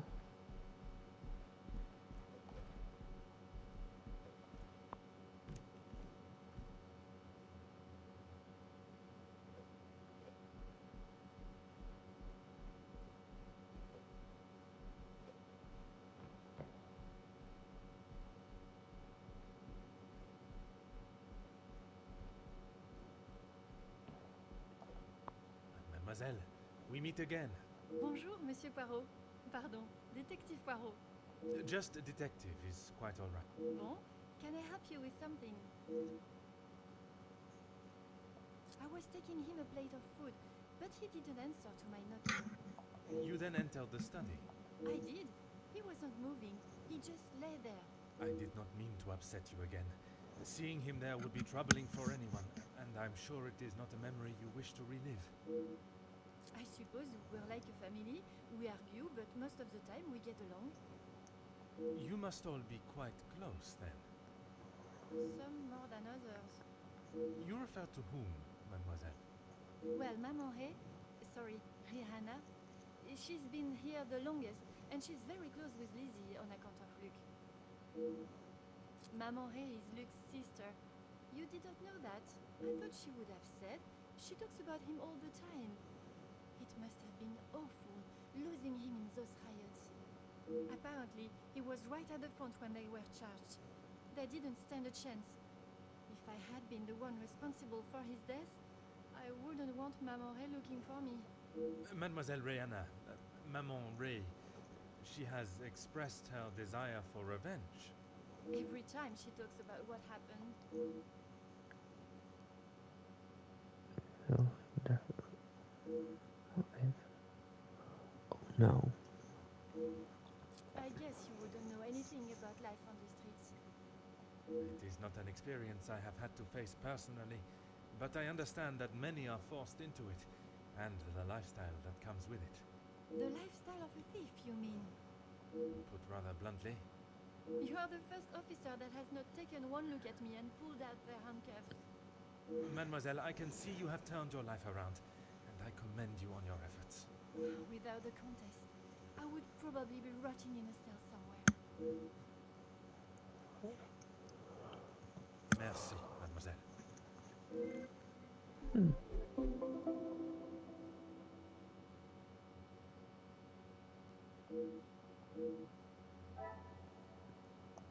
Right, there's nothing there for that.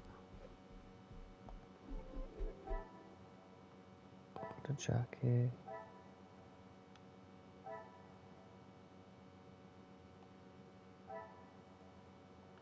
There's nothing to really think.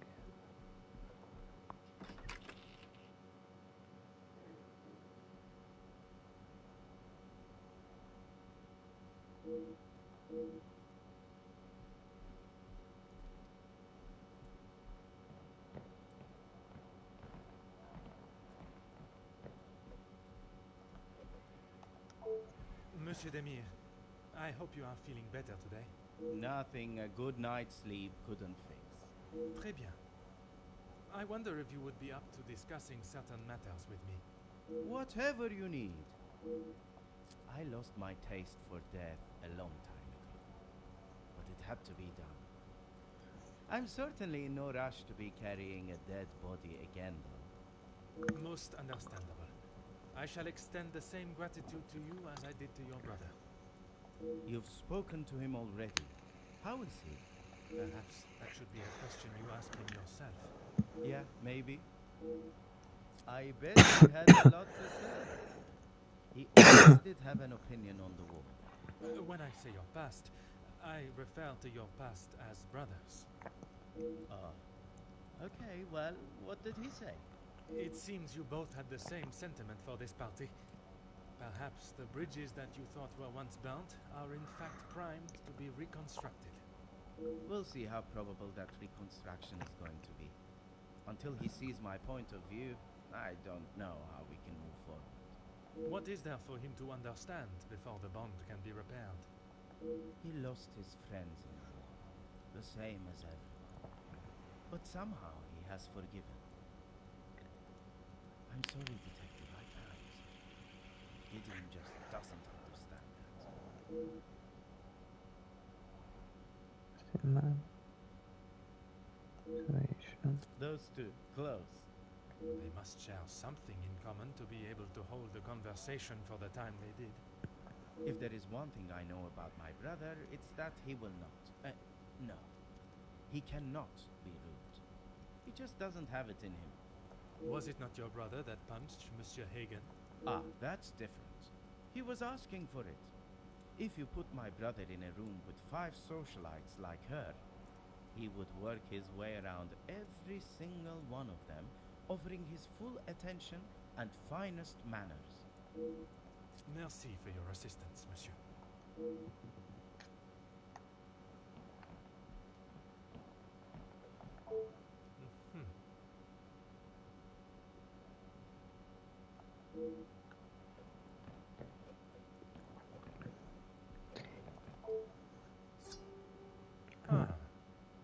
Oh.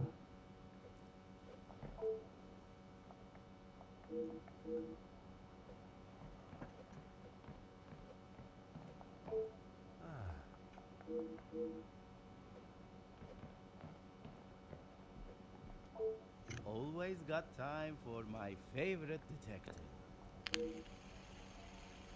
The dagger. I wondered how long it would take for that to become an issue. I shall give you the opportunity to explain the reason for it being here before I jump to any conclusions. It was going to be a wedding gift for Gideon. I've maybe not been the best brother in recent years. I thought this could make up for some of it. After what happened to the Major, I thought it was a bit tasteless. You did not see it fitting to tell me you were harboring a rather sizable knife in your room? I wouldn't say harboring. And I wasn't expecting to be a suspect in a murder. Merci for your assistance, monsieur.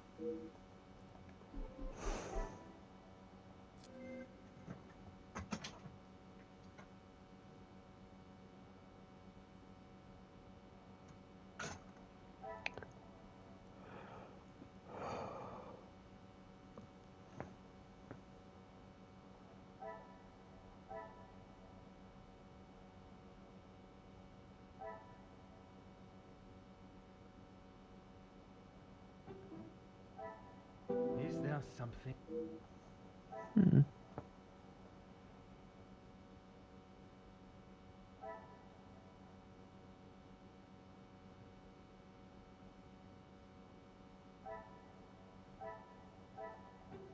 Order and method. I know, wait, it might be something with this.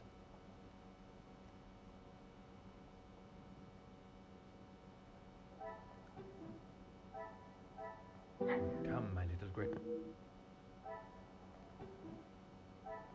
Some would say a lucky.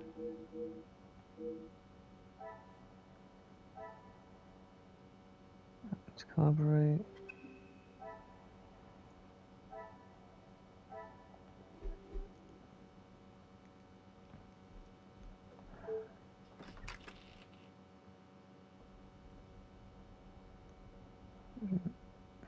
Free search it.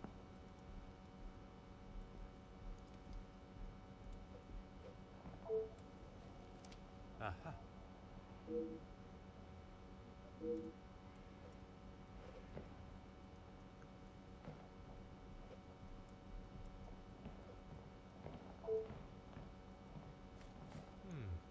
There's a recipe.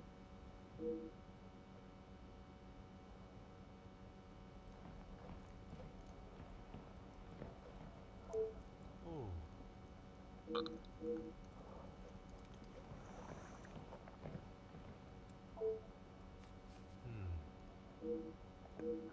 Attention.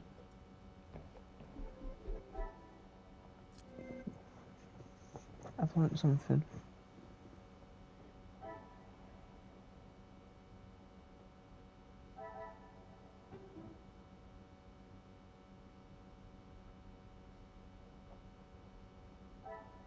I must act on.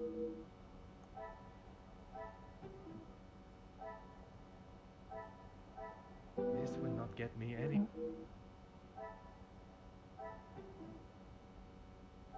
I cannot see the lot.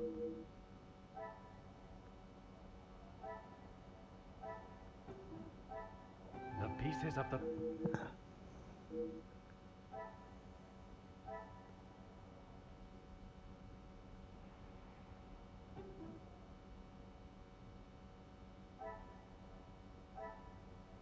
Magnifique.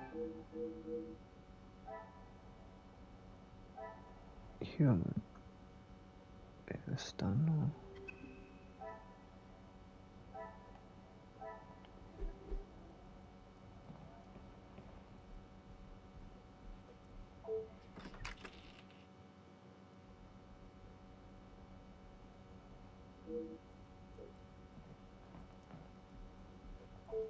Monsieur de Silva, I am sure you understand the necessity for this type of search. Not really, Detective. Your speech was rather spirited. But it did not give me much faith in your investigation. I have not had my abilities questioned to my face by one of those I suspect of a crime before. Well, if you wish to prove me wrong, you should hurry up and find Felix's killer. And I hope, with your help, monsieur, I shall. Yes, I helped him invest some money. Unfortunately, he was not the businessman he thought he was. Madame Vandenbosch had a very similar view. At least he could have taken solace that you were both in the same position. I think you're confused, Detective. It was Edwin that lost his fortune, not I.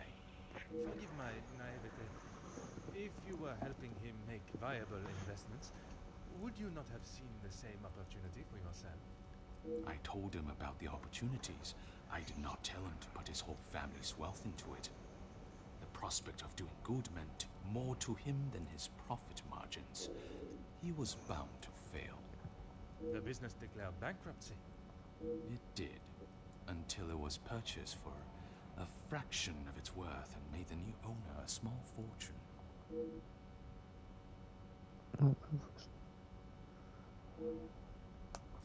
Everything that I want to say on that matter has already been said. I understand, monsieur. But what I would like to know is, was the late Viscount aware of your feelings towards his wife? Excuse me, Detective, but you have crossed the line. Crossed the line like an attempt to bankrupt a business partner and friend so that you be able to swoop in and impress a certain target of your affections. You make such ridiculous accusations without a shred of proof. Your reaction at the mere suggestion is proof enough, monsieur. While I cannot arrest you for betrayal of a friend, I can hope your conscience does not forget, and that will be punishment enough. He didn't have much to speak of. I was always surprised at the life he lived. Surprised in what way? Well, considering it wasn't that long ago he came to me asking about work, I didn't think he was in such financial shape. You offered him a position? Nothing that he was willing to lower himself to. That's when he began talking about what else he could do for me. If you can call what him and his team did security. For the money I paid, I did not expect them to be so reckless. It was a considerable amount you paid him? There's no need to divulge amounts, but it was certainly more than was expected.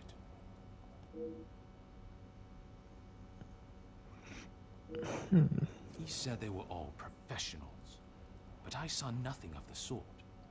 He said he had worked with them all in the army as their superior officer. They were men that could be trusted. But that was not the case? I had not even met them before they arrived on site. They brought their own equipment. It looked like they knew what they were doing. And this equipment, it included the weapons that injured and killed the workers?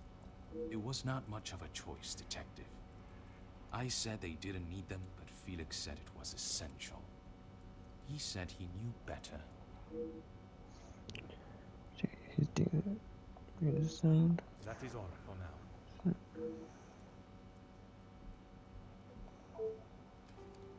Huh.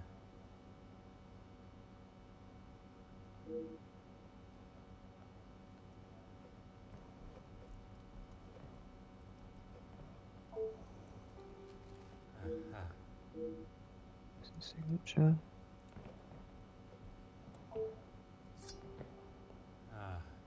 New level full discarded.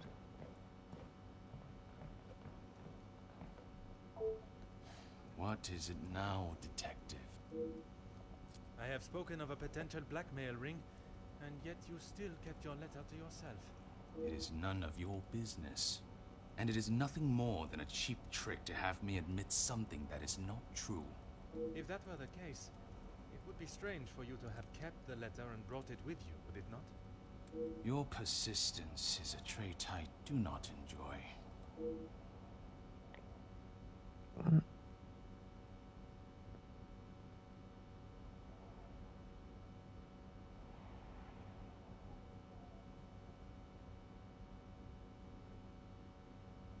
No reason, Detective.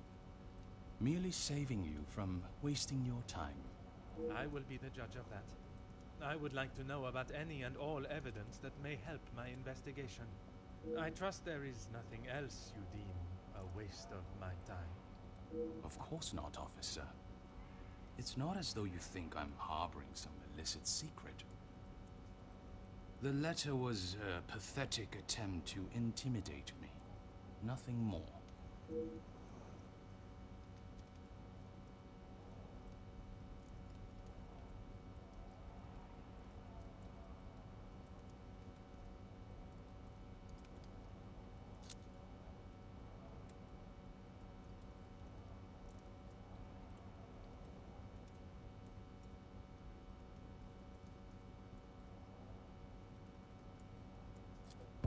I have never heard so much rubbish in all my life.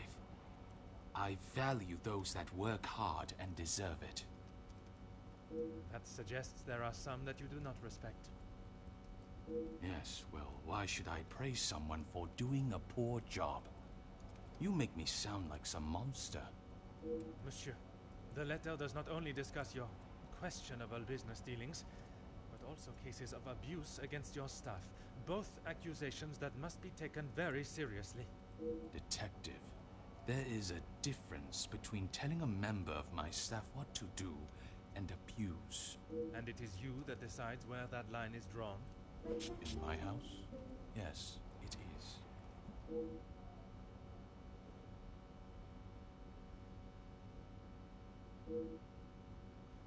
Excuse me?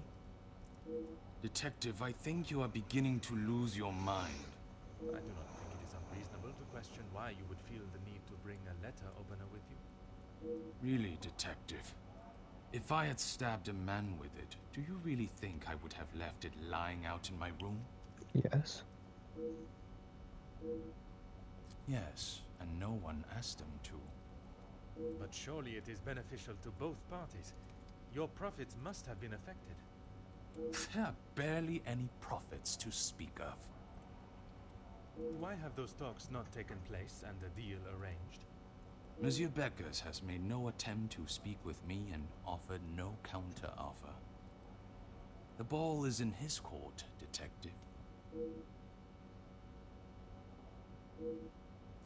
Please stop calling it that. I treat all my servants exactly how I always have, and no one has complained before. That does not mean your behavior is appropriate. They have one chance. If they are not doing the job they are hired to do, they are gone. You would be surprised how many staff expect an easy ride. Is there a specific member of staff that may have expected such a ride? There is one girl, a new maid. I didn't expect great things from her, but Comtesse de Vos promised me she could do what was required. That is all for now.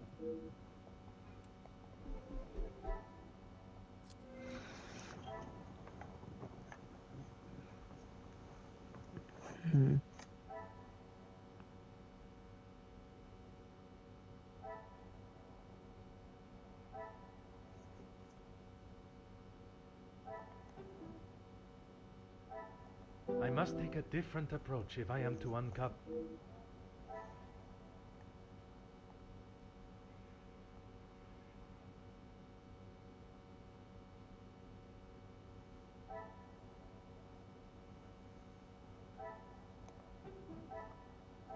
I must act on... It has to be this, surely. I cannot see the logic. Purchase and contract. Okay. I should not be surprised by my own... Carburet. Hercule.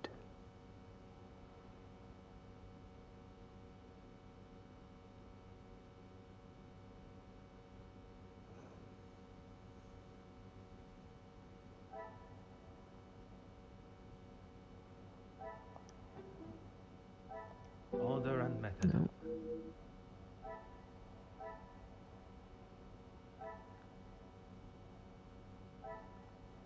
Oh, I can't be available after that.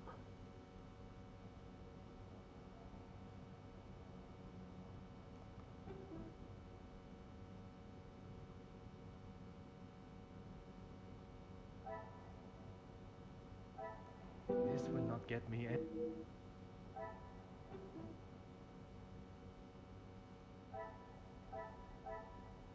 Come, my little... The pieces of the puzzle are...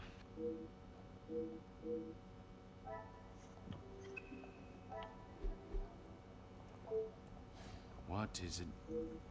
She approached me. In what way? Assuming that I would want to take on another servant, and one from such a troubled background. She is running the charity, not I. When he came to me, I told him that with the factories on strike and my profits pouring down the drain, I had nothing for him.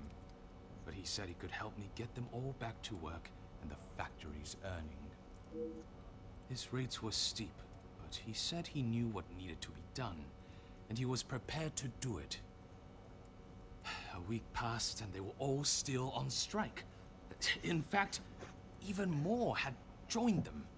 He made excuse after excuse, demanding more and more money for the job to be done. The riots.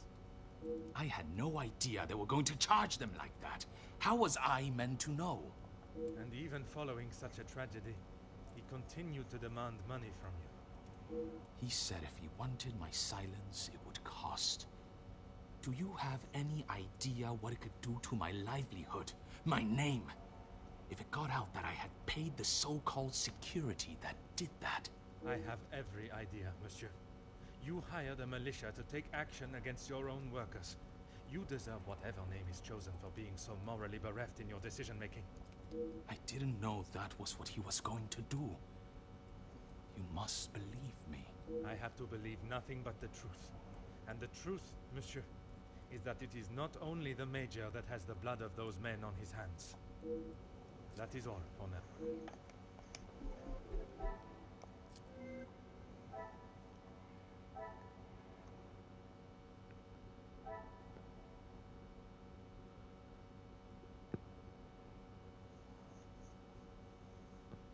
Help.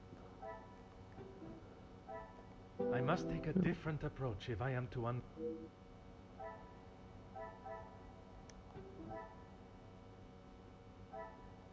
Is there something?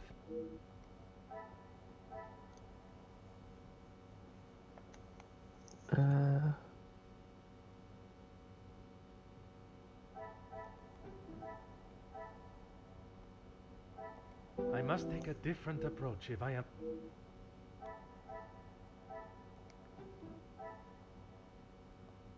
Another success. I never doubted myself. What is going on?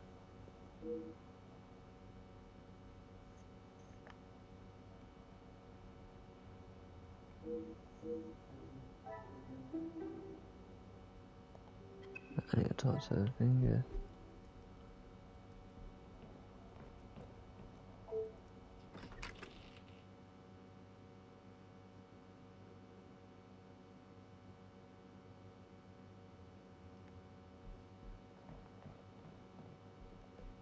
Is there something you need, detective? She helped me at the shelter, and with this job. That I am already aware of. What I am not is what else she tasked you with. Pardon, detective? I know that your position as a servant in this house is not your only job. What did Countess de Vos ask you to do while in this house? She said I had to do what she asked, or I would be back on the street. I didn't want to do it. If anyone found out, I would be the prime suspect. What? Merci.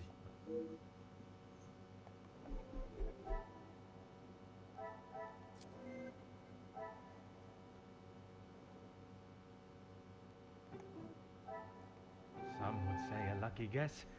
I would say a moment of genius.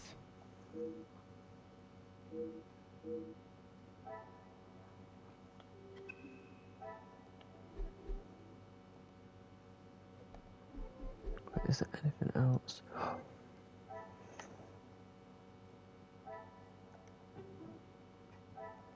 Things are beginning to There. become clearer.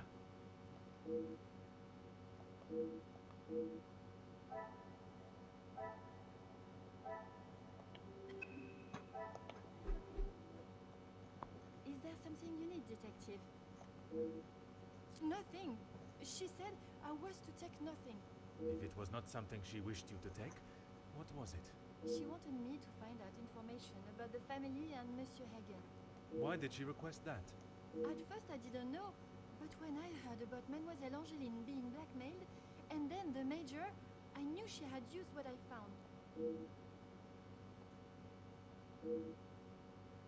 I knew Monsieur Archie had a key, and it would be easy to get it from him. You knew that the Major asked Monsieur Sterling to access the safe from time to time, and if anything was ever discovered missing, he would surely take the blame. I never took anything.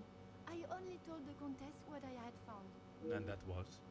About Monsieur Hagen and the Madame's relationship. I'm sure the Countess was pleased to hear such valuable information. She said I had done a good job, but I needed proof. That's why I went back and got the letters last night.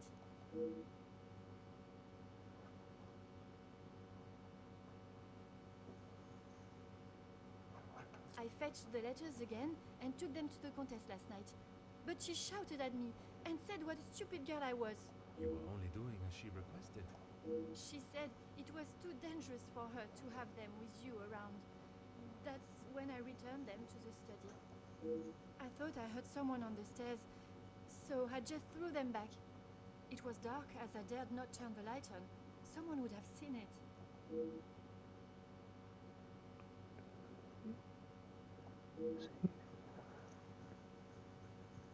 It's earlier. Okay. Merci, mademoiselle.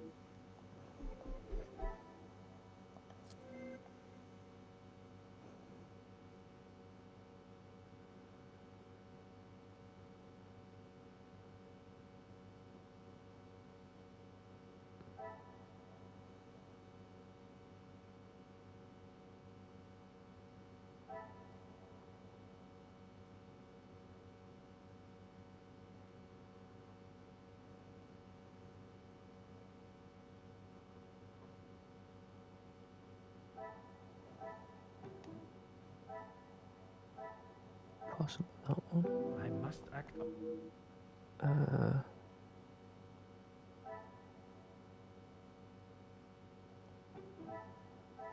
I cannot see the logic in this.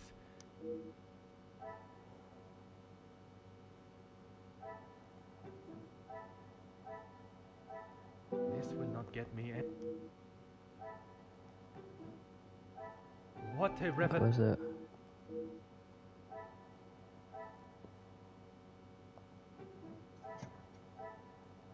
Is there something? No.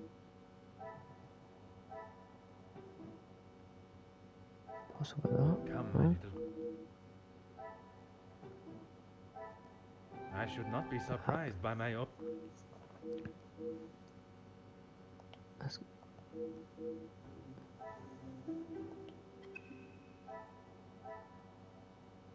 investigate. Oh, there's a blackmail.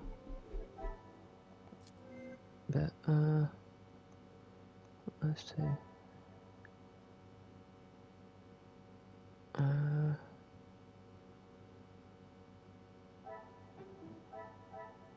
Order and method. No. No.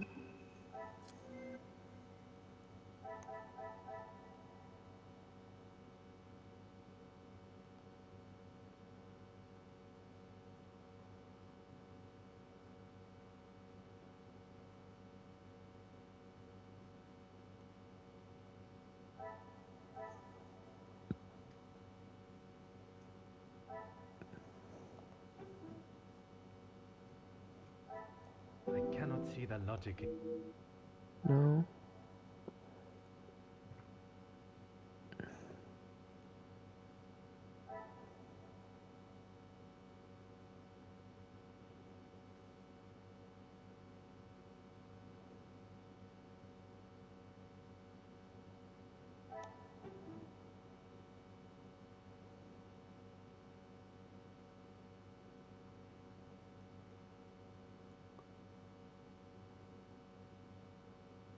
Is that a secret room?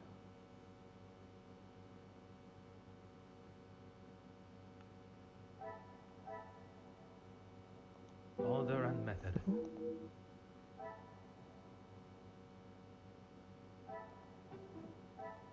Magnifique. That one.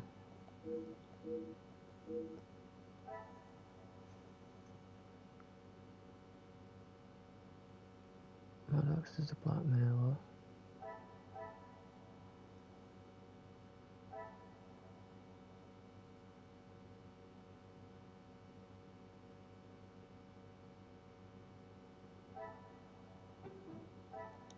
The pieces of the puzzle are finally come. Work.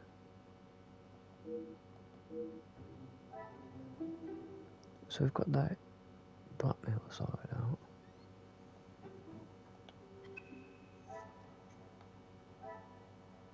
Now all we need to do is figure out who did the murder.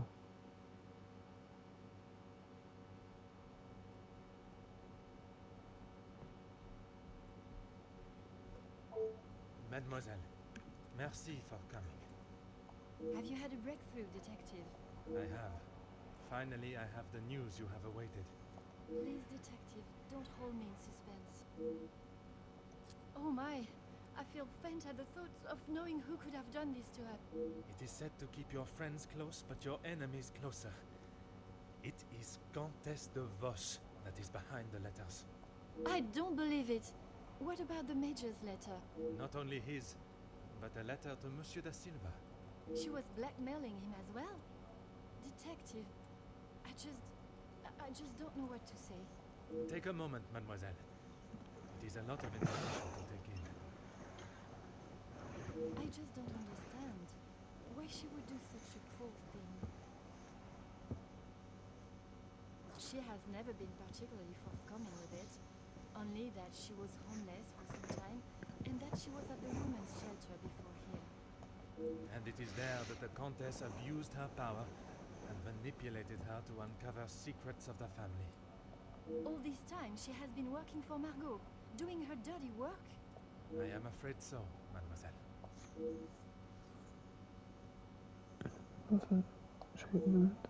Is Maman aware?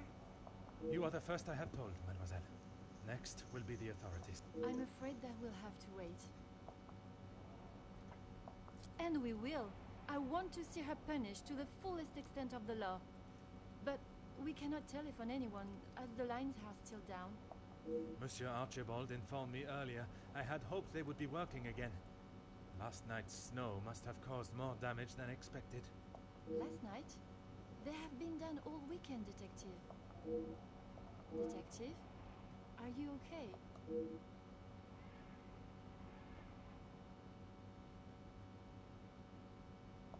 Detective Poirot?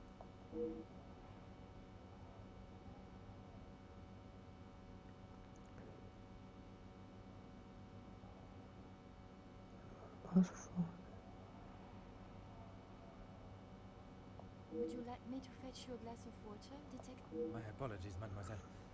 I was taken by surprise for a moment, but I have regained my composure. A glass of water is not required. Would you excuse me? Merci, mademoiselle. I know who committed the crime. It was a fucking book.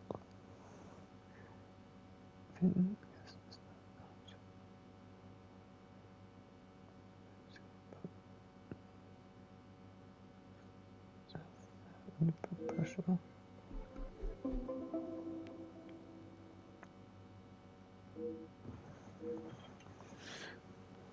Lieutenant Archibald.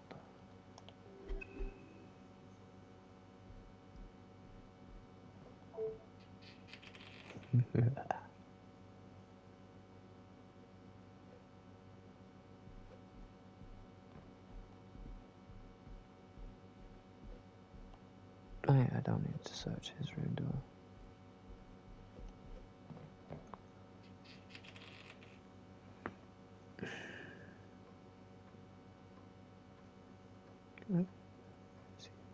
Mademoiselle, what a pleasure to see you. Detective, It is a rather late hour to be wandering the halls. Oh, yes. Of course. I do not feel myself, Detective. If that is the case, you should be resting. Allow me to help. No, that's quite all right. I will see to my duties and return to bed.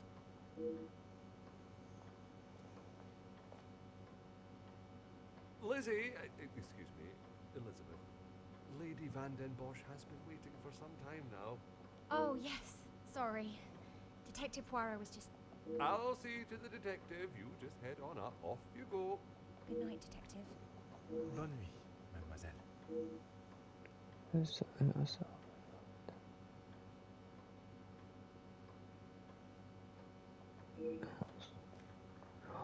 No.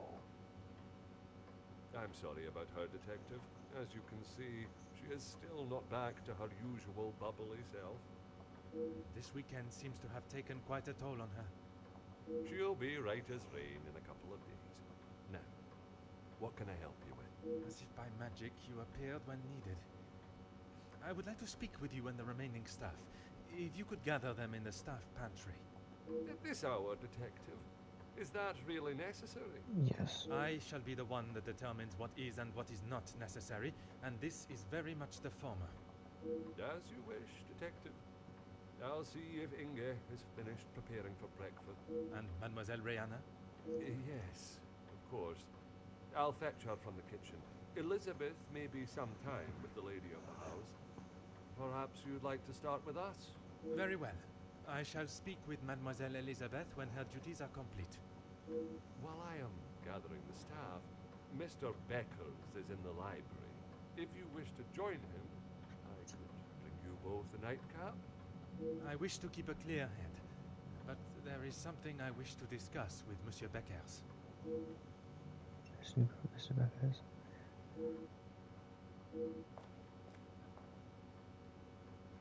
Okay.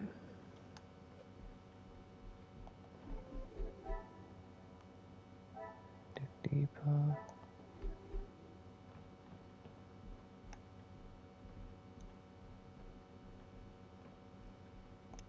What did you say it was?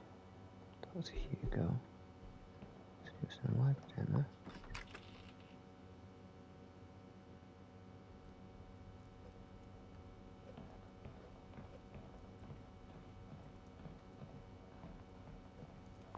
Monsieur Beckers, it is rather late. The other guests have already retired to their rooms. I didn't even see the time. It's easy to lose oneself in a library this impressive. That is something we can agree on, monsieur. I suppose I should be heading? Un moment, monsieur. There are some matters that we must discuss. Oh, what is it, Detective?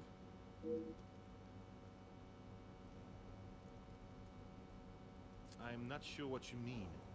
Her proposal to make you somewhat of a star, a figurehead for the working man.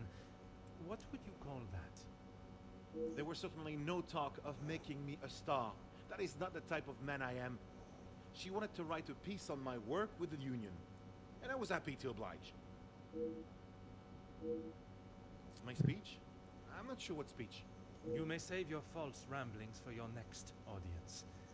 I am aware you spoke with the Major yesterday. Whoever told you that has it wrong, Detective. Please, monsieur. The truth. Okay, fine. Yes, the Major and I spoke, but it was not for long. I was trying to convince him to speak with Ernesto. It's time we brought the strikes to an end. And that was best approached by a shouting match? He wouldn't listen to what I said. I spent so long preparing how I was going to convince him, but men like him are only swayed by one thing: money. It is said that money is the root of all evil, but it can also be a rather powerful bargaining chip. Well, he was bargaining with people's lives.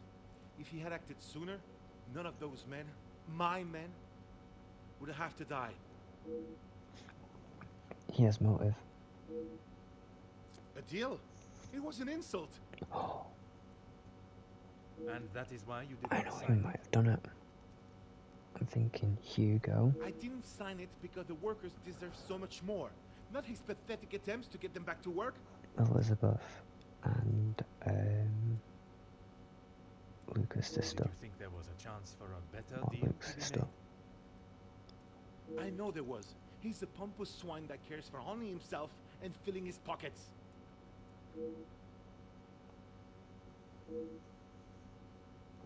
Mademoiselle Conrad can be quite convincing, can she not? She has certainly taken several wealthy business partners by surprise with her knowledge and prowess. She knows how to use her womanly powers to get what she wants. But she did not surprise or use you. Me? Use me? Don't be ridiculous, Detective. There were no games played at my expense. Because it's quite a way of words and stuff. Feel that. No, she just reminded me of what I was fighting for.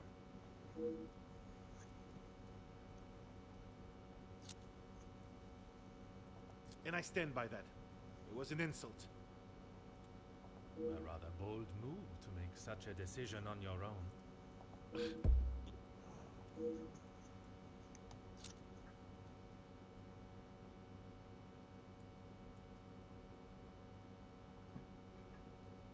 I I may not be perfect, but I've done everything I can. Your efforts fell short in every respect. You claim to be the voice of the people, but you care about no one's voice or benefits but your own. It's not as easy as just signing a piece of paper, Detective. It is a heavy weight to bear on one's shoulders. I consulted with others. You yourself spoke of Mademoiselle Conrad's cunning in business.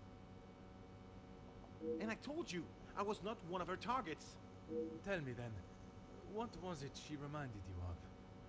The acclaimed man of the people you would be known as if you pushed the factory owners for more? It wasn't like that at all. From where I am standing, it was she that was manipulating the terms of the deal, and you in the process. You were merely her pawn. Okay, yes, I know. I shouldn't have listened to her. But what else could I do? Remain an unknown my whole life? I didn't mean for anyone to get hurt. It may not have been your intention, but we both know the result. You rolled the dice with those men's lives for fame, and you lost. What does that have to do with anything? I have often wondered about the competition siblings face in a large family. When you're young, it is the best feeling to know you have family that will stand by you, without even being asked. It is not until everyone starts carving their own path that you realize you're walking yours solo, and those that were beside you are now miles away. My other brothers were the athletes of the family. They both played soccer, and were the infatuation of every teenage girl. I'm sure you have seen the type. Oui, monsieur, but I can assure you that was not I. Then there was me. Quiet, timid, a shadow of the Baker brothers. My voice and very presence was forgotten and ignored. Nothing I could say or do would ever reach the bar they had set. But I always knew I was destined for great things. The years passed, and now that I no longer stood in the colossal ombre of my brothers, I could become my own man. When the position of union leader was posted, it was my chance to finally be heard. You hear politicians speak of the little or the common man? Well, that was me. And I knew what we wanted and what we needed. When I spoke, others listened. I held their gaze with a sense of pride, a sense that what I was doing was for the greater good. It was supposed to be my crowning achievement, lead the men to victory over the money-grabbing oppressors. But instead, all I did was lead them to their deaths. Monsieur, it was not at your hands that these men died. The blame cannot lie solely on your shoulders. Those responsible will be punished for their crimes. That you must trust.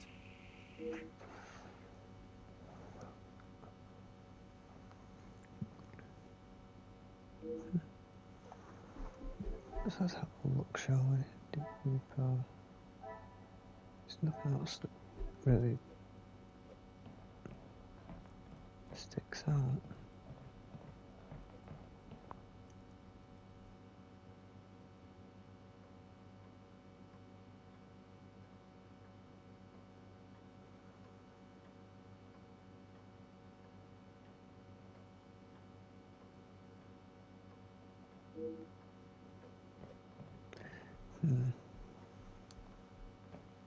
Right, we might be able to wrap this case up, and then I'll pretty much end the stream after this case is wrapped up, I think, because we're almost to the end of it, surely.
Ah.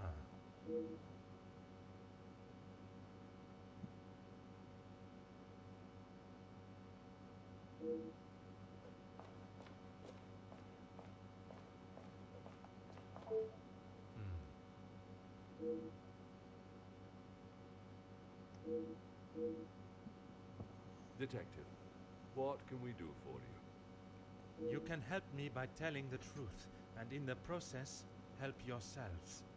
Sorry, Detective. It's a bit late in the night for riddles. It is no riddle, monsieur. If I do not receive the truth, you shall all be charged as accessories to murder. Detective, I think maybe you have been locked in this house for too long. We have already... You have told me a version, and now I require honesty. Monsieur Sterling, is there anything you would like to add to your story? I'm not sure what you think I have done, Detective. Let us not string out this charade any longer. From his associate. I've already told you, Detective.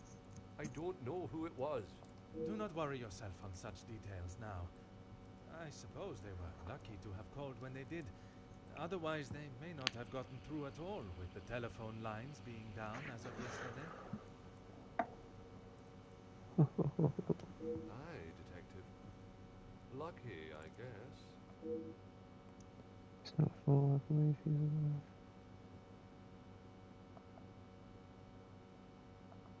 Whiskey? You took a bottle of whiskey to the Major. You spoke with Monsieur Demire en route. Aye, of course. It was a bottle he picked up from his last visit to Scotland. Rather smoky number from the Highlands. He was saving it for a worthy occasion. Drowning his sorrows must have been fitting enough. I still don't remember that bottle. Or was it the one from the West Coast? You'll have to excuse my memory, Detective. It's not what it used to be. Oh, you found it. Thank you, Detective. I've been looking everywhere for it. If I had lost a war medal, I would not stop until I found it. It's not what you think. I was... Exploiting a dead man's military achievements for your own personal gain? Nothing of the sort. He asked me to clean them up. I must have dropped it into my pocket when I was putting them back. An honest mistake. It's alright. I wouldn't know. Probably. Your father was in the military for many years. That is what you told me. He was. And your family still keep his medals? They were sold. And why was that, monsieur? Is my family on trial now, Detective? Maybe. Only you, monsieur. And I repeat my question. Because we needed money. Voila. That was like you. No. He keeps them safe with some of his old military documentation. Is that a typical job for the head butler? He trusts me to do a good job. I told him I used to clean my father's, so he asked me to do the same. And where does he keep these items? I guess like to In say. the storage room. I know where everything is, so it's just easier if I fetch them for him as and when he needs them. Storage room. No storage room, he speaks up. It's certainly better than my last. You are paid a fitting wage for the work that is asked of you? I'm sure the lady of the house would not want me discussing it. But I should not complain. That is not the most convincing answer, monsieur. Between you and I, we all work very hard here. And it would be nice if we were rewarded for it. Excuse me, Monsieur Sterling. Okay. Please don't go anywhere. If I require more information, I shall call on you again. Let's see if we can rip his story apart, shall we?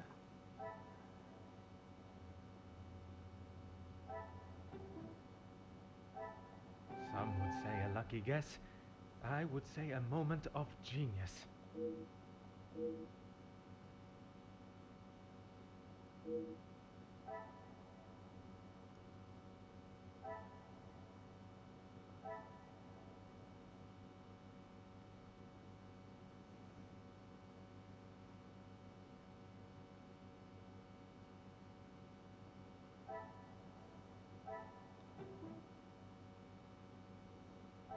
I must take a different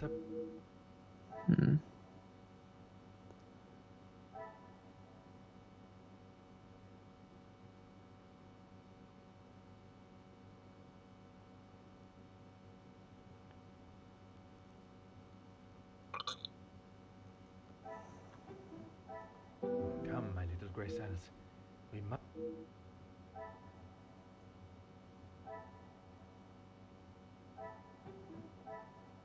This will not get me...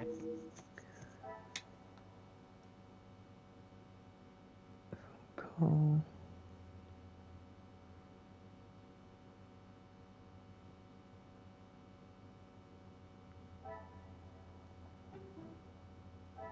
What a revelation!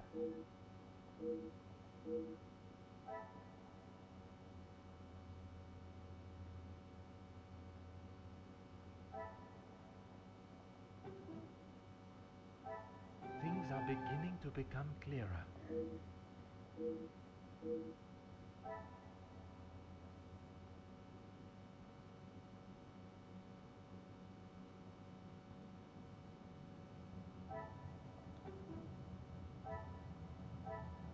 Another success. I ne...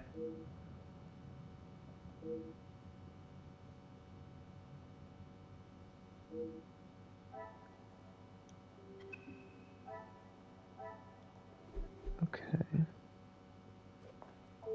Mademoiselle, I shall keep my questions brief. I don't know what else I can tell you. You have been honest with me so far. All I request is that you continue to do so. Oui, detective. It was frantic in the pantry. We were working hard to make sure everything was up to scratch. Go on. Then Liz burst in, asking for Mamore's help. Her help with what, exactly? I don't know. She took Liz to one side, and I was needed in the salon. We spoke just after that in the pantry. You did not question what she needed help with? I was too busy.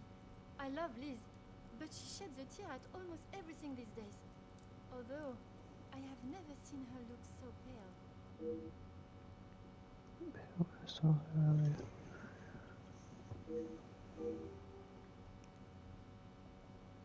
Merci.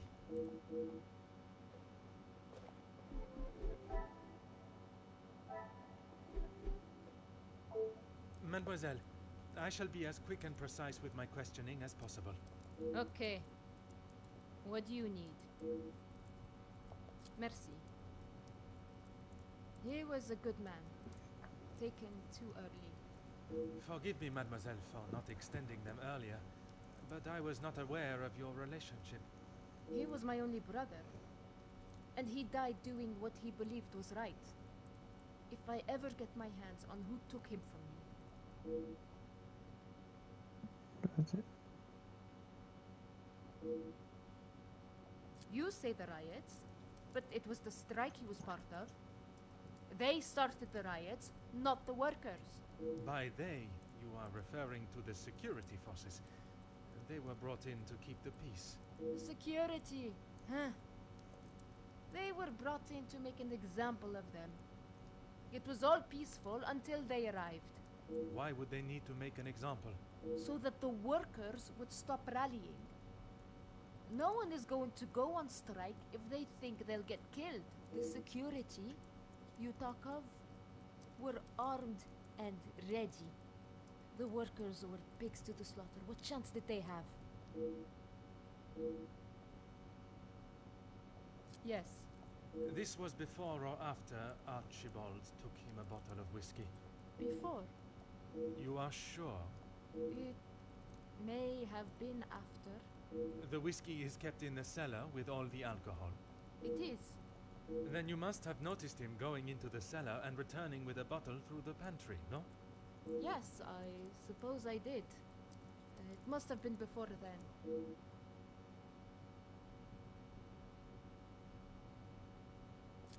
What is there to say? Being locked away in the pantry, I don't see her for most of the day. That may be. But she came looking for your help before dinner was served, did she not? She wasn't feeling well, that's all. And she came to you. I told you, we are a family here. The girls come to Mama Reh if they have a problem, and I fix it. When I saw her earlier, I must admit she was not looking herself. Perhaps I should check on her. No, just leave the poor girl. She'll be fine after another bowl of my homemade soup. She just needs her rest.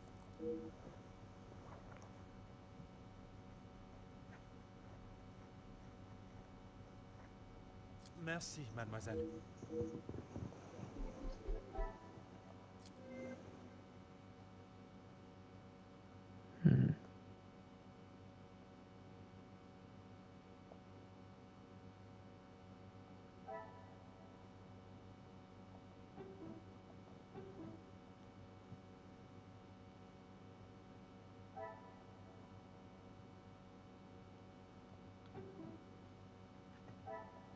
Another success.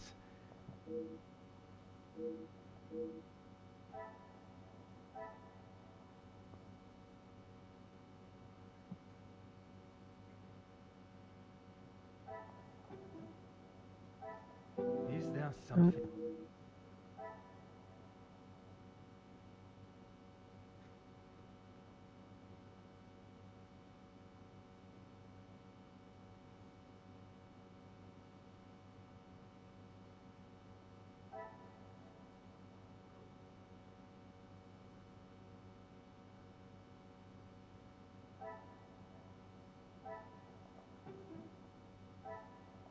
Things are beginning to become clearer.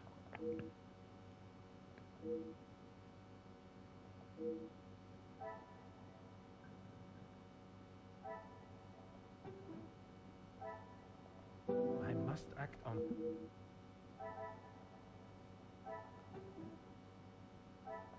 What a revelation!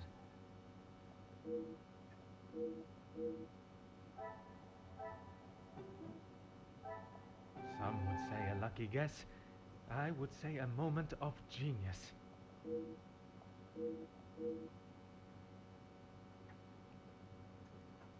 Wrong transfer.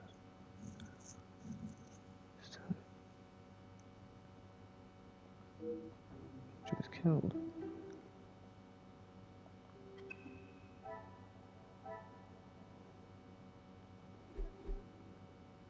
Suspicious.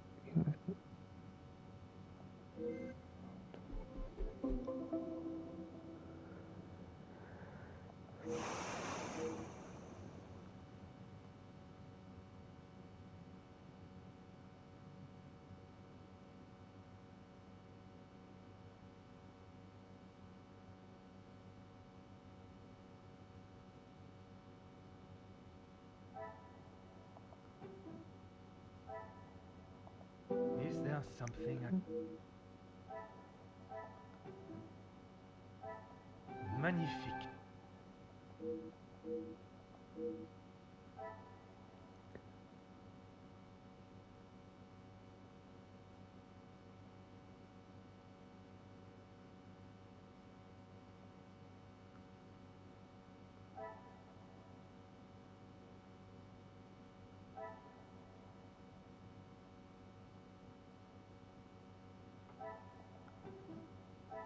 I cannot see the logic.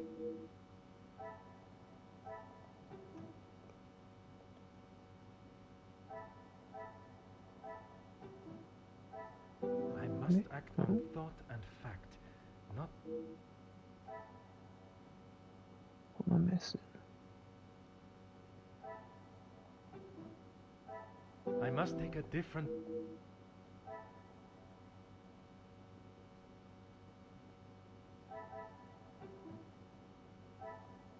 pieces of the puzzle are finally come.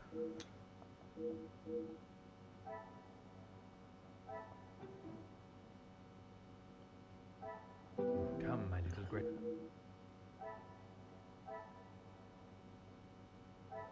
So Elizabeth found the body.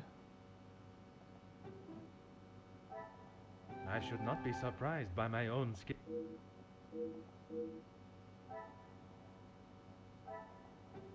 Help do that. Order and method. No? This will not get me in.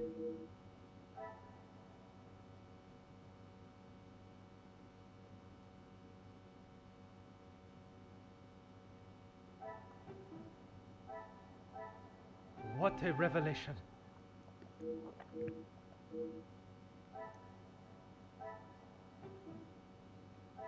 Come, my little great. Innocent.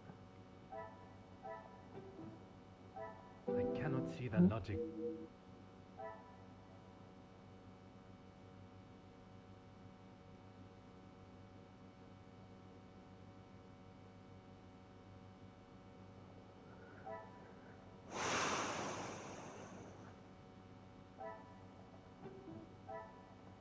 I must act on thought and...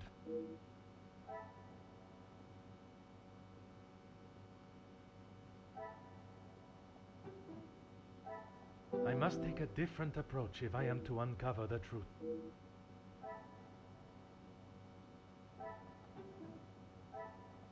Is there something...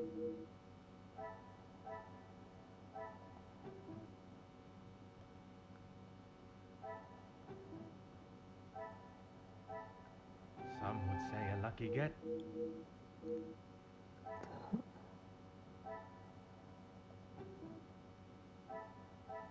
This will not get me in.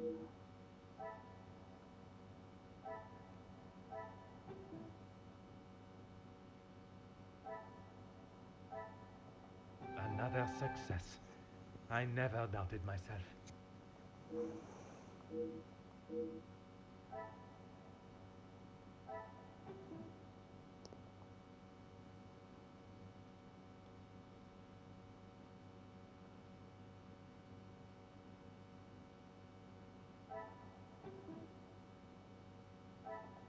The pieces of the puzzle are finally coming together.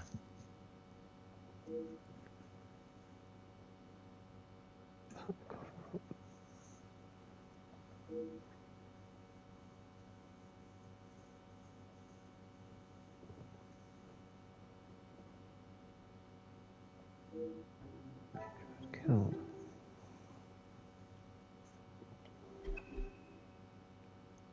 It turns out her and place them together. So it feels itself.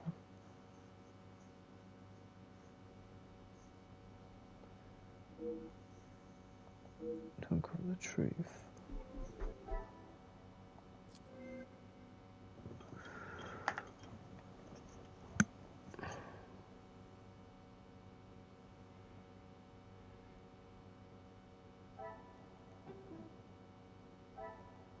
Magnifique.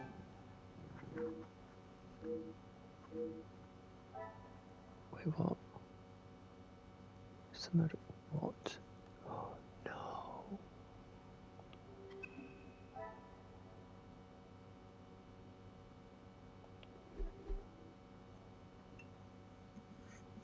No trust.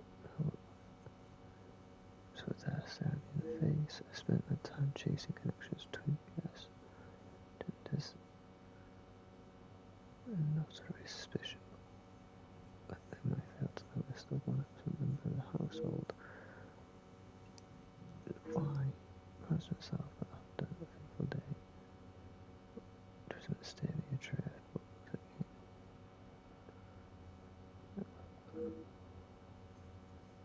there's nothing more. Most of the judge was in my head in preparation for going to Elizabeth in the morning. Okay, right, so we will have this completed.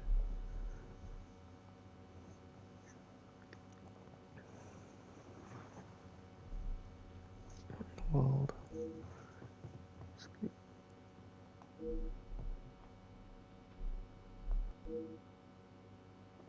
Give me a minute, guys. I'm just going to go quickly to the toilet and I'll be back in a minute.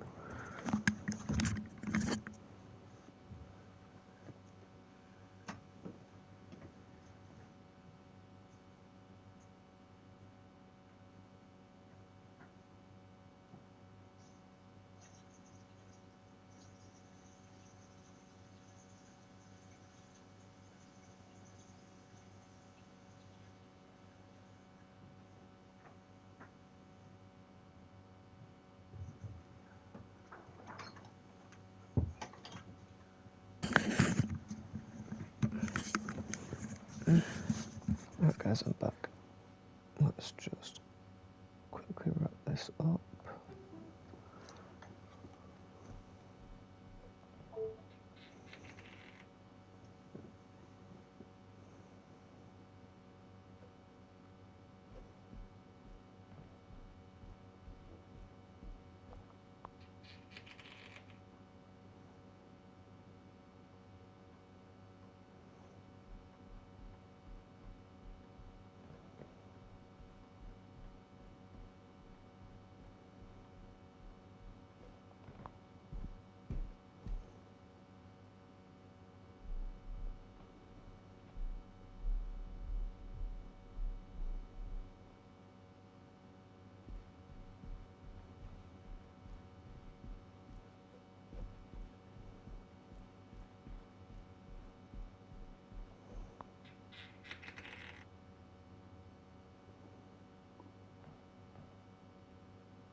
Monsieur Sterling.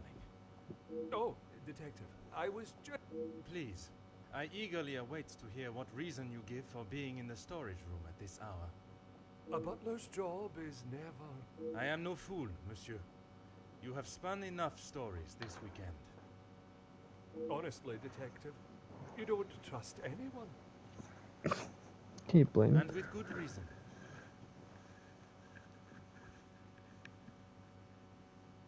I've been thinking about my time with the family.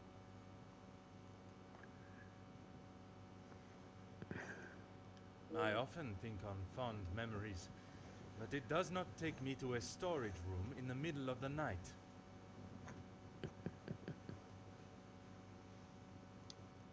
There are many memories held within these walls. I just wanted to see them again.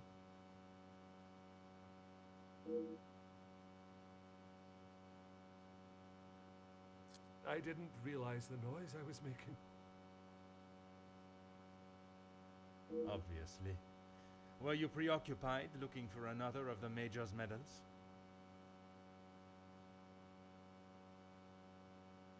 Of course not. I already explained. No, monsieur. You attempted to dupe me again into believing one of your stories.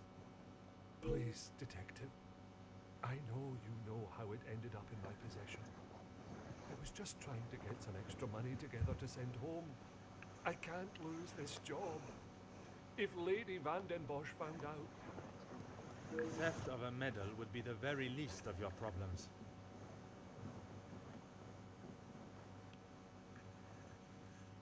Deceive?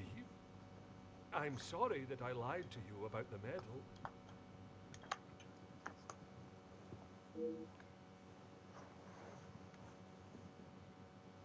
Would you care to explain the fake telephone call? It was purely for my benefit, no? Why would I fake a telephone call? The same reason that Mademoiselle Rihanna dressed in the Major's jacket in the snow. To allow not only the guests, but me, to believe the Major was still alive. I didn't kill him, Detective. I know, monsieur. But I also know that you helped the one that did to cover their tracks. It wasn't like that. We were just trying to help. She had no part in it. You never let on. How long have you known it was her? Monsieur, I am Detective Hercule Poirot. I only show my hand when I deem it necessary. You will be taking her away then. She will stand trial for what she has done. But you don't know the full story. She is just a servant in this house. If she is arrested, that will be the end for her. If Mademoiselle was only protecting herself, as you both have claimed, she will surely be found innocent. The Major's military storage box. The one that stored his medals. Amongst other things, yes. And those other things are? I had to protect her. If you found it when searching the study, you would have carted her off then and there. Whatever it is you have hidden, it will not remain that way for much longer.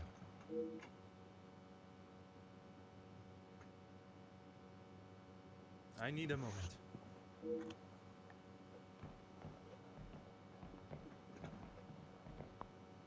Ah.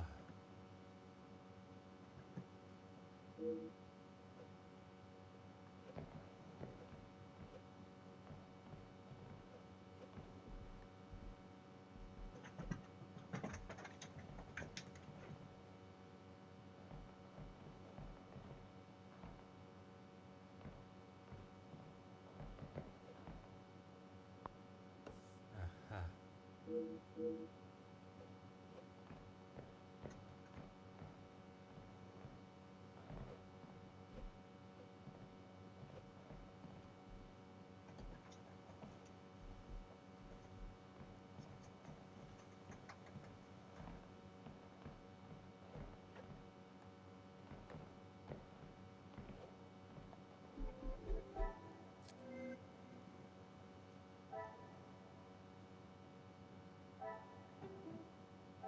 Order and method.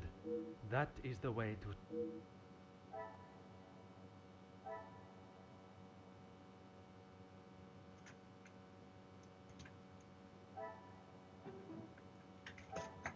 Come, my little grey cells.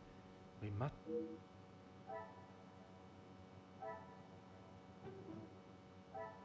Is there something...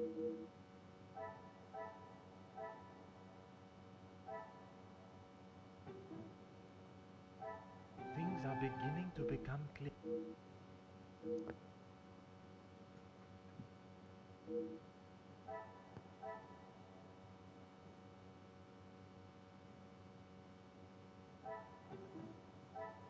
I should not be surprised by my own...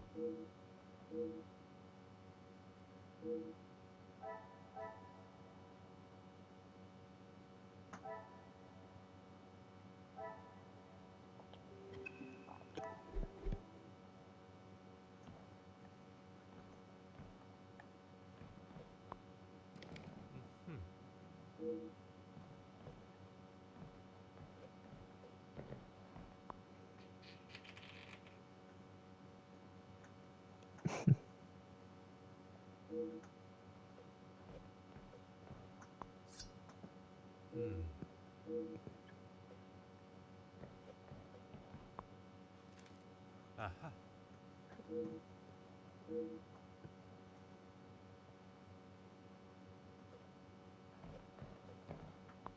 Expensive art. Ah.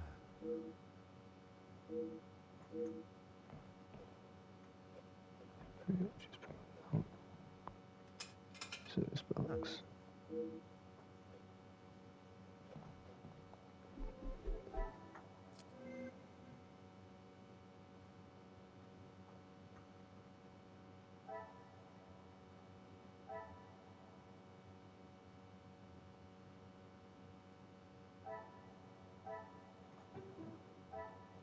Magnifique.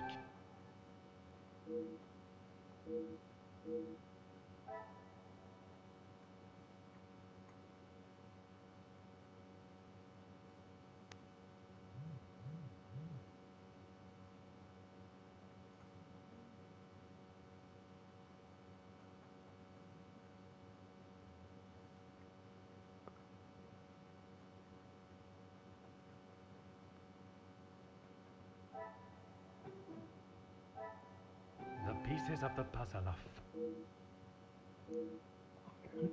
So,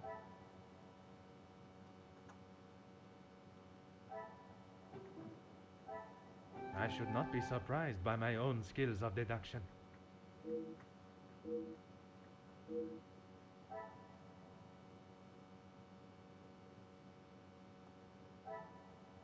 Talk to Archibald.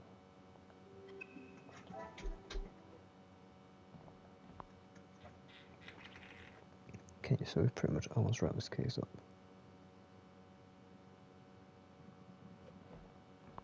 There is no use lying anymore. He always had his regiment lighter that he received in the war on his person. And yet, it was not his regiment emblem that was engraved on it. My father's. It must have fallen out of my pocket.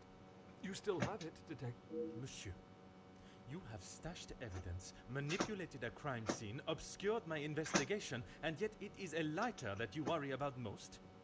If it is my path to end up behind bars for what I have done, so be it. It is Elizabeth that you cannot allow to be locked up without the truth being told.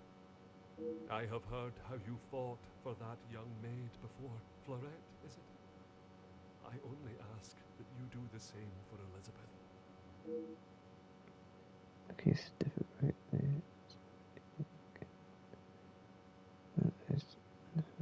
Elizabeth.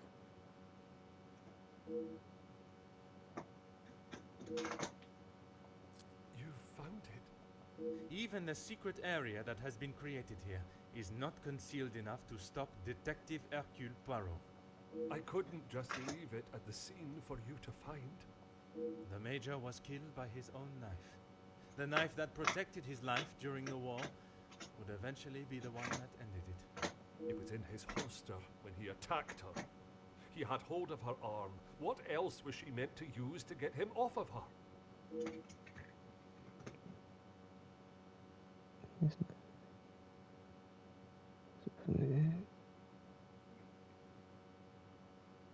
She didn't plan any of it, Detective. She was only defending herself. That is what Mademoiselle told you? She did, and I believe her.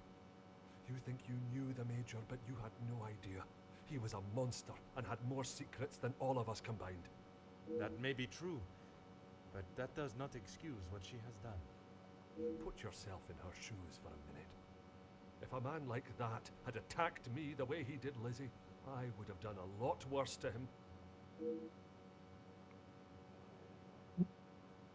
Yes, she was tough. I need a moment.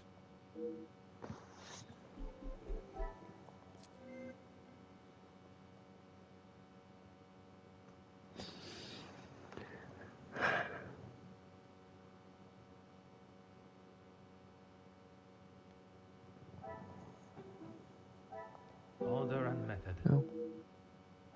Wait.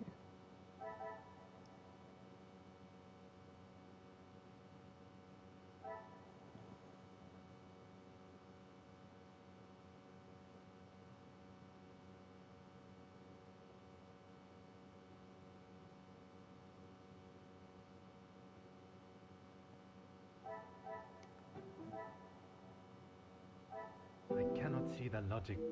No. I'm trying to figure out.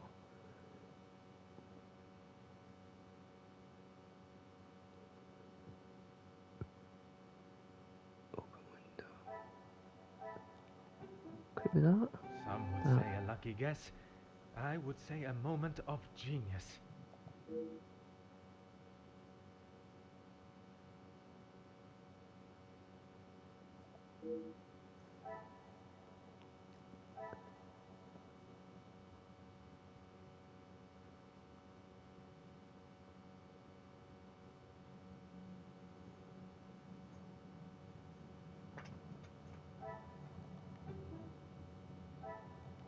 Things are beginning to become clearer.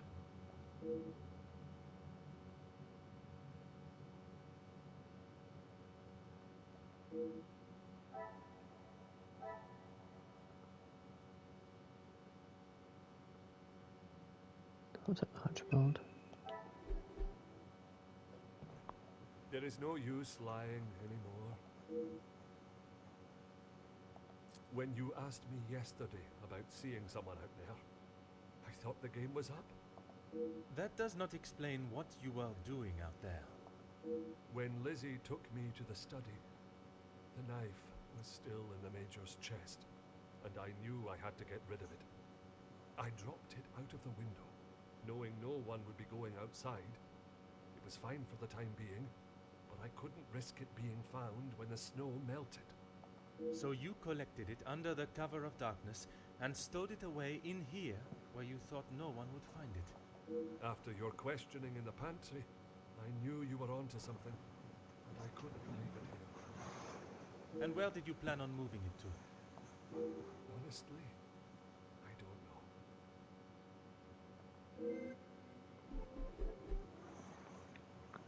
But in the Unheim, to protect them from all.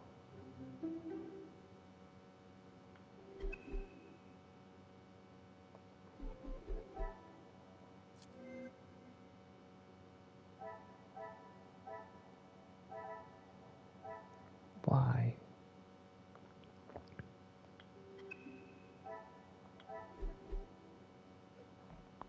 There is no use Why what? Why I would risk everything to help Lizzie? Exactement. Because she is family. If you were in that position, you would do the same. I can assure you, monsieur, that I would not. Then perhaps that says something about you, Detective. I would do anything for her. For any of my staff. Even if it means crossing the boundaries of the law? Without question.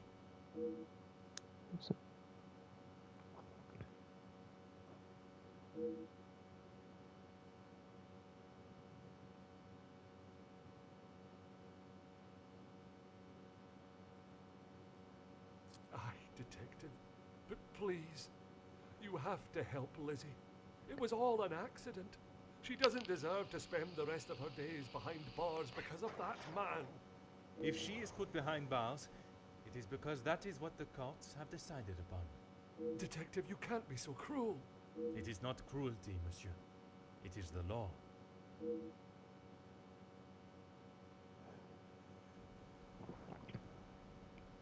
Trophies for the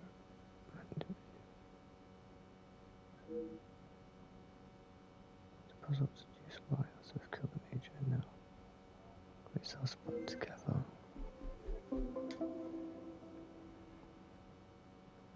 Find documents in the room. One place to why Elizabeth killed him.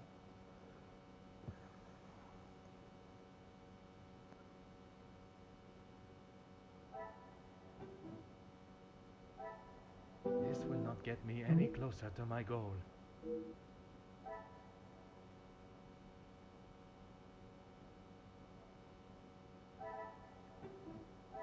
I must take a different approach. I must act. No. It's got something to do with something, sure.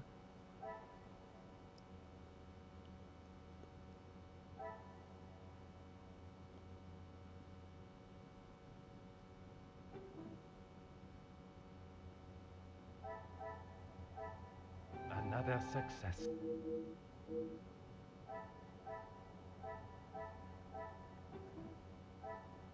What a revelation!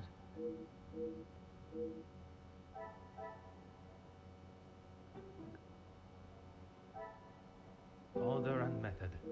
No. Well-paid job. Things are beginning to be...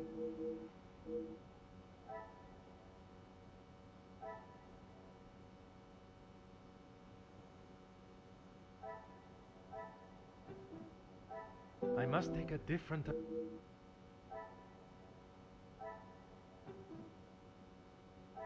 I must act...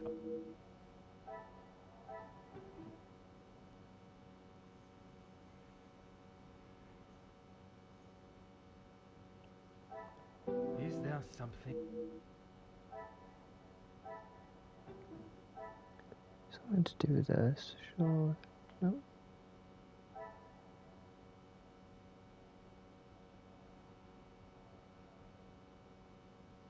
Ah. The pieces of the puzzle are fine.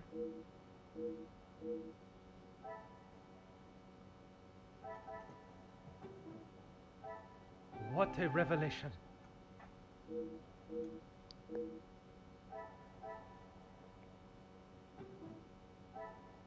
I should not be surprised by my own skills of deduction. Oh, small. Advantage. What type?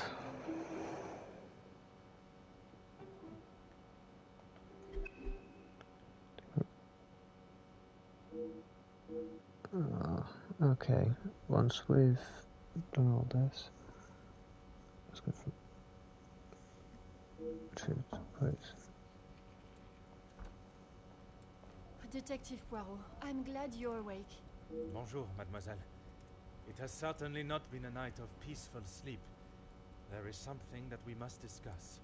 Please, detective, I'm not sure I can take any more surprises like last night.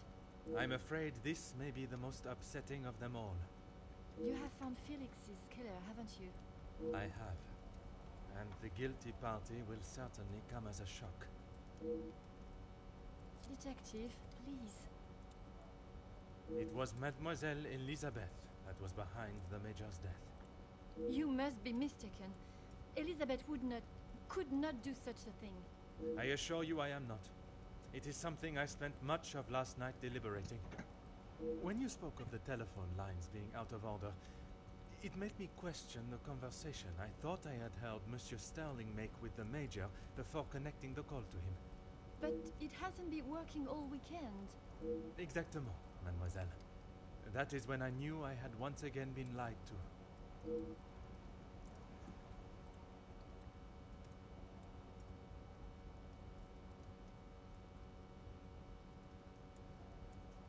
She was meant to be resting in the staff quarters. She has not been well. I am afraid that was yet another lie, orchestrated to keep her from incriminating herself. Why would you think that, detective? I only managed a few words with her before we were quite abruptly interrupted by Monsieur Sterling. I must admit, he has a habit of speaking over the other staff. It was much more than merely disturbing our conversation.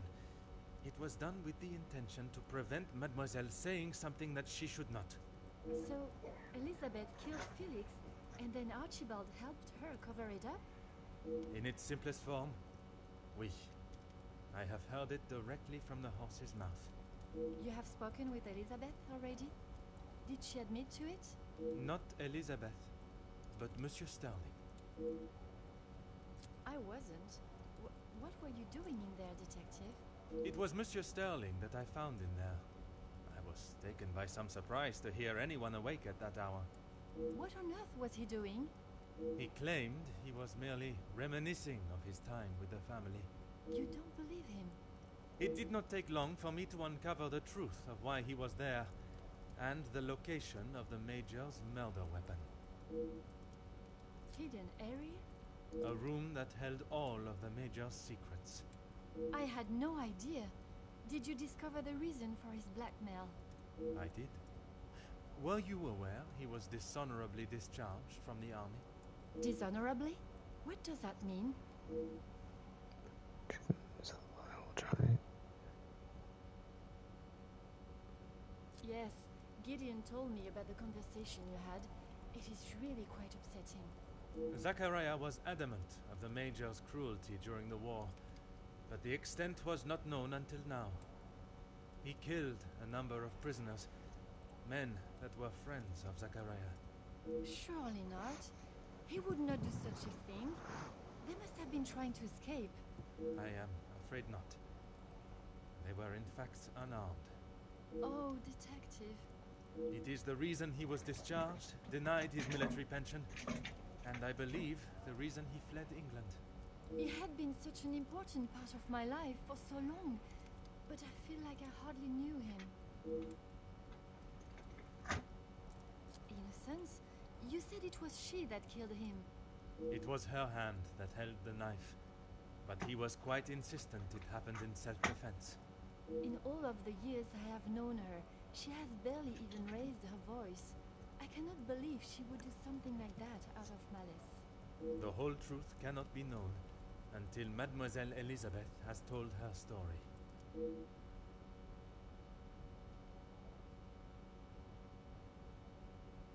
Will you allow me to be present? I think that is an excellent idea. I hope your presence will calm her and will perhaps allow her to speak more freely. Please, detective. I know she has done a terrible thing, but I beg of you to give her the time to explain herself. I will offer Mademoiselle Elizabeth the fair trial that she deserves, as I would with any suspect. Thank you, Detective Poirot. Would you bring Mademoiselle Elizabeth to the study, where we will not be disturbed? Of course, I'll find her immediately.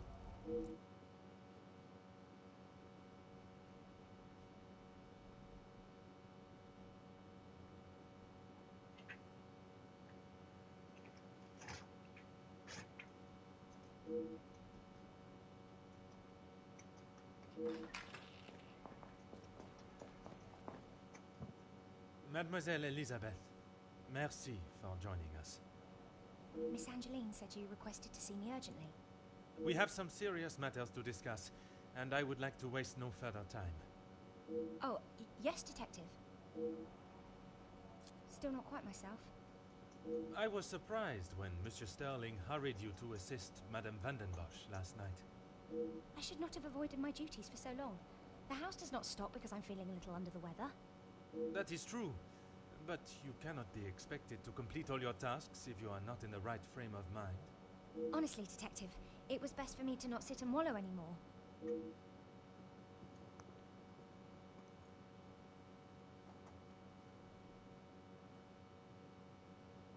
Have you been able to uncover who the blackmailer is? The blackmailer's identity has been established, and they will pay the price for their crimes. Wonderful news, Detective. You can put it all behind you now. You must be thrilled. I would not say thrilled, knowing that such a close friend has betrayed us. Mademoiselle is correct. What I have learned over this weekend is that people are not always as they appear. While they may give an impression of being a friend or ally, they can in fact be something completely different. And, what of the Major's killer? Well, Mademoiselle, that is why I have asked you here now.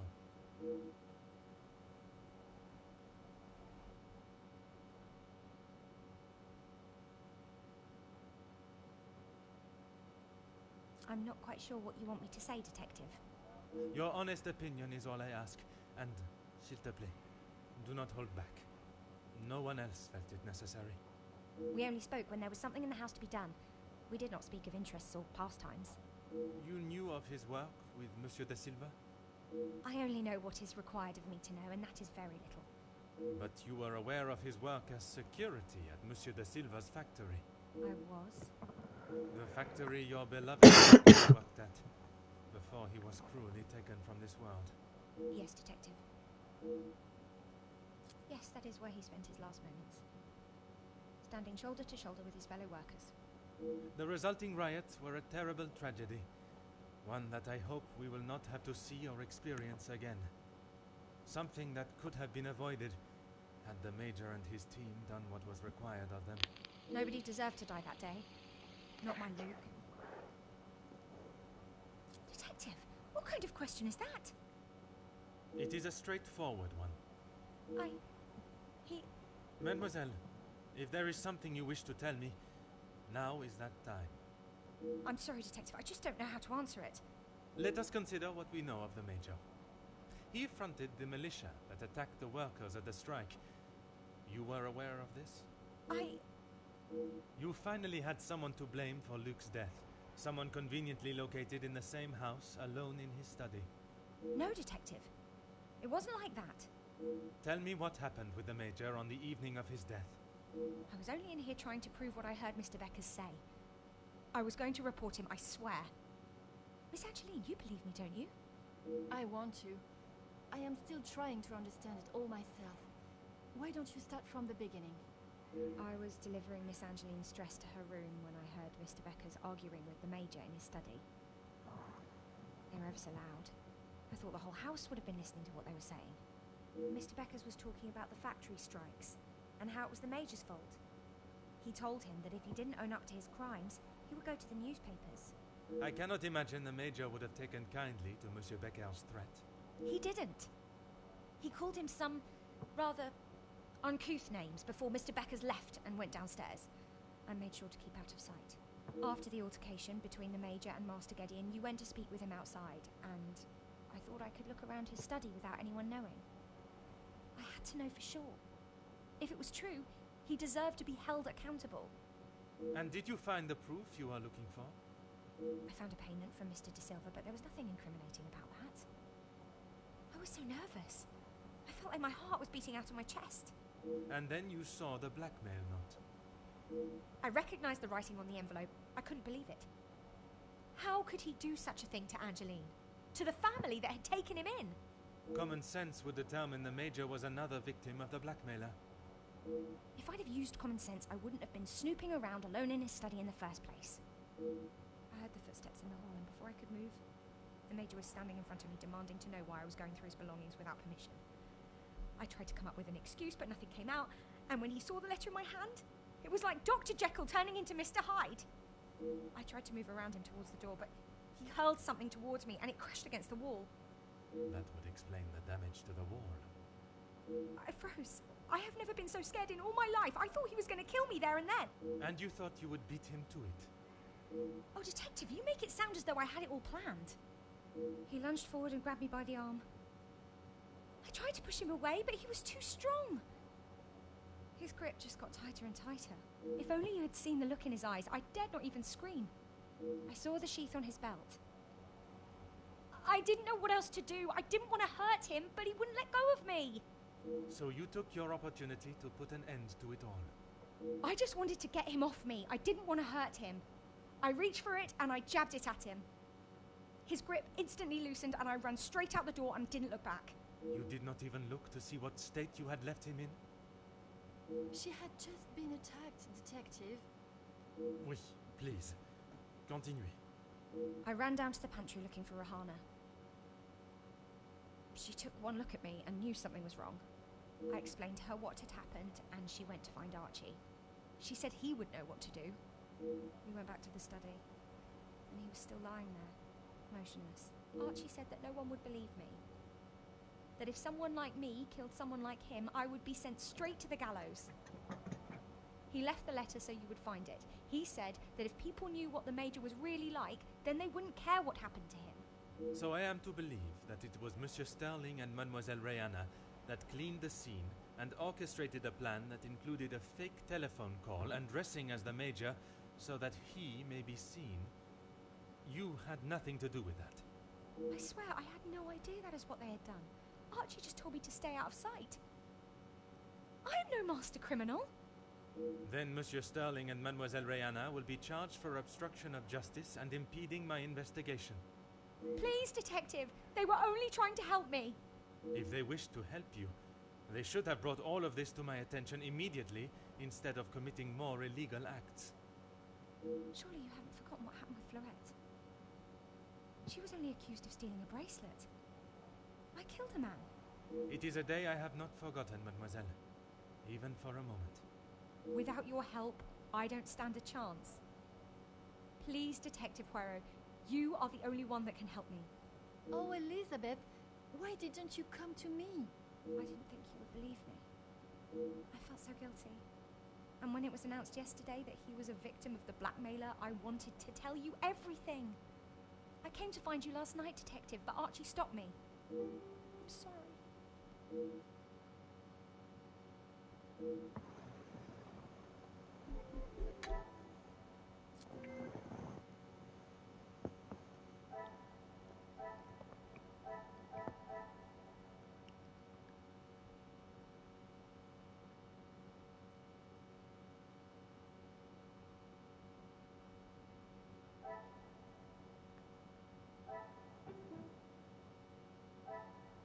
Some would say a lucky guess. I would say a moment of genius. The story confirms offensive strike. Solved his murder. Nice.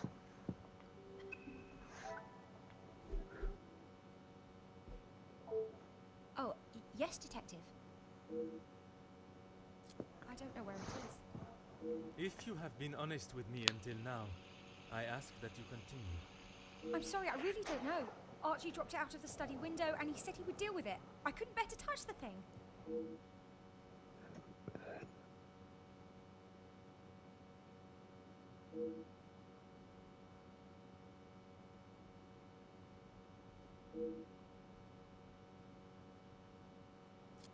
Please, I was only protecting myself.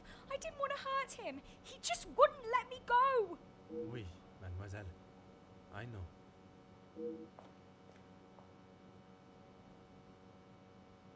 Mademoiselle tells quite the harrowing story. I cannot imagine the Major acting in such a way. But Elizabeth could not make up such a story. After learning what I have about the Major's character this weekend, I would not question the lengths he would go to in order to keep his secret hidden. I know that you share a close bond with Mademoiselle Elizabeth, but you cannot allow your personal feelings to taint your belief of what took place. She has committed a terrible crime, but she will live with that for the rest of her life. She is not a cold-blooded killer. If what she says of the Major's attack is true, she acted in self-defense. And in the law's eyes, a crime has not been committed. I will do everything I can to make sure her story is heard and a fair trial is conducted. Tree and the Major thorns are afraid.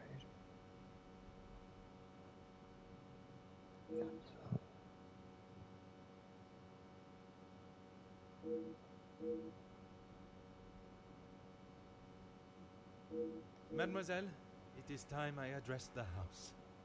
Are you sure? What will you say? What if they do not listen? I can assure you, they will. Elizabeth was right, though. She's just a servant. What if they... Mademoiselle, when Detective Poirot speaks, they will listen.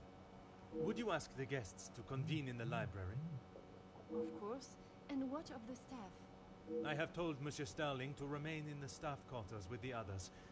When the authorities arrive, they shall be dealt with. You have been of great help to me throughout my investigation. And now that it is over, I have one final request. You only need to ask. While I am speaking with the guests in the library, would you watch over Mademoiselle Elizabeth in my room? You don't think she will try and escape, do you? In her position, I do not know what she might try. But I trust with you there, any potential ideas of such a thing will be squashed.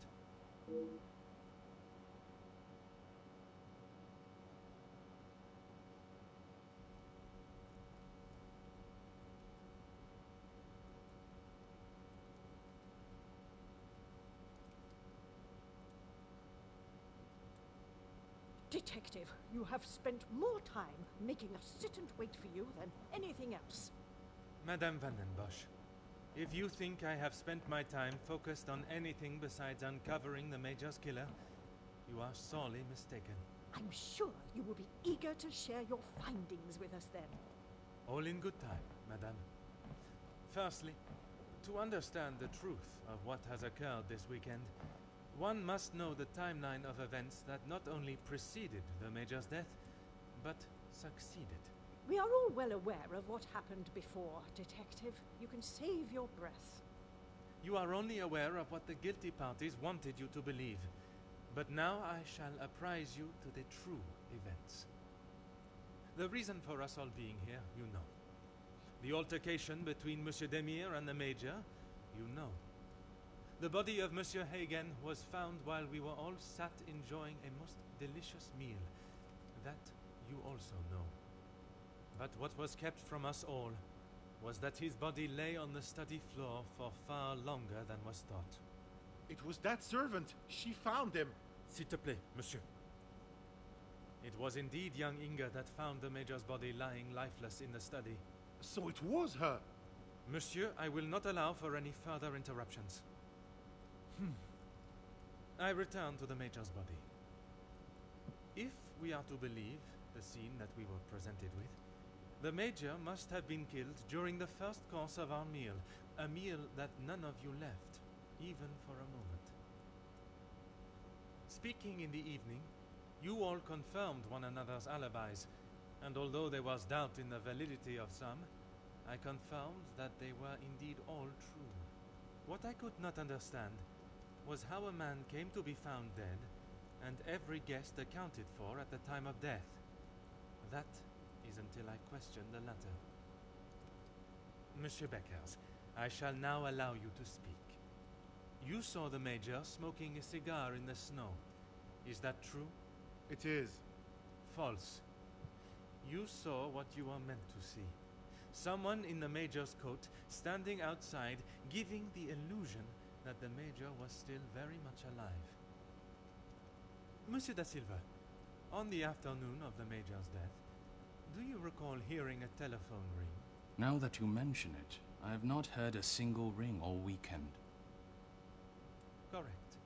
The telephone lines have been down for the duration of our stay, meaning the telephone call that was received and promptly directed to the Major's study was yet another act of trickery and deceit. But it did not end there. When I entered the study for the first time, it was obvious someone had already been there and falsified the scene to stage a burglary and clear away important evidence, including the murder weapon. What followed was an investigation that had already been hindered, but even those lengths were not enough to derail me for long.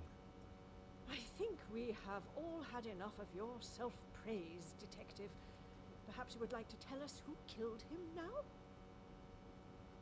Madame, as I'm sure you would expect, it is not as simple as that. What many of you do not know is the discussion that was had between the Major and Monsieur Beckers earlier that day. What has that got to do with anything? I told you I didn't kill him. That I know to be true. What you do not know is that it was not only his ears that heard your spoken words. I hope you are not implying I had something to do with it. No, madame. There was another. Mademoiselle. You are all aware that the Major was hired by Monsieur da Silva to front the security during the workers' strikes. What very few of you know is that it was the Major's order that instigated the vicious attacks on those unarmed men and resulted in numerous deaths, including Mademoiselle Elisabeth's fiancé, Luc. Monsieur Beckers confronted the Major, declaring that he was to hand himself in. That is what Mademoiselle Elisabeth overheard. Now, knowing the truth, she waited until the Major was away from his study. After he stepped outside following the confrontation with Monsieur Demir's fist, it looked to be the perfect opportunity, or so she thought. The Major returned and found her looking for the proof she required to hand him over to the authorities. If the maid bumped him off, why hasn't she been arrested? The events that followed in the study are not those of a cold-blooded murder, but one of a young girl that had no other option but to protect her own life. Sounds to me, Detective, like you have taken a shine to this young girl and would rather protest her innocence than arrest her for murder, the crime she has committed. Jeez, this is gonna make for a juicy story. Mademoiselle, I ask you this. You have seen the Major's anger before, oui? What if I have? How do you think he would have reacted if someone was to find proof that he had committed a terrible act, and that, if made public, would surely result in his incarceration? Exactement.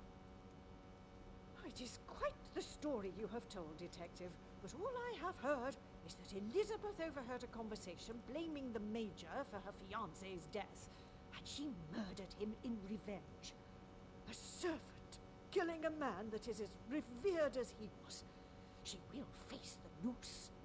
I am not denying that a man has lost his life, but it is not the crime of murder that you all believe. While the Major did not deserve to die in such a way, it was his actions towards Mademoiselle Elisabeth that drove her to defend herself in any way she could. Mademoiselle Elisabeth will be punished, but we will let the law decide the severity of her punishment. She has played you like a fiddle, Detective, acting the innocent victim. She will be arrested and hanged for her crime, like every other cold-blooded killer. Here. Give her what she deserves. The girl has got to pay for what she's done.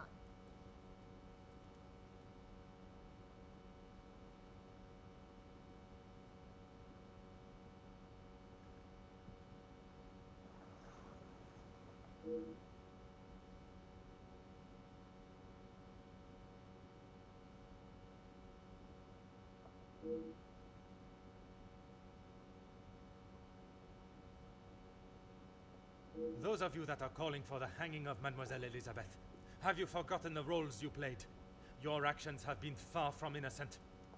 Look, Detective, I see where you are going with this, but it's not going to work. So maybe the strikes were down to De Silva and Beckers. But don't try and drag me into their mistakes. Mademoiselle Conrad, if you are so confident of your innocence, perhaps we should begin with you.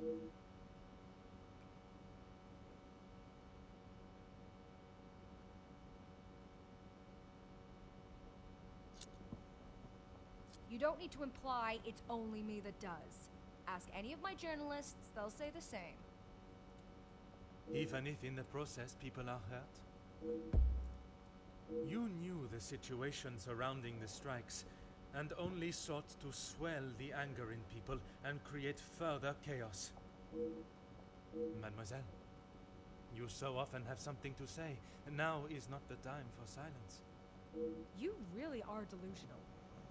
Maybe you should just keep your theories and claims to yourself.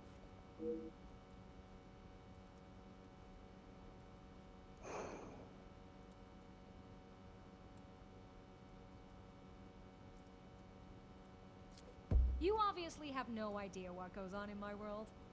I would say stick to honest police work, but it seems that it's not in your field either.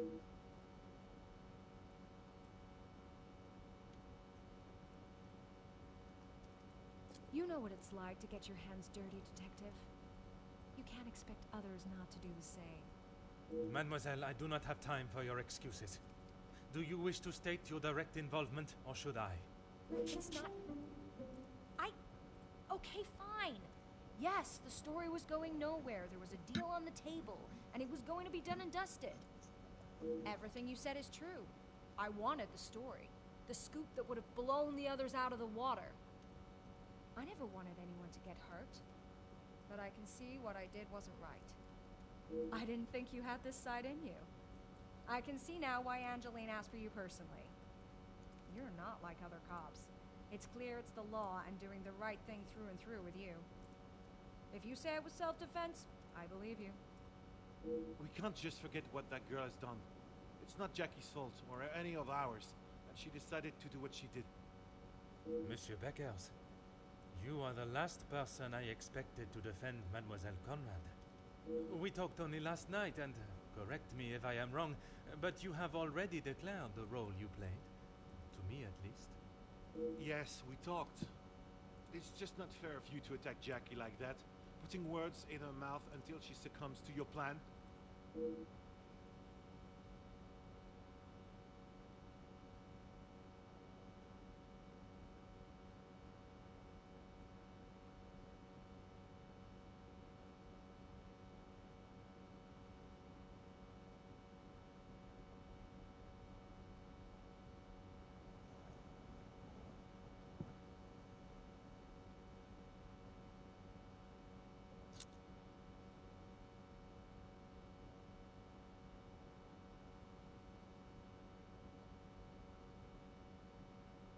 Detective, I'm afraid you are misunderstood.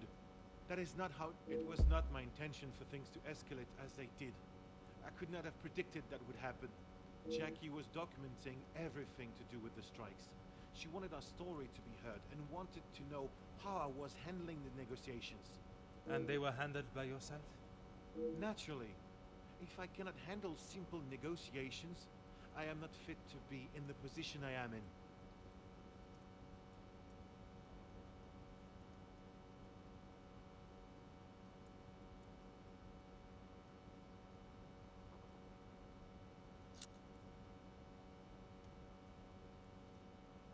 I was only pushing for what my men deserved, what they needed. Hindsight is a wonderful thing, Detective. Surely you must know that. Nothing is ever simple, Detective. I'm sure you understand that better than anyone.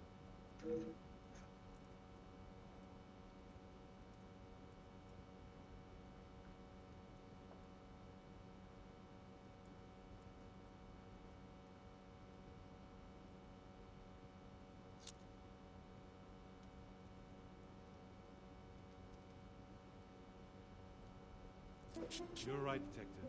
I have tried so hard to deny my part, but I know only too well that my decisions led to the death of those men. I know I cannot excuse what I've done. I just want you all to know that I am not a hateful or malicious man. I only wanted to prove that I was the right man. I have lived in other shadows for so long.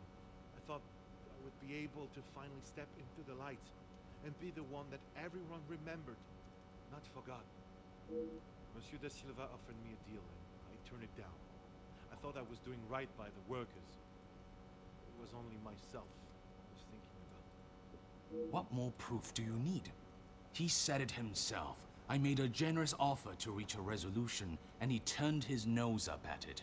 It was not that simple, though. Oui, an offer was made, but Monsieur Beckers and the workers would never have been forced into that position had their working conditions been satisfactory to begin with.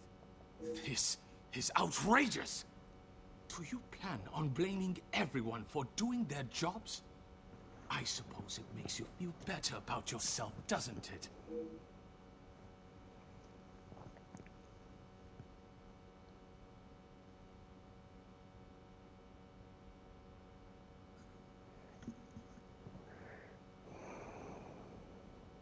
It may be a big deal to you, but I am used to workers not being happy with something. And most of the time, that unhappiness is directed at me. When you're in charge of your own factory, you'll understand. I handle the situation the best I could. If you think otherwise, maybe you have proved us all right, that you aren't the great detective you claim to be.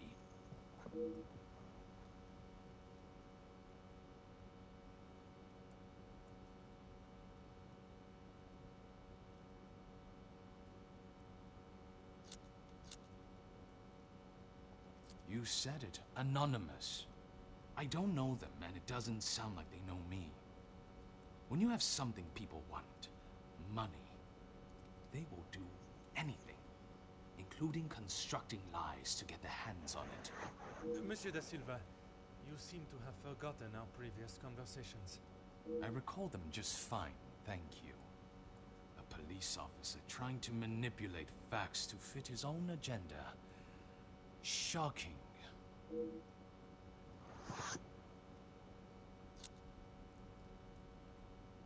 you really think this is the first time blame has fallen at my feet? Although I don't think I've seen someone try so hard before to even convince themselves of what they are saying. Have you not learnt enough already from having your factories closed? If you have any hope to return to normality, you must admit your faults and accept the repercussions. I may have been a little harsh with my staff. I only wanted to prepare them for the realities of this world.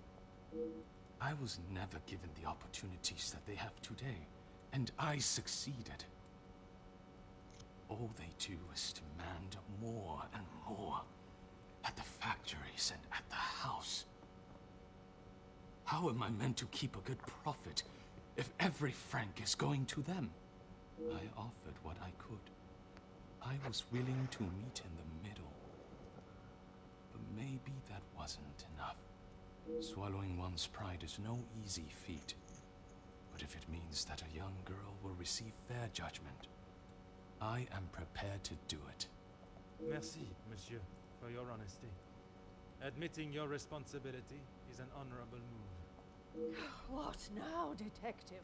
Is this absurdity going to continue much longer? Even after all your attempts, Detective, Felix was still murdered. Self-defense or not, she chose to hide what she had done because she knew what she had done was wrong. And she will be punished for it. It was not choice to hide anything, madame. If in her position, I ask, what would you have done? The Major has already furiously thrown an object at you, barely missing your head, and now has hold of your arm. I wouldn't have driven a knife into him, that I can tell you for sure. She is no fool. She intended to kill, not to defend.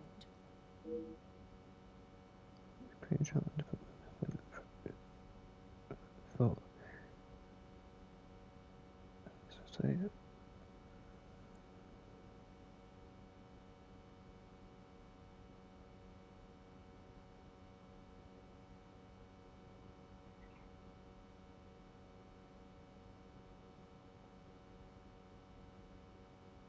Quite presumptuous of you to assume violence is in his nature. Putting my own feelings towards the Major aside, he was not an honorable man, at least at some time in his life. He must have been for you to allow him in your house for so many years. So, even you confirm he had a history of aggression.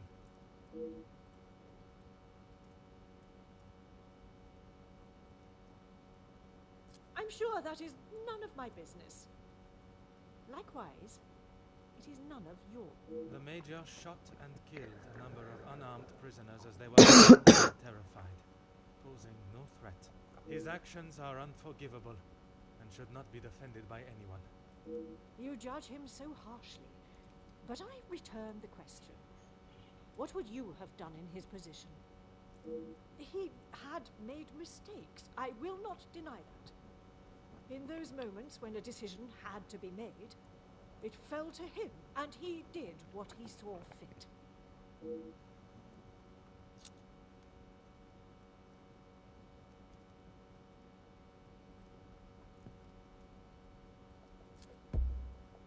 S'il te plaît, madame. I ask that you consider everything you know of the Major carefully. He was not always like that. The man that I called a friend would never have done what he has. I cannot allow another innocent person to be punished for his vicious and barbarous behavior. You have seen the Major act in a similar manner as I described before, haven't you? You have convinced me that I am wrong, in both my opinion on Elizabeth's punishment and in the friendships I keep. Is that not enough for you?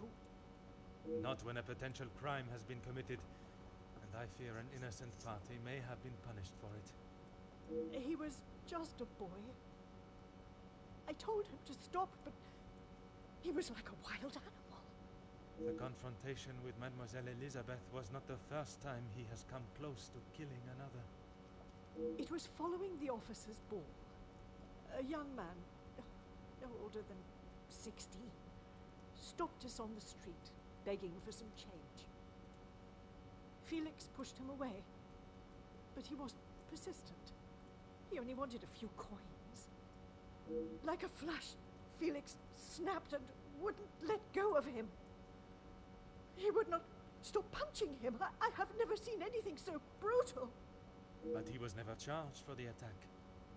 Felix called the captain at the station and said that the boy had tried to rob him, and he was merely defending himself. The boy was thrown behind bars without a second thought. It was a full week before the bruises on Felix's knuckles finally faded. And even after witnessing such a brutal assault, you still support him. You still believe that he had not attacked Elizabeth. The days following, he showed no signs of remorse, no apology to him or to me. I blamed it on the amount he had had to drink. But when you began talking about him finding Elizabeth in his study, I somehow knew it had happened again. Had you been open about the Major's temper, this could all have been avoided. When you tell the courts the truth, Mademoiselle Elizabeth's self-defense plea cannot be ignored. Just when I thought I could not see a more spineless move. Excuse me? You allowed a bully and thug to remain in your house and endanger your family. I'm sorry, Margot, but I am struggling to understand why you have involved yourself in this affair. I'm surprised you can hear me way up there on that high horse of yours. How dare you speak to to me in that way. Who I decide to keep in my house is my decision and no one else's. I can see that. Murderers, thieves, and extortionists are all acceptable, it seems. Countess, I have talked at length of the Major's death, but not the reason for my invitation in the first place. When I last gathered you all together, I spoke of a blackmail ring that was rife in the area, and then of the letter that the Major had received. Mademoiselle Angeline requested my help personally after she received such a letter threatening her family name. She felt I was the only one that could uncover the truth. And uncover the truth I have. Get on with it, detective. Who dared try and extort my family and then have the gall to allow me to welcome them into my home? If it was not for the honesty of a young servant, I would perhaps still be looking for the For goodness sake, it was me. Margot, how could you? While it looked as though the Countess was helping the young women at the shelter, she was in fact only finding them positions of employment in wealthy homes to gather information on them and learn secrets that she would ultimately be able to use against them. Monsieur da Silva fell victim to her network of moles and was in turn blackmailed. It was quite the prosperous setup you had, knowing that they would not be prepared to lose their social standing if a secret was to find its way from where it had been hidden for... That cannot be true, Margot. How could you do such a cruel thing? That is rich, coming from you. You are one of my oldest friends. High and mighty, Madame van den Bosch. You think you can do what you wish when you wish it and there will be no repercussions. You are as bad as all of them. If I do not get a straight answer out of you, I will march you to the police station myself. I'm surprised it took the Major this long to start living with you. He must have been on the edge for some time. How dare you respect me like that? In my own home. A home you share with the father of your daughter for so many years, and she still remains none the wiser. You have no right. Maman. Angeline? Have you heard what she has admitted to? She is merely trying to make herself... Is what she says true? Felix, he was my father?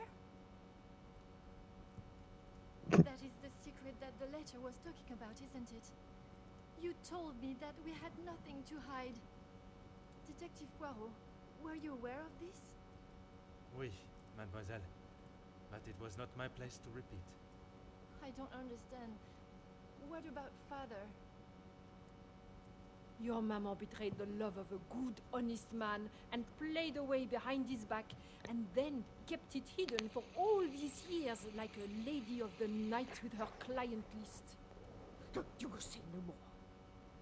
Angeline, I... Did Felix know? This is not an appropriate conversation. He knew, dear girl. He knew the whole time. It is only dear Edwin that was blind to their deceit.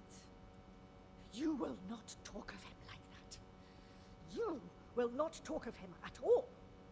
If I don't, who will? You never deserved him. You don't even deserve the memory of him. Countess, there is something that you still have not explained. What more is there for her to say? How long were you in love with the Viscount for? Margot? Is that true? We were destined to be together. And then you turned up.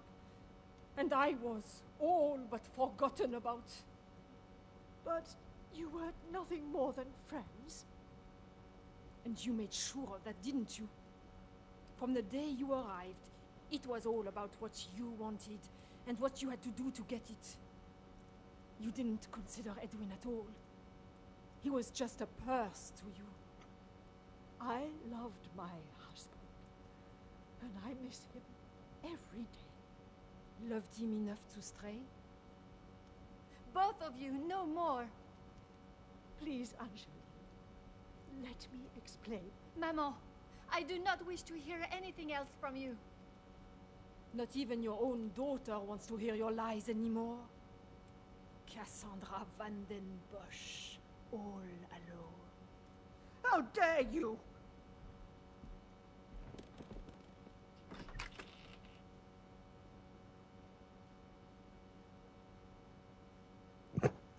While I feel a sense of satisfaction and pride in solving both cases, there is still a part of me that is reluctant to revel in triumph.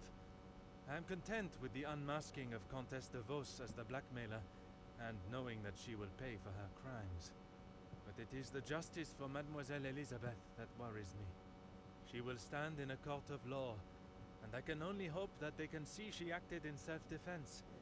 I must trust that our legal system and justice will prevail, and a fair sentencing will be given. In protecting her own life, she took the life of another. Perhaps the guilt she must live with is a greater punishment than any sentence she can receive.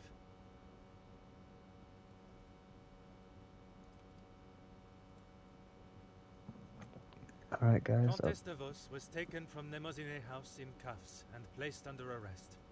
Although she initially tried to plead her innocence, Inga, along with a number of other girls that the Comtesse had found employment for, came forward and made full statements.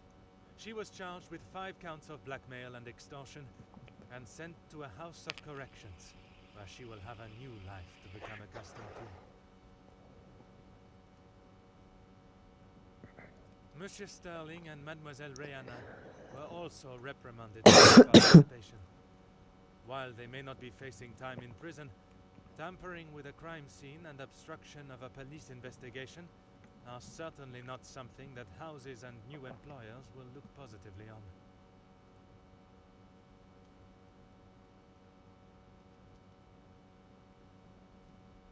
Mademoiselle Angeline finally became Madame Demire, and together they took up residence in England, where Monsieur Demire continues to support and fight for fairness and equality in London.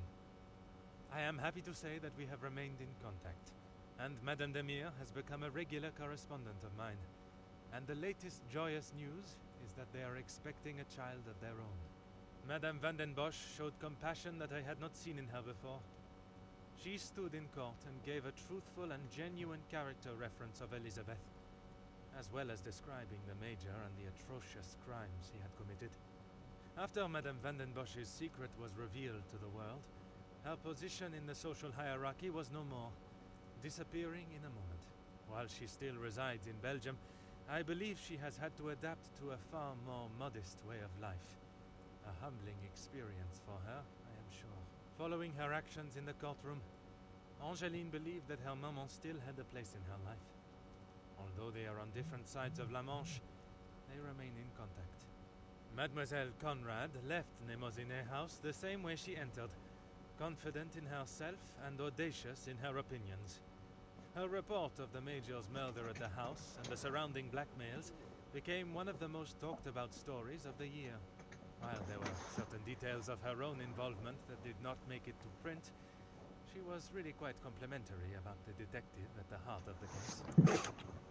Monsieur de Silva tried to continue in his position as factory owner and business entrepreneur, but after his accounts and business dealings were investigated following the details of his blackmail being made public in Mademoiselle Conrad's article, his illustrious business empire began to crumble and is now facing an international corporate investigation.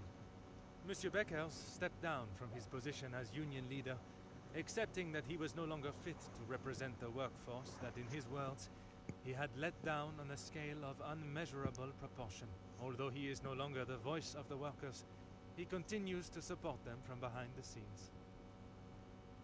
Monsieur Zachariah and his brother made amends, and returning to his family home, and after sobering up, he was able to find the help that he required. I understand that he is now helping fellow soldiers with similar conditions. And Mademoiselle Elizabeth, she stood before a court, and while the proceedings were deemed controversial, the charges against her were dropped, and the reasoning of self-defense was accepted by the presiding judge. Madame Van den Bosch's testimony, along with Mademoiselle Angeline's declaration of her good character, was enough to show that it was not in Elizabeth's nature to act in such a violent way.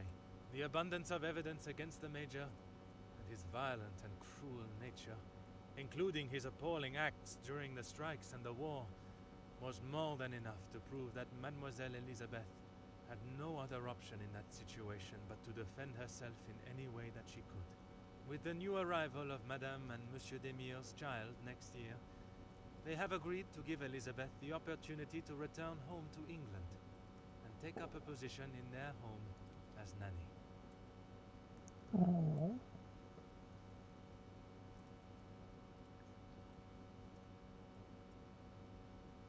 The death of Elizabeth's beloved Luc has been at the center of everything.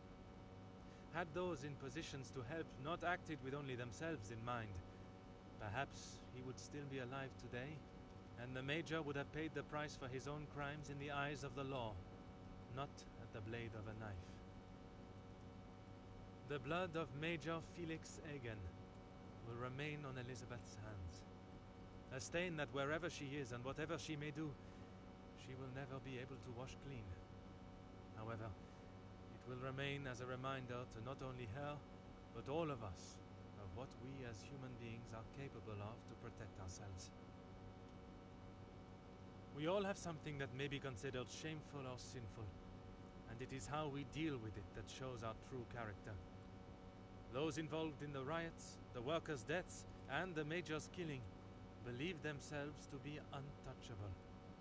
Whether it was from their social standing or their confidence in themselves, they learned that everyone is accountable for their actions. There is no exemption because of the suit you wear or the money in your bank account. There is no price to a man's life. It cannot be bought or traded or discarded. No man is better than another, including Detective Hercule Poirot.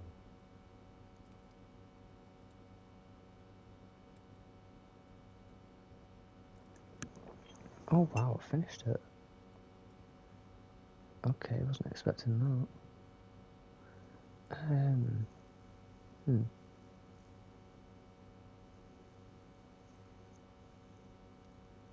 Wow.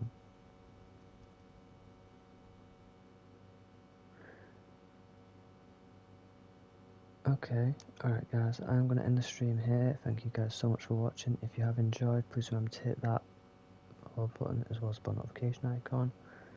I will be back live later on today, since we're into the next day now. And it's about 3 o'clock, well, 4 minutes past 3 over in the UK currently, in the morning.